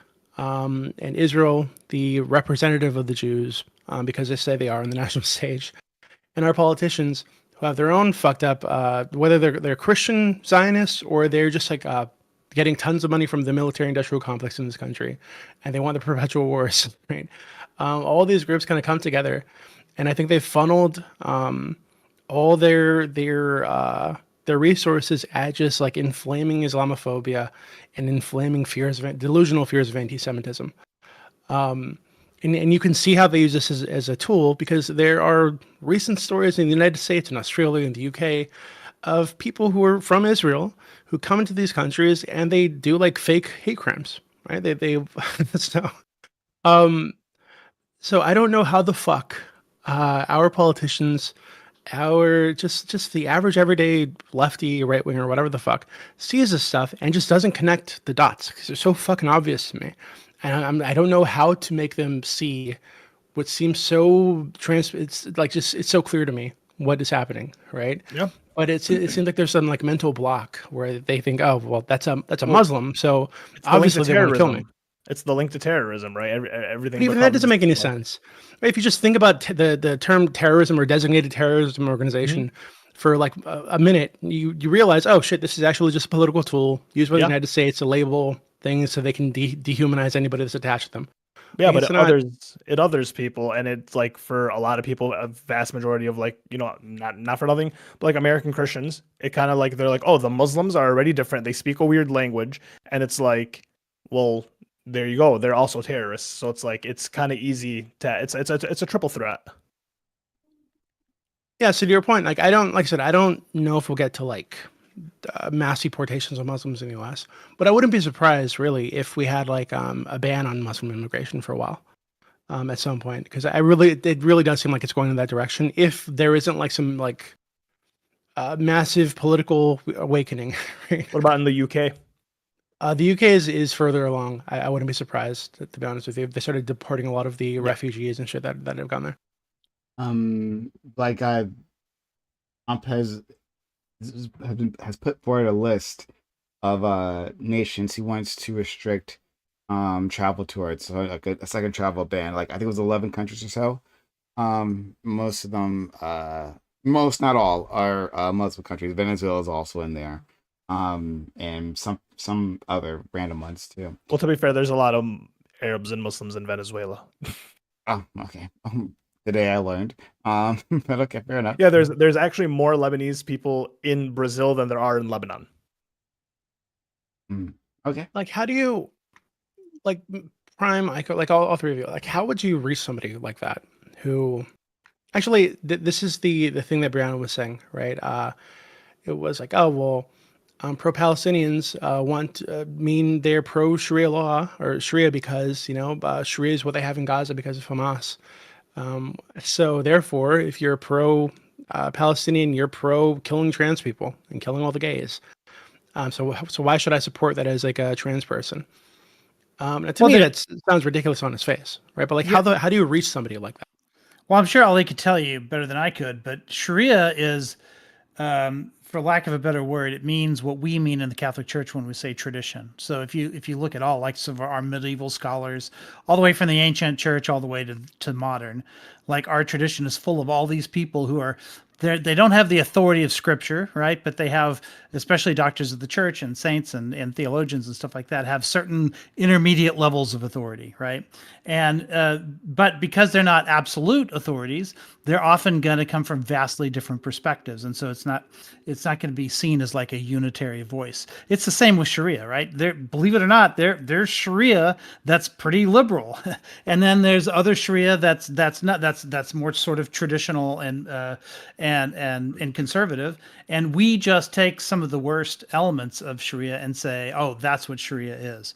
But the fact is, Sharia is any level of sort of legal organization that doesn't come from the Quran itself, right? It's a lower level of authority.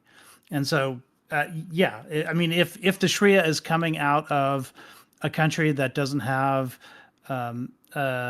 sort of any sort of educational system attached to it, especially if it's a country where, in part because of colonization, like its educational system had been destroyed over the centuries, then it's going to have a pretty, barbaric Sharia system, right? But then there's others that are the same as like Christian, fundamentalist Christian countries who've gone through like similar things, and they have a very twisted form of Christianity that they impose there. And it affects those citizens and those people more. And I've tried to tackle it with a lot of people. Mm-hmm. The first way I usually do it is by like illustrating like, hey, like these Sharia court, like most people I feel like aren't religious, like religious extremists. Like most people are just culturally religious, right? The average person isn't like a diehard, like follow the Quran to the T. Neither is a Christian, neither is a Jew, right? These are people who are just like living their lives. Everyone's a sinner type shit. So it's like I try to tell people that the Sharia kind of imposes more of the people than it does on us, and like we should have empathy for the people. Like most of the people are against it. Like no one wants Iran's regime, because it's no one wants a theocracy running. But then the other way I try to tackle is to be as American as possible by being like, I just try to show that our involvement in the Middle East is only like the only reason the Middle East hates us is because of our support of Israel. Like otherwise, there's no real reason we could just ally with them. But we have a contentious enemy there that's like causes problem with surrounding like areas, and it causes a rift. It's hard to be an ally, but we're focused on being an ally with this one individual country because it provides a safety in the Middle East. But we wouldn't need that safety from them if like we were just allied with everyone else. And so it's like, but even then, it's kind of just like real. I don't understand what the conviction to cover for Israel is. I don't understand. Like they turned so quickly on Ukraine, they went so pro Russia. I just don't understand this stronghold that Israel has on the average American. Like the average American that isn't even like how? Why are you a Zionist? It makes no sense. I don't think they have a stronghold on the average American. I think that, especially like after these 2 years or going on to 2 years, that was always an illusion. I think for the most part, as it happens with like many issues, Like the fact is, people just don't actually think about these things, right? Like there is a narrative, like a prevailing narrative within our society that Israel's the good guy, Palestinians are the bad guys. Obviously, I mean, you saw the footage. Some Palestinian teens threw rocks at heavily armed soldiers, right? And so they had to shoot. They got to defend themselves, right? Like, but like, since it in no way dealing with their lives, in no way dealing with the people who you happen to know, you in no way have to like grapple with this issue, right? Oh, okay, sure, whatever, right? And I actually don't blame people for that, right? I don't want to be clear, right? Yeah. Like, you know, there's so many other things that are happening in this world, and if you're just like getting a narrative from like quote unquote trustworthy sources, sure, why not, right? You can't check all these things, so I get that, but and so like when you know so then when politicians are talking about like, hey, I support Israel, right? I think to most Americans it's like, well, whatever. Like that seems fine, right? Like that's not a high priority on my list, but you know that seems inoffensive to me. And then on the other side, there are people who are deeply supportive, right? Absolutely pro-Zionist. That's who the politician is actually talking to either appease that base or to actively, because they actually really care, to actively work with that base. And so like no one gets offended, right? Rather than the few people who happen to be pro-Palestine or pro-liberation or however you want to label that. But now, once the reality of the situation has been forced into Americans' faces, right? And they've had to actually grapple. They really had to put some thought. Like, does this seem right to you? Does it seem right to me? Then we're seeing a massive shift in public sentiment. So yeah, I reject the thought that the average American actually they give a fuck about this issue to begin with, but now that it became their business because we start funding it, right? So many of them, right, on both sides of the aisle are like, no, I reject this, right? Are the ones who don't have an ideological allegiance like pre-existing, they're like, no, this is barbaric. No, maybe you're right. Maybe I just don't see it as much. I think that as more people become aware of the issue at a deeper level than just like Hamas versus Westerners in Israel, I think that as they get through that framing, which is put out everywhere, I think most people agree that what's happening there and here to support Israel is like pretty fucked up. I just don't know how to like break that or get through that with a lot of people. So, for example, something that I watched another debate with I think it's Charlie Kirk, this fucking guy. And, he was talking on college campuses to some college students, as they do. And this guy was like pushing him on like support for Israel, right? And this guy wasn't like a rabid anti-Zionist type, right? He was saying he supports Israel's right to exist and yada yada. But he was challenging him on whether it's like apartheid and whether it's a genocide, etc. Right? And one of the things he brought up were there were news reports that I don't know. I don't know how true these things are, right? But there were rumors that I saw that he brought up that the IDF, Mossad, Netanyahu knew that there was going to be an attack, right? At some point in the style of what happened on October 7th, and they didn't take it seriously, right? Or the extreme version of that is that they knew it was going to happen, they let it happen because it was a useful political tool for them, which I don't know if that's true, right? But governments have done similar things before. That wouldn't be surprising if a government did this. So he brings this up, and rather than like say, oh well, what's the evidence of this? Charlie Kirk's response is like, oh well, maybe you just have a lower opinion of Jews than I do, like as if that's like something like. Yeah, like they're not human beings. That way? They're not part of the human condition. They're not gonna... exactly like what the fuck. Like you can't imagine that a Jewish guy would do something bad. Like a government made up of human beings that happen to be Jews would do a terrible thing, like many other governments have done and are doing currently. Yeah, it's just a weird response, right? And the guy didn't push him on that, right? I don't think he caught it. I caught it, but just like that mentality, right? And somehow Israel is different, right? It's not just any other country in the world. pursuing its interests like all other countries, and sometimes we fuck up things like all other countries. It's like this is like a infallible group of people. It's the Holocaust. We need to trust whatever they say at all times, and anything anybody says counter to them is a liar, is a lie, etc. We can't trust the entire fucking international community. No international rights group or human rights group, no doctor, no aid organization, nobody, right? But we can trust Israel. Like it's fucking crazy to me. Like I don't know how the fuck you break through that. So like, I mean, from their perspective, Israel is different.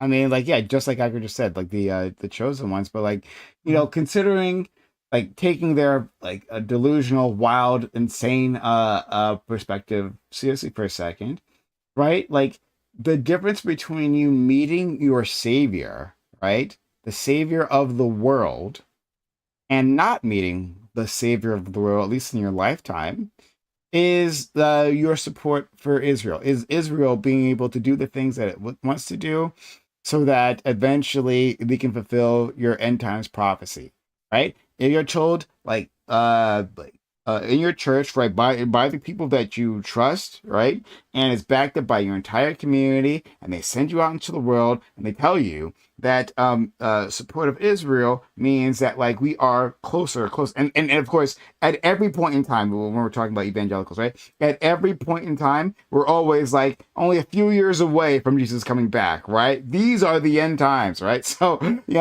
so it sounds like to you that it's just like a few years away, but it requires, good works of Christians here on earth, right? One of those good works, that good work is supporting Israel, and to make sure they succeed in whatever the hell they want to do. Yeah. And so from their perspective, yes, actually, Israel is different. They are better. Yeah.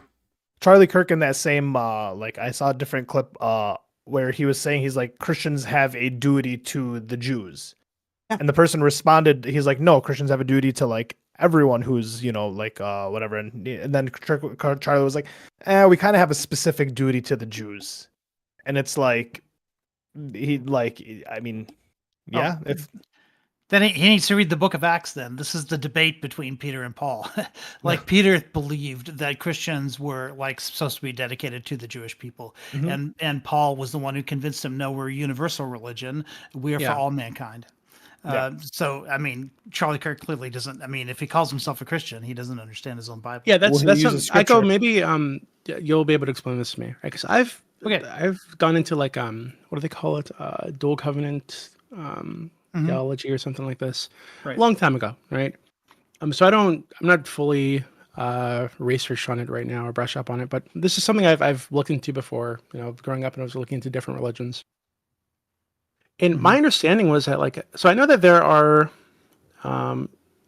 there's a specific brand of American Christianity that has bought into this idea that there's a dual covenant with the Jews and the Gentiles, right? And you can be a Jew and somehow, and post Christ, you can be a Jew and reject Christ, but still somehow have a covenant with God, which to me doesn't make any sense. Right?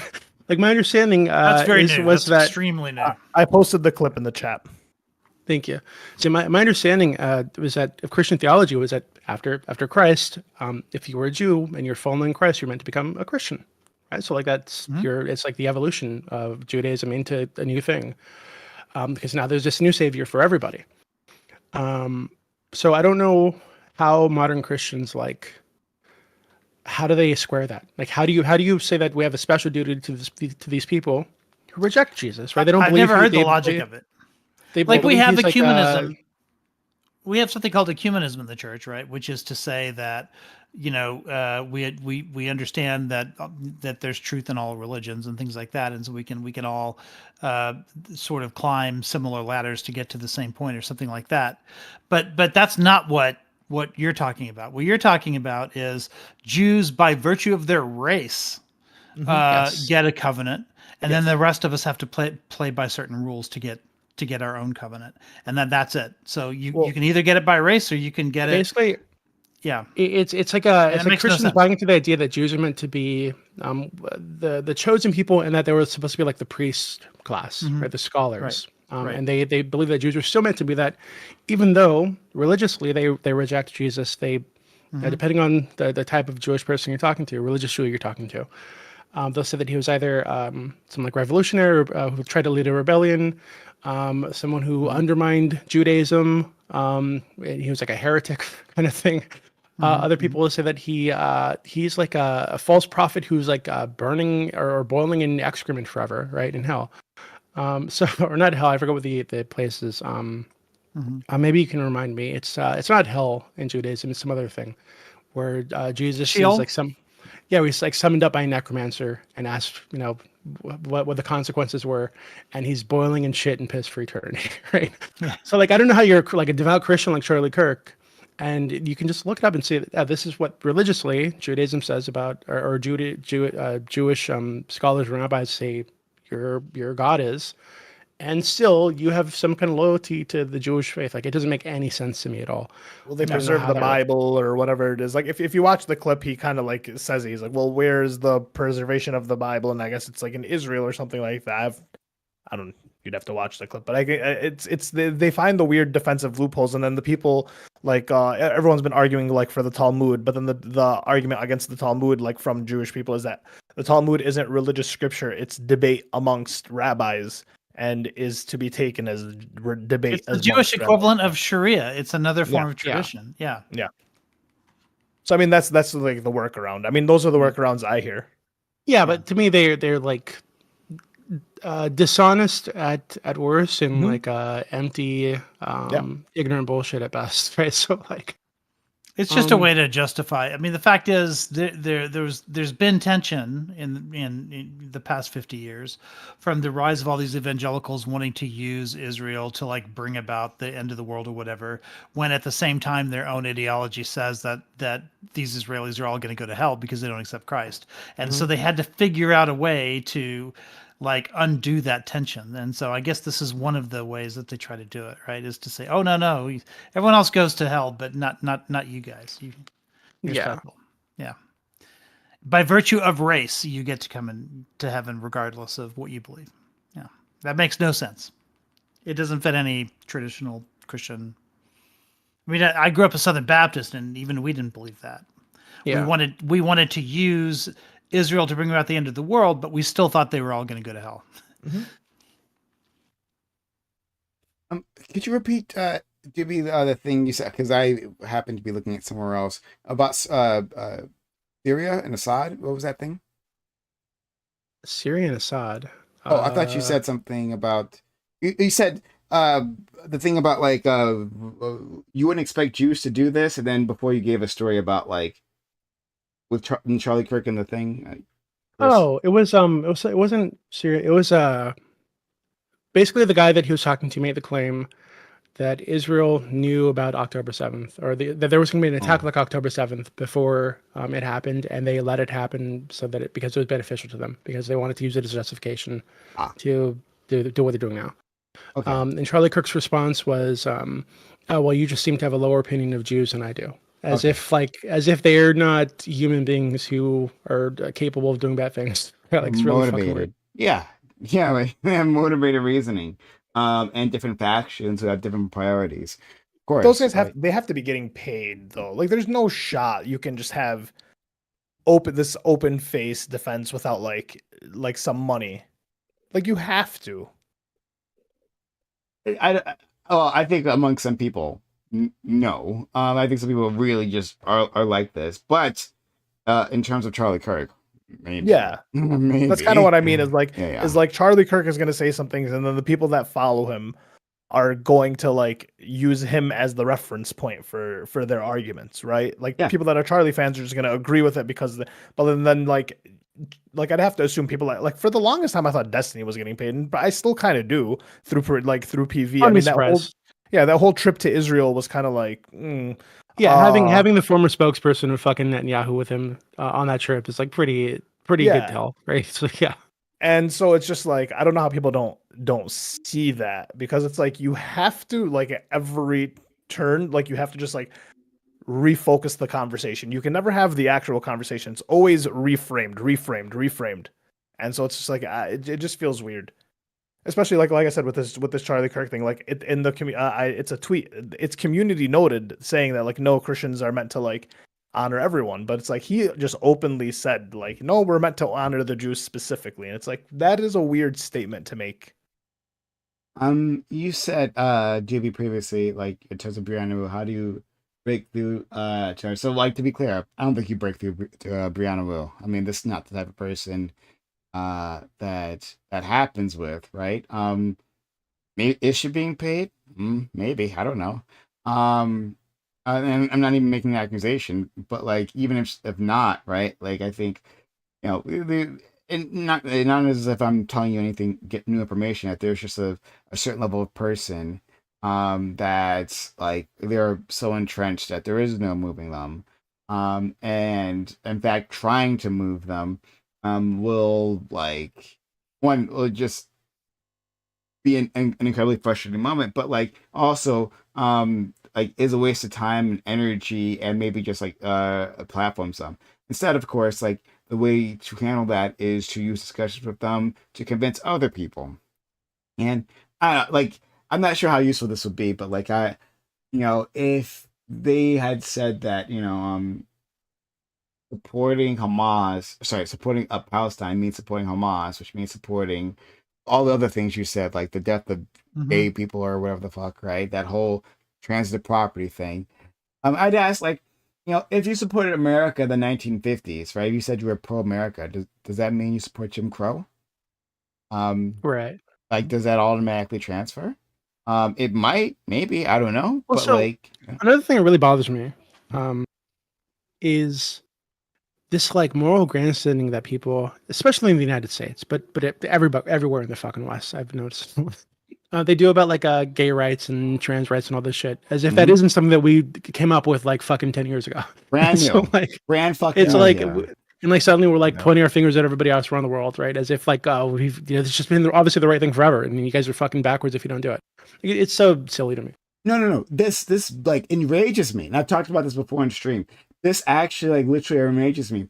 Like coming from the West, especially coming from the Brits, who like spread homophobia, like a specific Christian brand of homophobia wherever they went, right? And in Africa, in so many African nations that they had gone to previously, they had a completely different idea about like gender relations and like sexual dynamics. A completely different idea, very much more accepting, not nearly as toxic as you would see in the West. They spread that through their laws, right? They set these precedences. And then now, after they had already abandoned these places, right, or tossed out or whatever the fuck, right?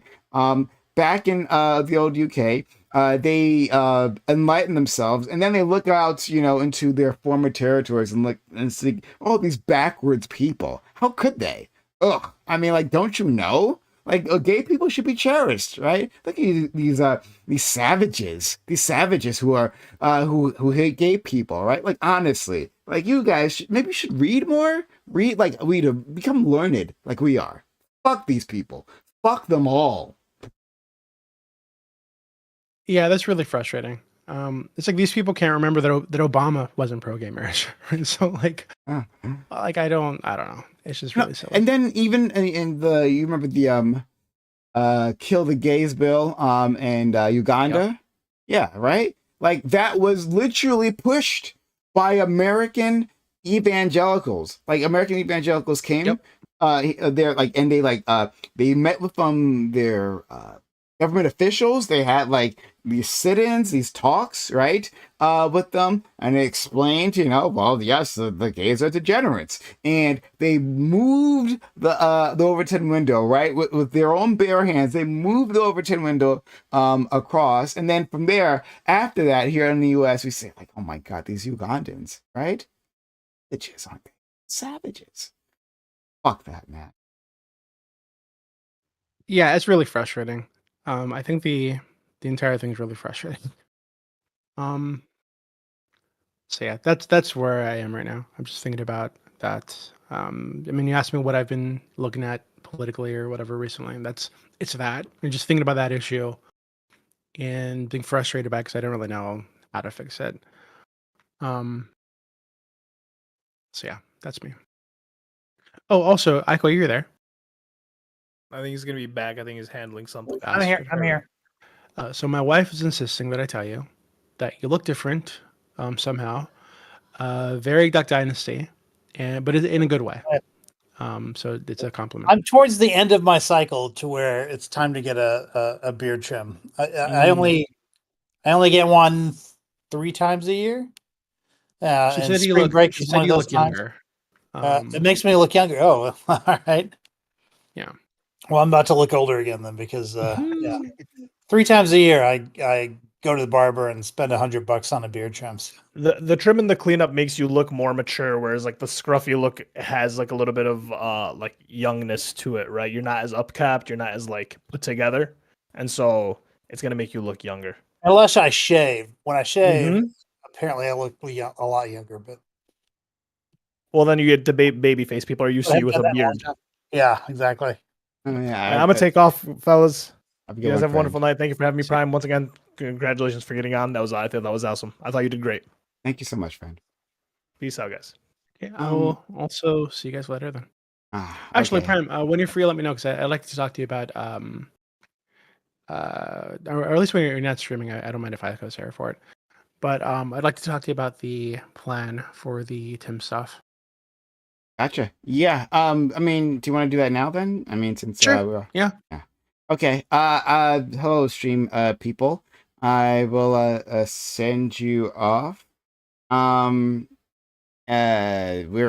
figure out where we'll send you off. As usual, I don't have a plan. I have no idea. I wait to the last second, and then it's like a whole ordeal for me to do this simple thing. Let's see. Let's go with, I think, yeah, this seems to be a lady. Dems concede to fascism. Oh, okay. Manufacturing consent. And I think she's criticizing Israel. Oh, holy crap! No, we're definitely. Oh, she says, and one of her tags is Free Palestine. Oh yeah, we're rating this one. We're rating this one right now. Her name is Complain Laney. Yeah, we're going to like reach out to this woman. We like her. We love her. Yeah, we got to talk to this lady. Okay, yeah. So we're gonna rate this lady. Let's all be kind to her, and let's support. Oh my God, where has she been all my life? We love this lady already. So we're gonna start a raid. Okay. Be cool, everyone. Please be cool. And I'm just patiently waiting for this raid to go through. Come back in the future, or whatever the fuck. I don't know. Off you go.